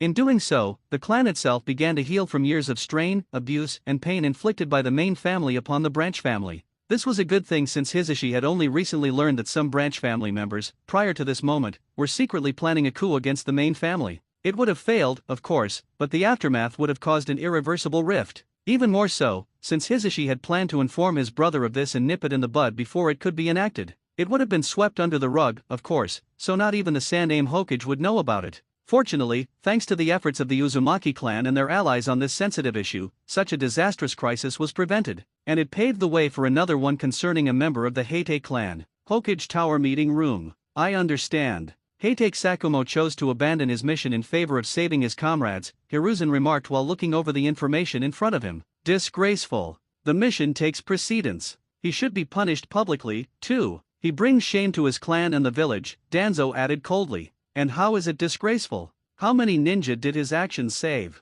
How many of them will get to return home and have a chance to be with their families? Loved ones? To be with their wives and husbands? Some of them are expecting parents. How will all these future children grow properly without their fathers? Tsunade questioned since she disapproved of how Konoha was so willing to throw a man like Sakumo under the bus. While some would consider what Sakumo did to be honorable, it still weakened Konoha in the long run, and all the ninja he saved could have been easily replaced. None of them were from any prominent clans, Danzo countered while Tsunade glared at him. All ninja have worth, Danzo, whether they are from clans or not. The more skilled ninja our village has, the better we will be in the long run, regardless of the mission the team was on being a failure. How many teams have failed and returned home alive? None of them were shamed as you're suggesting. Why this one? Or, rather, why this one shinobi? His skills rival Namikaze Minato, the future fourth Hokage, Tsunade replied while Danzo frowned. The truth was, Danzo wanted to shame Sakumo to the point where the man would doubt himself, making him question his abilities, skills, and purpose in life.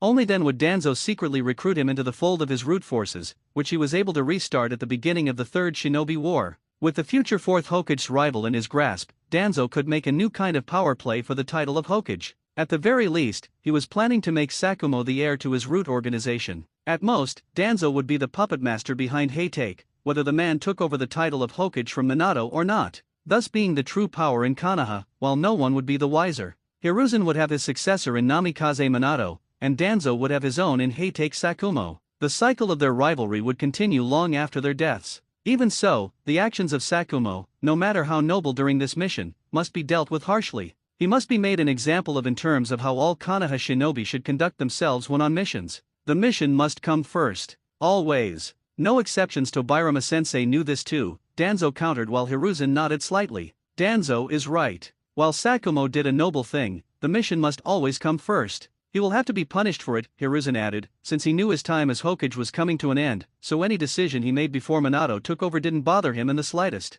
And what message does that send the rest of the ninja in this village? Forget about your comrades? Let them die when they could live to fight another day? And what about the families of these ninja? Sorry they died, but it is what it is? The mission comes first? It doesn't exactly inspire patriotic zeal for Konoha, Tsunade remarked, and many of the other clan heads nodded in agreement. We shouldn't have to inspire any patriotism from anyone in the village. People born in Konoha should automatically serve it without question. No exceptions. It is not a choice, it is a duty you are sworn to the moment you were born into this world. If you refuse, it just means you are a traitor and should be imprisoned for life, if not killed, Danzo shot back coldly, since he believed in automatic servitude to Konoha, no matter what. One of the concepts my grandfather believed in was the village working as a whole, one comrade looking out for the other. How can they trust each other if Konoha decides to punish Hatake Sakumo for doing just that? It sends a message to abandon your comrades and leave them to be killed or possibly worse. Something my grandfather would frown upon instantly, Tsunade countered, and she saw Danzo frown further at her words, since they were true and he knew it,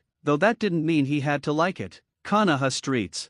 Hatake Sakumo was not content. Far from it. In fact, he was more confused than anything. The man had saved his comrades during the mission, choosing them over it, but instead of everyone being okay with his decision, they were ostracizing him. Why? Didn't the village believe in helping fellow comrades? In friendship? Trust? You look troubled, remarked Uzumaki Nagato, who was visiting from Uzu to see his cousin Kushina with his teammates. Is it that obvious? Sakumo questioned, looking at the young red-haired Uzumaki in front of him. Quite. I heard what happened on your mission and your choice to save your comrades over completing the mission. Contrary to what you may or may not believe, the decision you made was the correct one, Nagato replied, and Sakumo frowned. How do you know about the mission? It's only being discussed right now, and my team just got back, Sakumo questioned, and Nagato smirked. A little paper bird told me. She's been watching the meeting with great interest, Nagato said while Konan was listening in and relaying things to Yahiko, who was telling him everything she heard. I could report you to them, arrest you for treason and spying, Sakumo threatened, and Nagato shook his head. And say you do just that, arrest me, get me to confess the names of my associates, and get them arrested too for the same reason. What then? Do you honestly think it will erase the issue of your actions? It might to some extent, but we both know there will always be some lingering doubt within the minds of Konoha's more narrow-minded people. I saw how people looked at you until we spoke, looks of disgust, loathing. They see you as a traitor to the mission, not a savior to its people who went on that mission at the risk of not coming back alive. We both know, deep down, no matter how hard you try to show your worth and your loyalty to Konoha, they will never return it. They will always give you a look of disgust and shun your very presence until the day you die. That memorial stone that Konoha so proudly writes on to remember its heroes? You won't be on it. Not now. Not ever. In the eyes of Konoha's higher UPS, you are only slightly higher in value than a missing nin from this village. You will never be honored among the greats like Hashirama or Tobirama, not even if you died in the next 5 minutes or 5 years doing something truly heroic for them, Nagato countered, and Sakumo's frown deepened. Say you speak the truth about Konoha, all of it, and I can't prove them wrong. What do you suggest I do? Kill myself to remove the unfair dishonor the village placed on me and my clan? Sakumo asked, and Nagato scoffed. Of course not. If you did just that, it would be traumatic for your son, since he wouldn't be able to understand it. His name is Kakashi, right? Amazing potential at such a young age. He gets it from you. How do you think he will react to the sight of you dead on the ground with your sword buried deep within your stomach? How will he one day surpass you if you're dead? How will your son make you proud with the looming shadow of your actions haunting him long after your death? Nagato shot back while Sakumo thought things over in his head. My son shows so much potential. If I were to die, who would be there to train and mentor him? I know Minato is his sensei now, but what about after that? Or when they aren't training? My son could become the next hokage. It seems to be a strange pattern, where those who are trained by a hokage either become one themselves or are as strong as one. Hashirama and Tobirama trained Hiruzen, and he in turn trained Tsunade, or Akimaru, and Jiraiya. It was the latter of the three who trained Minato before Senju Noeke took over.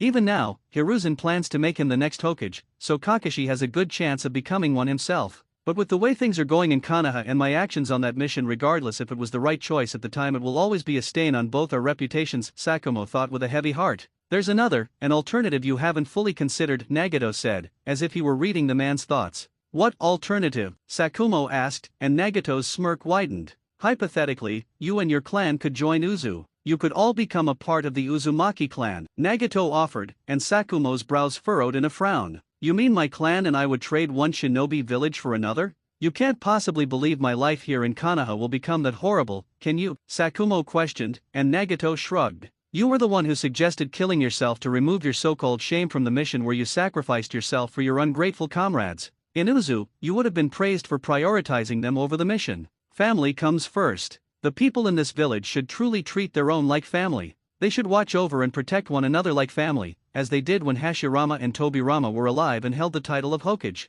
The generation belonging to Hiruzen, and even some of this new generation within Konoha, have forgotten that part of their history, the will of fire that Hashirama preached about. Even now, they argue about making an example of your own fire. Snuffing it out by kicking dirt all over it. Is that what you want? Or do you want to live a life where your heroic actions aren't sneered at by ungrateful idiots? To live in a village where your son can see his father respected for choosing his comrades over a mission, Nagato countered, causing the man's frown to deepen. Sakumo loved Konoha. He loved its people. Even if they showed him they didn't love him back as he once believed. To leave Konoha for Uzu almost felt wrong to him. Almost. I need time to think about your offer. To consider what you are saying and if it holds any truth. Until then, this conversation between us never happened, Sakumo replied before he left, and Nagato simply nodded. Don't be surprised if things get worse for you and your family. If they do, come find me. I wouldn't want to go looking for a man with a sudden suicidal tendency only to find myself too late to stop him from doing something that will hurt his family in the long run, Nagato remarked before leaving Sakumo to his troubled thoughts.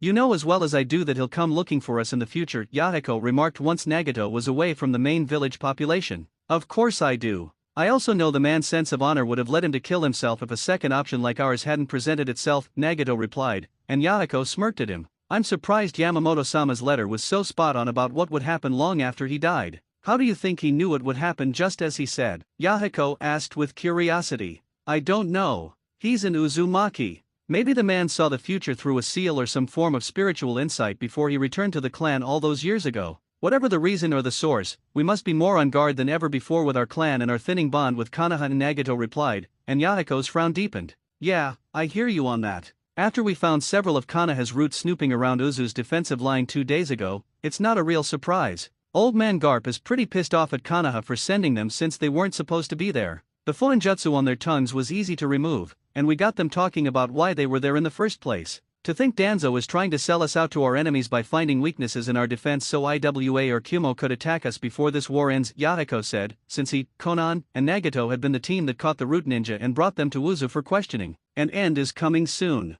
I can feel it with my eyes. Kumo has been having trouble with their daimyo and raikage at each other's throats. The war is getting too expensive for them, and the Lightning Country is showing signs of going into a recession soon. Iwa is the only real problem left, and even they are starting to show signs of fatigue on their end. That Tsuchikage is a stubborn old man, so a major event must transpire before he decides to throw in the towel, Nagato commented, and Yahiko shrugged. Well, as long as Uzu survives, I don't give a crap. All I want is for Uzu to stand tall, for the three of us to stick together, and for us to leave behind a great legacy, Yahiko said just as Konan appeared in a swirl of paper. They're going to make an example out of Sakumo, Konan whispered sadly, as she had heard the entire argument and it upset her greatly. Konoha's loss. Uzu's gain, Yahiko remarked, but Nagato shook his head. That's only if he feels moving his entire clan or just himself to Uzu is a much better alternative to killing himself over the issue. His son is the student of the future 4th Hokage after all, Nagato remarked, and both Yahiko and Konan sighed. At least we gave him and his clan a way out of this.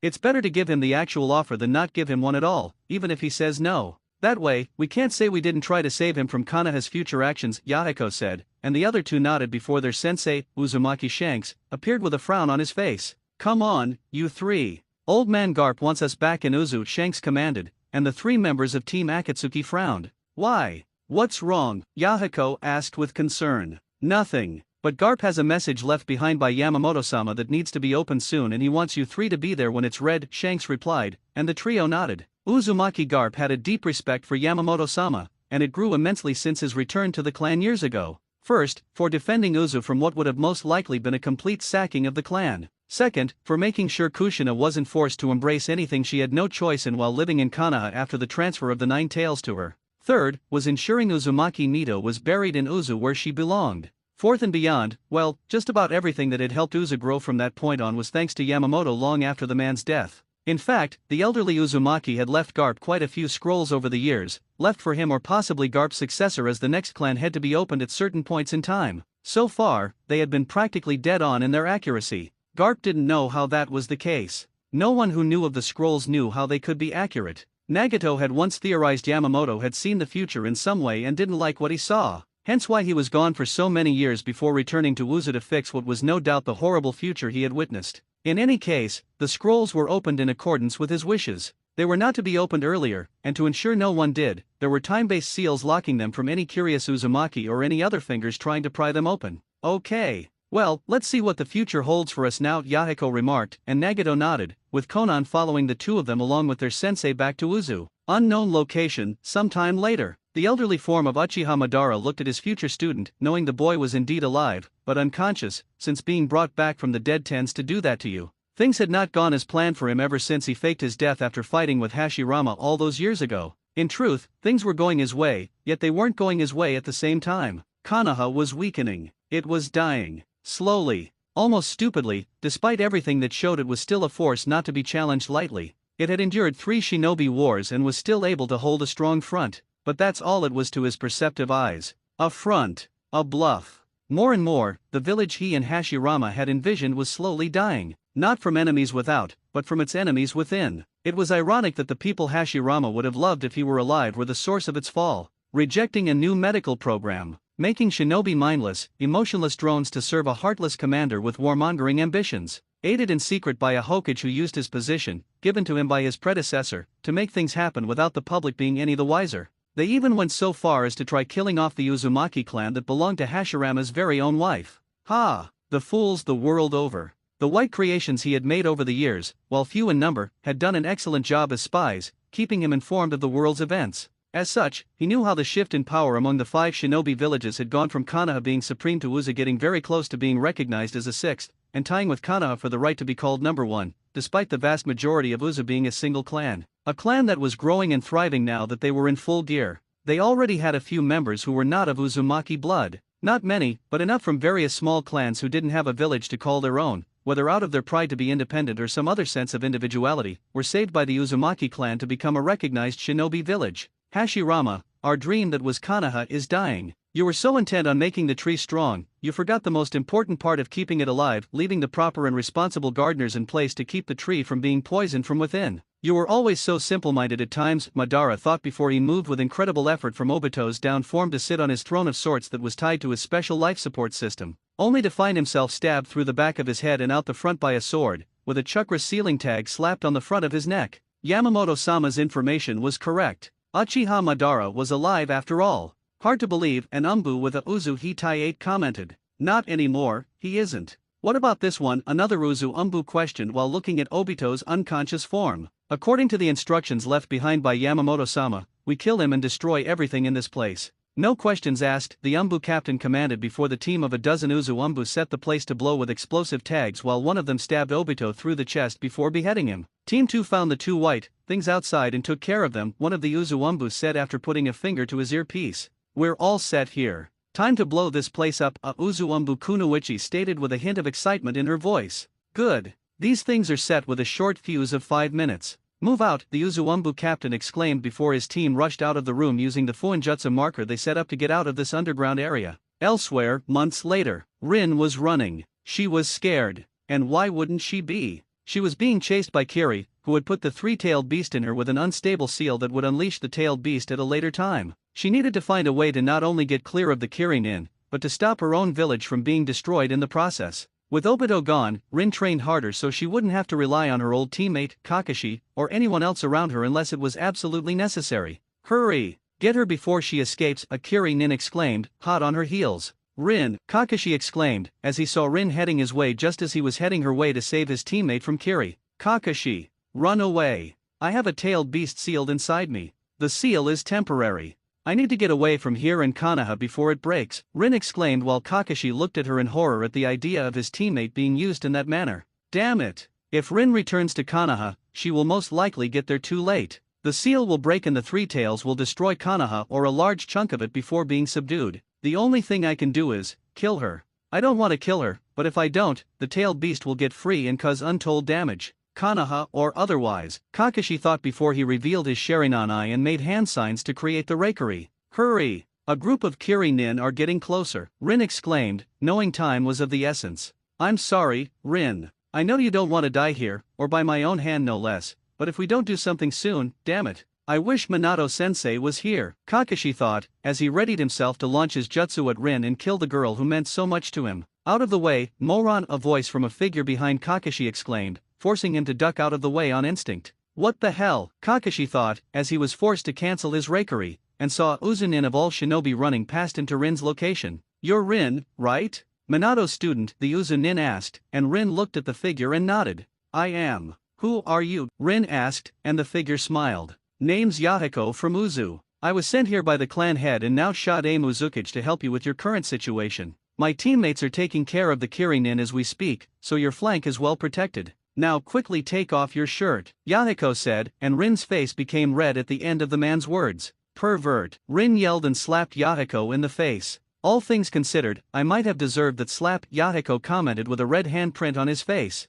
I am not removing my shirt, Rin exclaimed angrily while a tick mark appeared on Yahiko's forehead. I have a seal here with me to keep the one on your body stable. I need to apply it or this whole place is going to become very different terrain-wise the longer we talk about this, Yahiko countered, and Rin glared at him with red cheeks. Fine, but if you ogle or touch me in a way I don't like, I'm going to cut your balls off, Rin exclaimed while taking a page from Kushina's and Tsunade's book on how to ward off perverts. Yeah, I get it. Now hurry and remove the shirt, or else we're all dead. No peeking, either, Kakashi, Yahiko exclaimed to the stumped Konoha nin.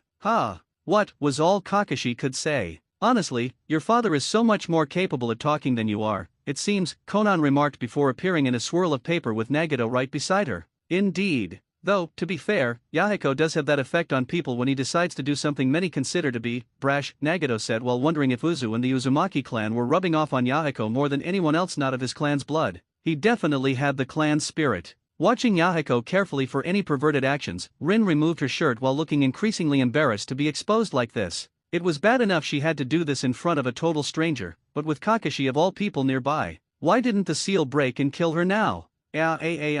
Done, Yahiko stated while activating the seal, and Rin quickly put on her shirt again, before kicking Yahiko in the balls. That's for being a pervert, Rin exclaimed while Yahiko whimpered at the low blow hurting his male pride. But I didn't do anything, Yahiko protested while his teammates and Kakashi sweat dropped at the interaction between the two. You were thinking it, Rin countered angrily. Okay. I can't argue with that, Yahiko mumbled, but Rin still heard him, and got even angrier. I knew it. I knew you were thinking perverted thoughts. I'm going to beat you stupid, Rin exclaimed before she began to do just that on Yahiko, who was now pleading for mercy. Shouldn't we save him? Kakashi asked while watching Rin stomp on Yahiko with that angry look all women have when they are pissed off at a man. I'm not. But by all means, you intervene on his behalf.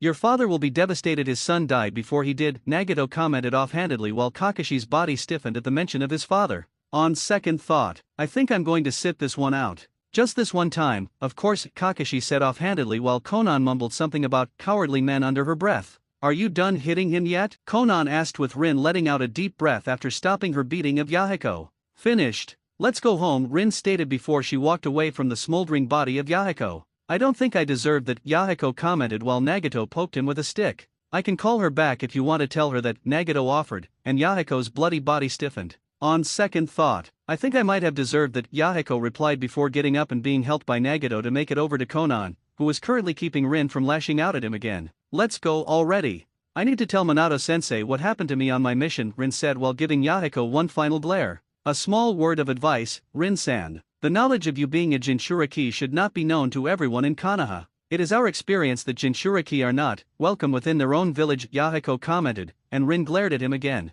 The Uchiha have always been a pain. The only reason Grandpa Hashirama even wanted them in Konoha was because it was a shared dream between himself and Madara. And look how it turned out. Madara went crazy later on. They still can't let old grudges go. They could, since it was several generations ago, but they choose not to out of some stupid sense of wounded pride, exclaimed Tsunade, furious. We're getting off track. The question we need to ask is what are we going to do about this situation with Hiruzen and his advisors, questioned Inoichi, with the future of all their families at stake. We wait until the war ends. We wait until Hiruzen proclaims who his successor is once this war comes to a close. It will be a test to see what our futures hold. If he names me as the Yondaime Hokage, we stay in Konoha and fix it from within, like I know you want to. But if Fugaku is named Hokage, we will leave. All of us. All of our clans, answered Minato, with the clan heads reluctantly nodding. Not to ask a stupid question, but should the latter of the two happen, where do we go? Asked Choza curiously, since he doubted any of the other villages would take them in after losing so much in this most recent shinobi war.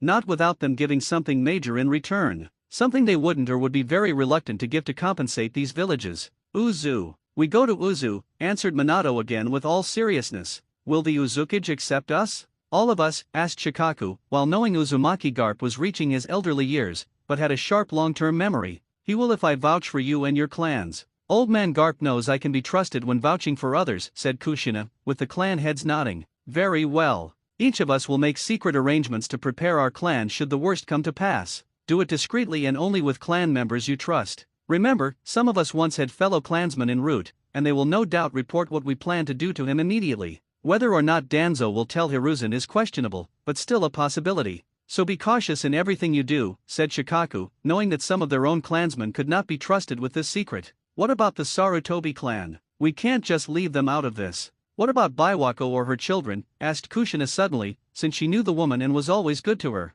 We can't be sure where her loyalties lie, Kushina. Granted, I doubt she would approve of her husband's actions with us, said Minato, knowing the woman was indeed a coin toss right now, and so was her clan. But she could still side with him nonetheless, finished Kushina sadly. Sadly, yes. Our plan may or may not be needed depending on the end of the war and who Hiruzen names as his successor. Until then, we can prepare for the worst, and discreetly find out who among our clans can be trusted to come with us to Uzu to start anew there, replied Minato, knowing there were no doubt going to be some people within all the clans who would refuse to leave Konoha. In the end, all they could do was wait and see how far Konoha's current leadership would fall. The Third Shinobi War was officially over. IWA had surrendered. Not surprising given how one Namikaze Minato used his Flying Thunder God Jutsu on hundreds of IWA shinobi and killed them all within mere seconds. That Tsuchikage, fearing the man would somehow use said jutsu to get within Iwa's walls, decided to cut his losses and called for a truce while he still had the chance. After being the final holdout of the war due to Kiri's initial plan to destroy Konoha backfiring and Kumo no longer having the stomach for staying in the war, IWA knew that Tsuchikage had done the right thing. Naturally, they didn't like it,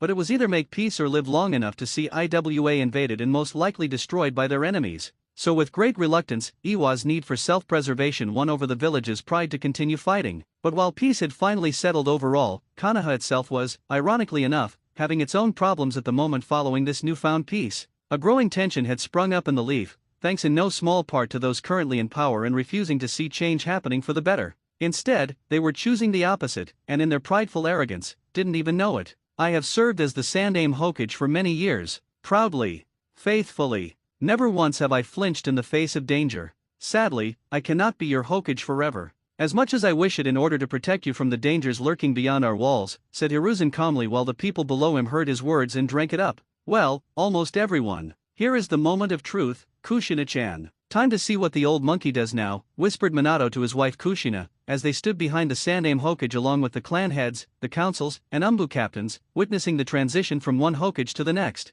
It is with my great pleasure to announce to you my successor, one who is worthy of the title and has loyally served Konoha since he was a child. I present to you my successor and the new Yandaime Hokage, declared Hiruzen before he turned around to stare at Minato for a second with a knowing look on his face. You brought this on yourself look, before turning his head fully to a slightly stunned Uchiha Fugaku, since no one had told the Uchiha he would become the new Hokage. Me? Hokage, thought Fugaku, who took several steps forward and was given the Hokage hat by Hiruzen himself. Uchiha Fugaku, by the power given to me as the Sandaime Hokage, I now name you the Yandaime Hokage of Konoha. May your time as the Hokage of Konoha be a long and prosperous one, exclaimed Hiruzen, with the crowd being shocked at first since they were expecting Namikaze Minato to be the next Hokage. But soon the people got over it and began to clap and cheer for the man the Sandaime had personally chosen to lead Konoha into the future. So Hiruzen has made his decision, whispered Kushina, with her eyes narrowing at the old monkey. Sorry you didn't become the Hokage. I know it was your dream, Minato-sensei, said Rin while Kakashi looked depressed at seeing his sensei being denied what was meant to be his after all that had happened during the war.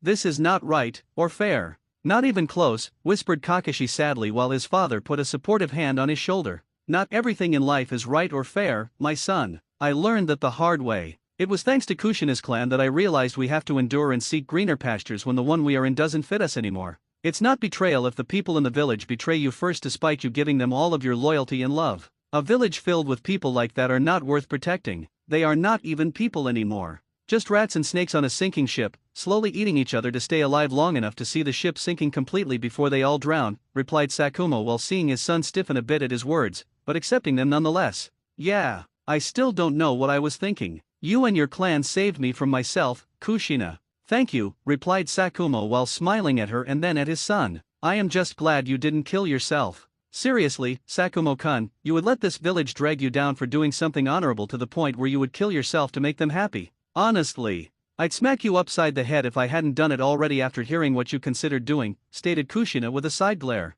The question we need to ask is what do we do regarding this new Hokage, questioned Rin while she put a hand on her belly where the seal was and sensed the three-tailed Biju and her getting nervous. The two had grown quite close in terms of bonding with one another in the last couple of months since being sealed into her. Rin had actually taken Minato's advice and tried to meet her Biju to form a friendship with it. Just because the turtle was sealed into a human didn't mean it had to live a life of isolation for the duration of Rin's natural life. Kushina herself had also started it as well with Kuobai, who surprisingly was open to the idea of being her friend almost immediately. When Kushina asked why he was willing to do this, the fox just smirked at her like he knew some kind of inside joke, and just told her it was beneficial for both of them. Kushina knew the Kuobai was hiding something, but decided the secret wasn't harmful to her, or anyone she knew, so decided to let it go, for now. We continue as planned, but don't do anything until Fugaka does something. No doubt he will call a meeting with the councils and all the clan heads now. Turning Kushina or you into weaponized Jinchuriki is not something he can hide from us. It also has to be a mutual decision made by everyone, including the Jinchuriki in question. Something that Hashirama insisted upon so a future Hokage couldn't outright claim ownership of one and prevented Jinchuriki from being forced to fight for Konoha against their will. He did not believe Jinchuriki should be weapons. I'm surprised he didn't realize that when dividing up the Biju to the other villages, replied Minato while holding Kushina's hand tightly. Best intentions, Minato-kun, whispered Kushina, knowing the other Jinchuriki from the other villages were not treated so kindly in their villages when the cages of each wanted to use them for war. By this point, Fugaku had done enough waving to the people to satisfy his overinflated ego before calling for an immediate meeting with the councils and the clan heads in order to give out his new orders as the new Hokage. Not surprising, since becoming Hokage had required a meeting almost immediately on the first day to not only assert one's authority but to get updates on matters a Hokage needed to deal with. As you know, my appointment as the Yondaime Hokage has left the seat of Uchiha clan head currently vacant. As such, I am handing over that particular title to Uchiha Yashiro. I know he will do his job well, announced Fugaku while Yashiro nodded and accepted his position as the new clan head. And what of you, Hiruzen? Will you become clan head of the Sarutobi clan? Asked Shivi curiously. No. My wife Baiwako-chan will be handling that position from now on. I will be part of the Shinobi Advisory Council, answered Hiruzen with many of the clan heads frowning at that. There are 3 on the Advisory Council already. Is a 4th one really necessary to help the new Hokage? Asked Hayashi since he felt many would see it as the new Hokage being less than competent to handle the tasks his position demanded of him. Are you actually questioning Konoha's previous Hokage of his right to sit on the Shinobi Advisory Council? Questioned Danzo since he knew Hiruzen would be able to help him influence Fugaku to follow their policies and thus move to defend his old rival. I'm not questioning his right. I am questioning if it is a good thing for a Hokage to have so many Shinobi advisors. It may make our enemies believe our new leader is not up to the challenge of leading Konoha. Not only that, but this could actually lead to some form of tangled bureaucracy. Something that makes things difficult for all of us when certain situations are being discussed and require decisive action by the Hokage, countered Hayashi while he kept his eyes on the Shinobi Advisory Council and new Hokage.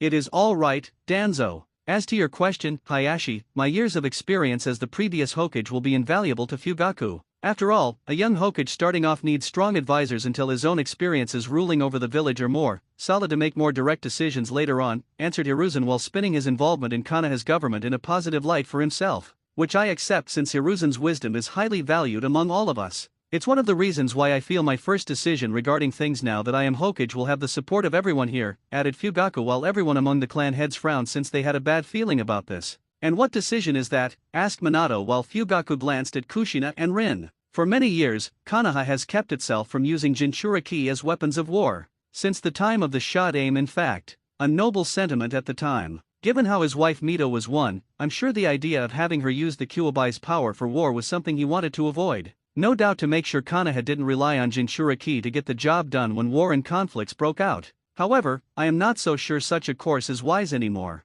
Our enemies from other villages are using their Jinchuriki more and more with each passing conflict and war we have with them. Fortunately, the peace we have now recently acquired has provided Konoha with a window of opportunity to change that one problem. Now we have not one, but 2 Jinchuriki in Konoha, and we can now do what needs to be done to truly be the dominant shinobi village among our rivals. I am moving for both Uzumaki Kushina and Nohara Rin to have their seals examined, altered, and to become Konoha's new weapons. They are to have their seals changed so they can both access the Biju they each hold, and when the time comes, we will crush our enemies one by one, answered Fugaku to the horror of many in the room. You can't, Fugaku. There are laws in place that state everyone in Konoha's governing body, including the Jinchuriki themselves, must agree to such an action, said Minato to remind Fugaku of the law that Hashirama made and Tobirama enforced. Hiruzen only enforced the law because the Uzumaki clan wouldn't allow anything else, and even if they weren't around, Kushina wasn't about to let anyone tamper with the seal she had when growing up. I am repealing such a law. As Hokage, it is my right to change or remove laws that will hinder the overall progress of Konoha.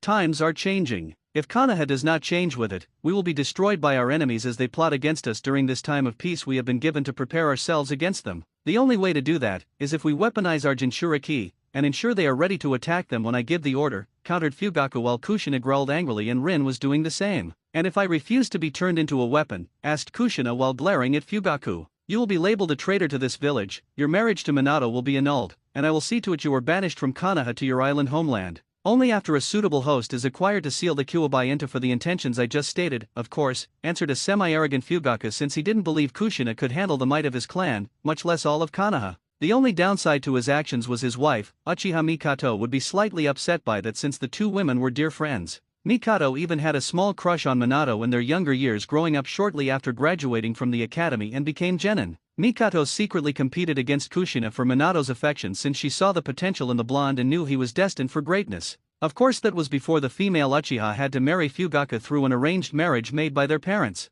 Alas, his wife's anger was a small price to pay for greatness. Mikato had been a strong kunoichi before their marriage, but now she had become a loving housewife that helped with the clan on occasion. It wouldn't be long before she was pregnant and giving him a son to raise to one day become a future hokage like himself. This is outrageous. I won't stand for it, exclaimed Tsunade angrily while glaring at Fugaku. That bastard. Sensei knew he would do this. Probably filled him with the tales of glory from the days of Uchiha Madara. About how the man could control the Biju with his kami damn eyes, exclaimed Tsunade angrily with Kushina also looking super pissed off over the issue. No doubt done during the few months prior to the war ending. Fugaku probably went to the Uchiha library to confirm Hiruzen's words and found them to be accurate or close to it as humanly possible. It's no wonder he didn't oppose the old monkey's appointment to being part of the Shinobi Advisory Council. And now we have to deal with this bastard for a Hokage wanting to turn Rinchan and myself into weapons of war. Right after we gain some measure of peace. He wants to gear us up for another future war. One the idiot no doubt wants to start, exclaimed Kushina angrily while Minato sighed since he had come to the same agreement.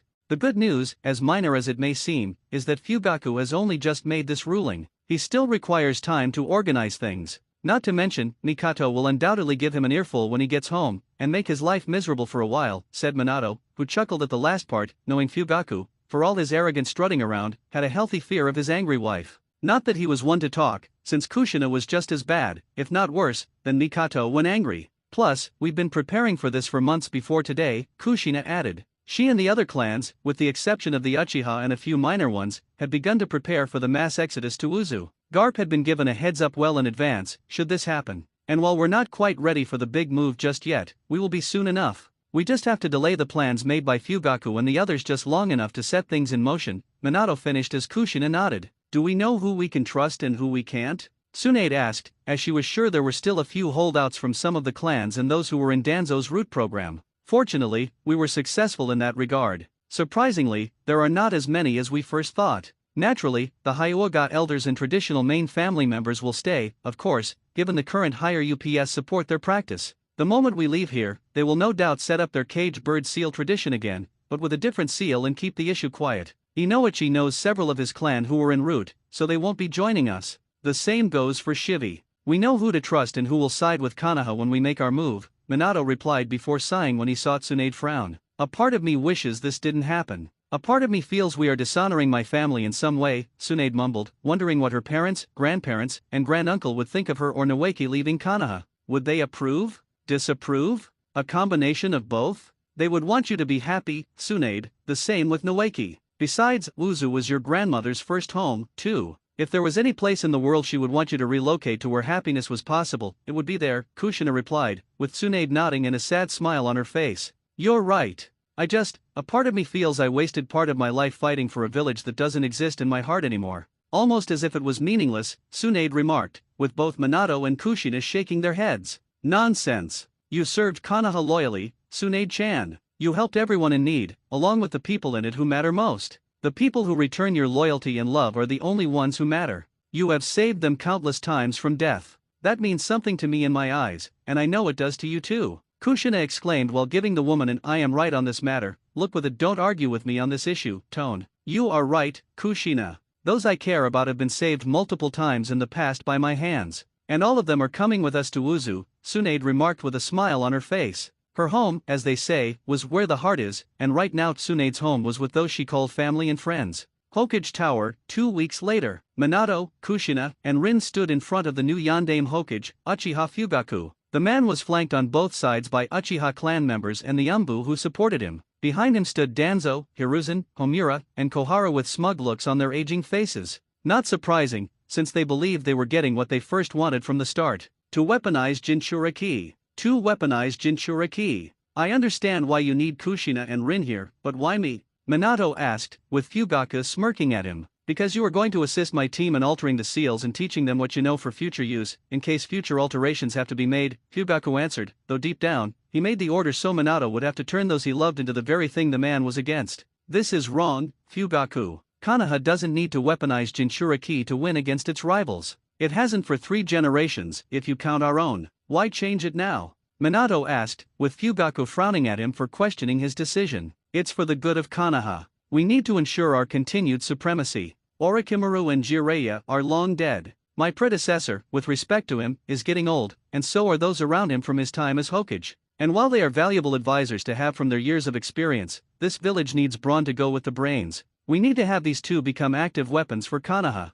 Kumo, Iwa, Kiri, Suna, and even Uzu won't sit idly during this time of peace. They will seek to destroy us in some way, Fugaku said while Kushina frowned. Uzu is Konoha's ally. They would only be your enemy if provoked, Kushina said while Fugaku scowled at her. Your homeland is getting bold, Kushina. Taking in clans left and right. They do not consult with us or ask for permission. They don't even send some of their members here to us to share those bloodlines with our village, Fugaku countered, with Kushina fuming at his hypocritical response. Konoha hasn't exactly been sharing or forthcoming with anything when Uzu makes a request. Why should my clan give when Konoha doesn't give back in return? Kushina shot back. Because our village is the superior one. The superior village does not give anything back to a weaker ally. To do so would make them stronger than us and no longer dependent on our power to survive, Fugaku answered, while Kushina was getting even angrier. Bastard! Kushina thought angrily, as she could see the advisors behind Fugaku were in full agreement with him. I see. So this is your final decision on the matter?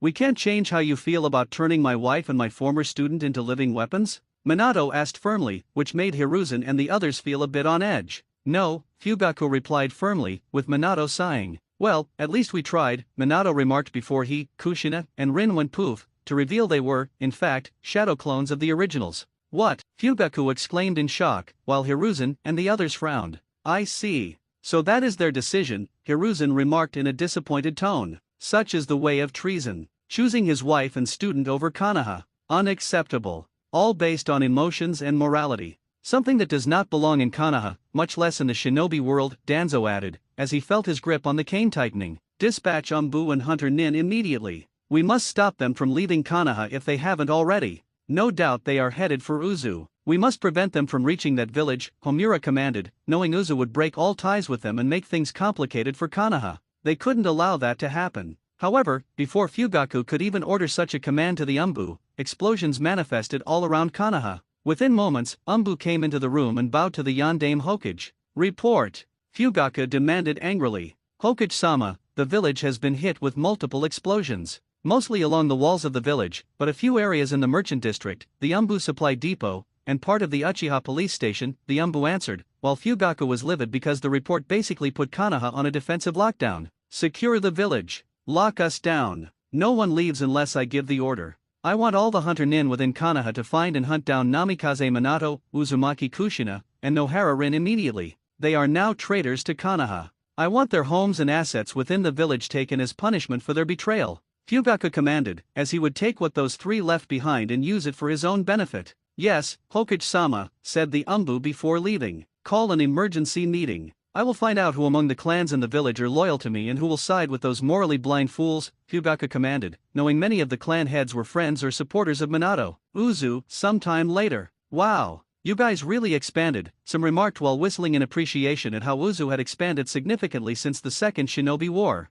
Of course we had to expand. Becoming a new shinobi village rather than a village filled with Uzumaki clan members requires space, Uzumaki Garp answered, while seeing the entire mass number of shinobi and clans supporting Minato and Kushina being brought to them via the seals created in advance for this very moment. It was like one big Hiraishin no Jutsu, but without the kunao. There wasn't really a point to using a kunao in this case since the anchored one-time seal for this massive exodus was on the ground in Uzu in a well-guarded area. Around Garp was a large defensive force of Uzuumbu in the off-chance Minato or the others had been caught and they were met with foes instead of friends. It is indeed impressive, Hisashi remarked while seeing Uzu for the first time and finding it similar to Konoha, yet strangely much more pleasant. I wonder how long it will take Fugaku team to learn almost every single person from a clan who supported us are gone. All he has left are those stingy Hyuga elders, those of the main family following them, and a few former root-nin from other clans, Tsunade remarked offhandedly, as she knew without the clans in Konoha supporting him, there was a very large power hole left behind. I almost wish I was there, if only to see his reaction when learning almost everyone is gone.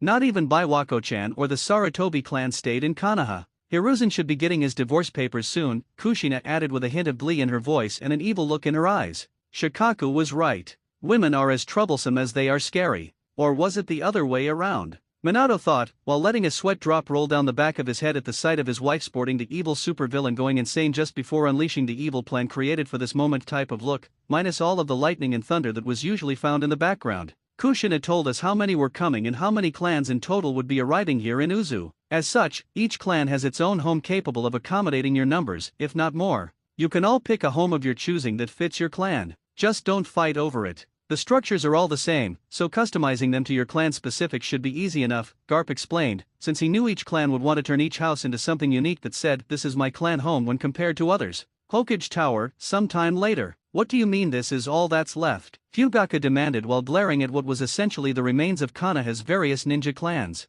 Which was, from what the Umbu captain just reported to him, little to nothing. From what intel we were able to gather, Yandame-sama, every clan, sans your own, and a few members from some of the others, are all that is left. The Hyuga elders and some of the main family who support the traditions of their clan with the cage bird seal were found tied up and gagged in their rooms. Several of the Aberame and Yamanaka clan members have also been found in the same manner, so we can assume they are the ones loyal to Konoha. The Sarutobi clan is also gone. A note was left for you, Hiruzen-sama. It is from your wife, Baiwako, the Umbu captain replied in front of them. Give it to me, Hiruzen commanded, with shock and anger on his face at how his clan left him and Konoha behind. Giving the man the note, Hiruzen opened it, nearly tearing the paper apart in the process, and began to read the contents. What he read shocked and angered the man to no end, since it was clearly his wife who wrote this letter. Dear Hiruzen, as you may have noticed by now, Konoha is now empty of almost all its clans, and almost all of the members within it, ours included. When Kushina and Minato first approached me on this, my first thought, if not instinct, was to tell you of their plan to begin a mass clan exodus to Uzu. It was only after they explained their reasons fully that I realized what a mistake it would have been to tell you.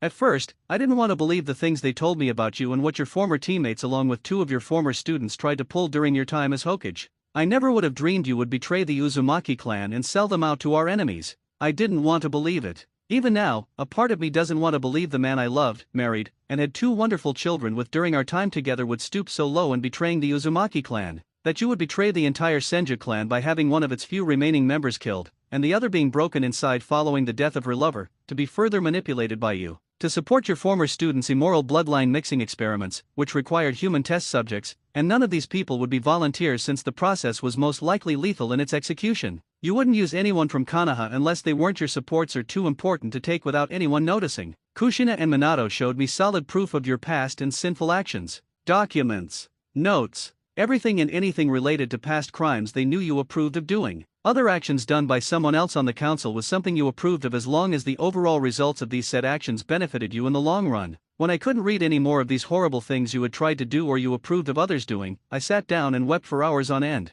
I realized at that painful moment in time, in that moment of complete sorrow, I had married a monster. That I had loved a monster. The only things good from our time together were our children. They will be the only redeeming things about you, Hiruzen. Nothing else. Don't bother asking the monkey summons for help. I already told them what you did. As of this very moment upon reading this, your contract with them is no more. No doubt, reading this has caused you some form of pain, all of which, as minor as it no doubt is, you rightfully deserve. You no doubt believe I have in my decision to leave with the Sarutobi clan, betrayed you, that our own clan as a whole has betrayed you, that the various clans have betrayed you. You couldn't be more wrong, Hiruzen. It is you who has betrayed Konoha. We didn't betray you. You did that yourself. You betrayed all of us. You betrayed your sensei and his family. You betrayed the will of fire. As of this very moment, I am no longer your wife. You are no longer my husband. And the children we had together are no longer yours to call your own. Enjoy your remaining years of life in your seat of so-called power alone, without family and loved ones.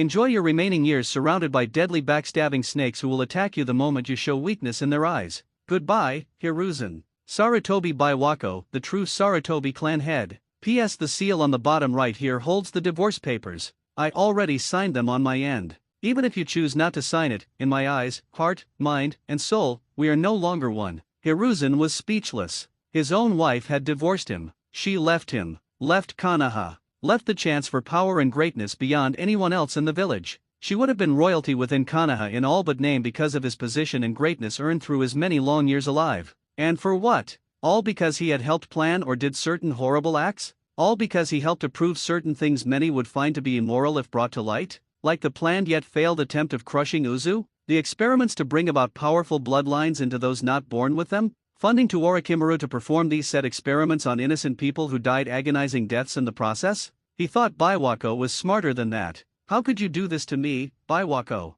How could you throw away what I was offering you? You would have been loved, respected, and worshipped like a goddess because you were married to the Kami no Shinobi. You foolish woman. You threw it all away. Just because I did what was necessary to make Konoha strong and for us to cheat death while others perished. Hiruzen thought angrily, while shaking the letter almost violently. Hiruzen? Homura questioned as Hiruzen began to shake violently. Uzu must be destroyed. All of it. Every building, every person, every man, woman, and even child. No slaves, prisoners, or even future Jinchuriki are to be made from them. The Uzumaki clan and their supporters must all die. Hiruzen stated viciously, glaring at everyone in the room as if to challenge his decision. While I'd love nothing more than to go to war against Uzu, we sadly can't, Danzo said ironically, since he'd always secretly wanted to destroy the village before it became the threat it was now. What? And why the hell not? Fugaka demanded angrily, as he wasn't about to let Minato, Kushina, or even Uzu stand in his way of getting what he wanted. Because our power has greatly diminished. The majority of the clans and their members are gone. Those that remain are too few and, in some cases, too old to fight. Not to mention, the two Jinchuriki we had are not only gone, but are well trained to fight without relying on their Biju. Meaning the Sharingan's ability to suppress the Biju's chakra is useless. Not to mention getting to Uzu, much less attacking it, would fail due to the structure of Uzu changing since the failed attempt during the Second Shinobi War. Adding the new addition of all the clans that were once ours now being in Uzu fighting for their new home, we would be defeated almost immediately. We have neither the strength nor the means to strike back at them at the moment, Danzo answered, with Fugaka now looking even more pissed off. I don't care about that. I care about getting back what was taken from me. Taken from Konoha. Fugaku exclaimed before a fellow Uchiha clan member came in and handed him a message. It was from his wife Mikato. Dear Fugaku, if you are reading this, then no doubt you are angry at what has happened to Konoha, but not in the way I phrased this statement. You are angry at the various clans leaving the village for Uzu. You are angry that your chance to take Konoha's two Jinchuriki and mold them into weapons of war under your command has been lost. More importantly, you failed to have my dear friend Uzumaki Kushina made into a slave in all but name. Do not think my time as your wife has dulled my senses, my eyes, or even my instincts as a kunoichi. They are as sharp as ever. Even more so due to the raising of our son Itachi to be a strong ninja when the time comes. You want Kushina to be your pleasure toy when she is not fighting Konoha's enemies or those you deem to be your enemies. You were always jealous of Namikaze Minato and lusted after the women who loved him. I should know since I loved him before marrying you. Or rather, I still love Minato regardless of my marriage to you Fugaku. I never stopped loving him. When we coupled, if you can call it that, I always imagined Minato making love to me. Not you. You never loved me and you were never that good in bed. Minato on the other hand is a different story. Yes Fugaku, I was not faithful to you in the slightest. Of course, neither were you during our marriage when you were out late at night at the Uchiha police station and dealing with all of the important cases on your desk, which was the primary excuse for coming home in the middle of the night. I am not an idiot Fugaku. A woman knows when her husband is working hard at his job and when he is working someone hard at work. As such, your unfaithfulness resulted in me retaliating against you, and with the permission of Kushina, I got my wish to be with Minato. I have been with him on many occasions. I have easily fooled our clan members with a shadow clone dealing with the wifely duties you insisted I do. Meanwhile, the real me was either training hard to keep my skills sharp or I was in Minato's bed while the man was giving my body more pleasure and more attention during each moment than you have during our entire marriage. And to make matters even worse for you, my soon-to-be former ex-husband, Itachi is not your child. Not one drop of your blood runs through his veins. No, little Itachi is the child of myself and Namikaze Minato. You just couldn't tell or see the truth because you just assumed Itachi had inherited my facial features over yours. No, he inherited my hair, the eyes, Sharinan included, and Minato's face mixed with a bit of mine to throw you off. In the future, you may have suspected something, but by that point, it would have made little difference. After all, I doubt you would have called me out on it, and risked me admitting to Itake being someone else's child. Especially since Itake's potential would be seen as a reflection of yourself being his sire up until that point. Not that you would love Itake, even if he was by some miracle from Kami your blood. I know you well enough, Fugaku, that your desire for children does not come from love. You only care about genetics. Breeding the strongest Uchiha together with any other strong Uchiha clan members regardless of relationships. Even going so far as to experiment with potential inbreeding in certain cases. Don't bother denying it, Fugaku. I heard things in our house when you thought I wasn't paying attention. Well, I was listening. Plans for making Itake train day in and day out. Never stopping. Denying him a life outside of blood and death as a shinobi while risking his mental health so you could bask in the so-called glory from his deeds while saying that's my boy, to everyone within earshot to make people believe you are a caring father. Well, you are not his father, so your praise is hollow and not welcome in the slightest. I am in Uzu now and I intend to be happy away from the likes of you and the rest of the Uchiha clan. Maybe you will have a child one day with one of your many whores I know you visit in the red light district when out on patrol. Sex from them, all in exchange for a reduced sentence, or a walk from any past crimes these women may have done, and you wonder why I stopped being intimate with you. In any case, my future is away from you, Fugaku. The future of the Uchiha clan is away from you, Fugaku. My son will bring about a new Uchiha clan, one that isn't bound by hate, greed, and ambition to take from others. Goodbye, Fugaku. Uchiha Mikato, lover of Namikaze Minato and mother to his son Uchiha Itake. P.S. Your divorce papers are on the seal at the bottom. I have had them ready before I knew I was even pregnant with Itake. I just didn't have the opportunity to send them to you that was deemed appropriate, until now. That ungrateful bitch. She not only sleeps with Minato, but gives him a child of Uchiha blood, a child that should have been mine. So what if I was with other women? Uchiha males are allowed to sleep with all the women they want. Fugaku thought, who was now seeing red that was equal in color to his Sharingan. This is truly unacceptable. We need to plan accordingly to get our revenge against these betrayers to the will of fire, Danzo stated, knowing the longer they delayed, the stronger their enemies would become and Konoha would get even weaker once the other villages learned of this. The plan is to attack. Now, gather every available Umbu and Jounin we have left in Konoha. We're going to Uzu and we are going to burn it to the ground. Fugaku commanded, with his anger blinding him to the painful truth. No, Konoha is too weak to strike back at Uzu. Even with all available ninja deployed to take Uzu, we would never be able to breach their defenses. We cannot take any more losses, Danzo countered, with Fugaku glaring at him. I am the Yondaime Hokage of Konoha and I hereby command that every capable ninja within this village prepares for war against Uzu.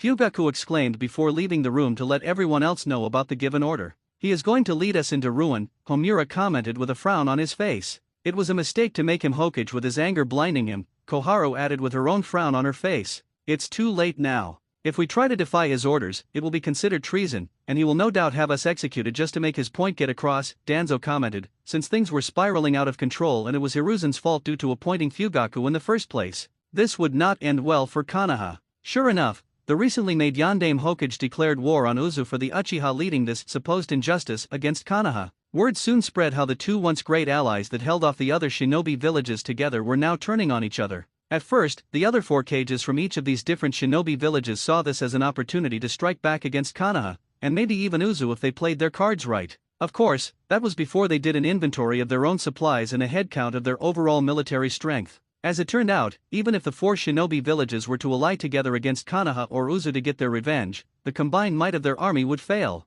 Konoha may no longer possess two Jinchuriki, but they still had the Sharingan from the Uchiha clan, and Uzu itself now had two Jinchuriki despite the fact neither were said to have been trained to use the power of the Biju they held. Not that it really mattered since Uzu had all the clans that were once in Konoha except the Uchiha clan, plus a few from the other clans no longer welcome, with them now. Kiri was still suffering from heavy losses on their front and now only had one Jinchuriki left after the debacle in using the Three Tails as a ticking time bomb on Konoha in the last war. While they still had the stronger of the two Biju that they had originally, its current holder was an old man, and his replacement was a child yet to be born. Not only that, but Water Country was a continent unto itself, and required cooperation with the navy with the ships needed to get them to the rest of the world. Unfortunately, the ships themselves were showing their age, needed to be repaired, or scrapped depending on the state each ship was currently in. IWA couldn't do anything since they suffered the most in terms of losses by Namikaze Minato near the end of the war. Even with their two Jinchuriki on hand, Uzu could easily negate their power with Fuinjutsu, and so could Konoha with the Uchiha clan's damn Sharingan. the Sandaime Hokage felt it was best to let the two former allied villages duke it out before deciding to get involved later at a more convenient time when his own forces had the strength to take the fight to both sides. Kumo was slightly better off than Iwa, mainly because of their own forces being larger than Iwa, Suna, or Kiri with two Jinchuriki to call their own. But the status of both said hosts to the Biju were them being too young to fully master the chakra of each Biju they possessed. One was a little girl with the two-tailed Nibi, and the eight-tailed Haxabi was the adopted brother of the soon-to-be Yondaime Hokage. While formidable for his age, the young man had not mastered his Biju's power, and there was also the issue with the Lightning Daimyo wanting to keep the peace due to the recession the country was in. Times would be tough for everyone within Lightning Country, even for the shinobi of Kumo due to funding decreasing, and the number of high-ranked missions they would take within their own borders. While now allies with Konoha since the near end of the Third Shinobi War, Suna was by far the weakest of the four shinobi villages watching this new one springing up. They had taken some pretty heavy hits on all fronts during the last war, and the only reason they were not invaded by any of their rivals was due to their one Jinchuriki using the power of the Biju to control the sand around their village, if not the entire country, to defend it from invasion. While they still had their Biju on hand, the current Jinchuriki was an old man, and would not be long for this world. Fortunately, Shikaku was the weakest of the Biju, and therefore did not need to be sealed within a human host to contain him. Rather, a mere tea kettle would do, and that was where the Kazekage planned to put the Biju until absolutely necessary. As for Konoha itself, their new Yondaime Hokage was proving to be quite inadequate when it came to leading the village. After his command to attack Uzu was given, the deployment of Konoha's remaining forces was underway, but in doing so left the village itself exposed to being attacked. Spies from the minor shinobi villages saw this moment in time as a means to strike Konoha and launched an assault on Konoha 5 days after the bulk of the major village's forces left to fight Uzu. It had actually been a pretty close defeat on Konoha's part due to so many of their best and most experienced shinobi were sent to attack Uzu. The only reason Konoha had a chance against an alliance of 3 minor shinobi villages was due to Hiruzen being appointed temporary Hokage again while Fugaku went off to lay siege to Uzu. It was especially hazardous to him personally due to his age starting to show, and the man was exhausted when it was over. At the same time, word soon reached Fugaku about the attack, and had to stop his march to Uzu in order to head back and reinforce the defenses within Konoha. After all, if 3 minor villages could come together and attack his village when it was sporting a minimum number of shinobi defending it, who was to say one of the major powers might try their hand? Of course, the Yondaime's pride as a man, Hokage, and Uchiha were in direct conflict with one another. Part of him wanted to continue heading to Uzu, confident they could attack them, win, and come back to Konoha with the spoils from the victory to help in making the village the superior one out of all the others. At the same time, the voice of reason, which was a tiny voice, if not a whispery thing, told Fugaku that leaving Konoha in its weakened state without returning to properly defend it from further attacks would leave the village open to further attacks by the minor village or one of the major powers. And because of this, Fugaku had no choice but to call off his campaign to attack Uzu until the village was strong enough to defend itself when trying again. So for the next few years, Konoha was stewing with anger and resentment over what they believed was a betrayal on Minato's part with his wife along with those who followed him. There was also open resentment against Uzu for allowing all the people that left Konoha to go to their village to start anew. As supposed allies, Uzu should not only have denied the traitors sanctuary, but helped Konoha capture and detain them until Konoha could take them back for re-education purposes. As far as Konoha was concerned, Uzu had been conspiring with the traitors to get them to relocate and were just as guilty as Minato's group. It was actually the perfect smear campaign and something that Konoha had no problem trying to use it to make sure clients Uzu would normally get would stay away from them and go to Konoha. Unfortunately, Uzu had anticipated this, and countered with the reasons so many left Konoha for Uzu in the first place. Even going so far as to reveal the secret conspiracy done by Konoha to betray the Uzumaki clan during the Second Shinobi War during the early years of the Sandaime Hokage ruling over Konoha. And thanks to the Uzumaki clan's own spy network, which had absorbed Jirei as own, and improved upon after the man was killed, the world knew of Konoha's sins. It had made a lot of people not want to do business with Konoha and go elsewhere. Why should they hire a village to assist them when Konoha would gladly or possibly betray them in the future once receiving payment? It also didn't help that information about route being used to raid wealthy caravans inside and outside of Fire Country were being made known to the public thanks to Uzu's spy network. Eventually, the Fire Daimyo in his elderly years showed his displeasure with Konoha and moved to cut the village's budget for the next few years as punishment. To counter this, Danzo had secretly ordered Root to assassinate the daimyo and make it seem like Uzu or at the very least one of the other shinobi villages had done it. This move was also done to help the eldest of the feudal lord's sons become the new daimyo so the new leader of Fire Country could be manipulated properly to give them plenty of funding for their future war with Uzu. The plan had ultimately been a mix of both success and failure. Success because the Fire Daimyo had been killed, but failure in terms of getting the one who Danzo thought would eventually succeed him sitting on the throne and planting undisputed evidence pinning it on Uzu. After the incident following Hayashi and Hisashi battling it out in Gentle Fist, the now late Fire Daimyo decided to have his youngest son be his successor to the throne. It had come as a shock to many that the Fire Daimyo named his youngest of his two sons to rule upon his death instead of the eldest, since that just didn't happen. But considering how the youngest was clearly the most competent and sharpest of the two, it was showing the late daimyo of Fire Country was thinking what was best for everyone in the long run.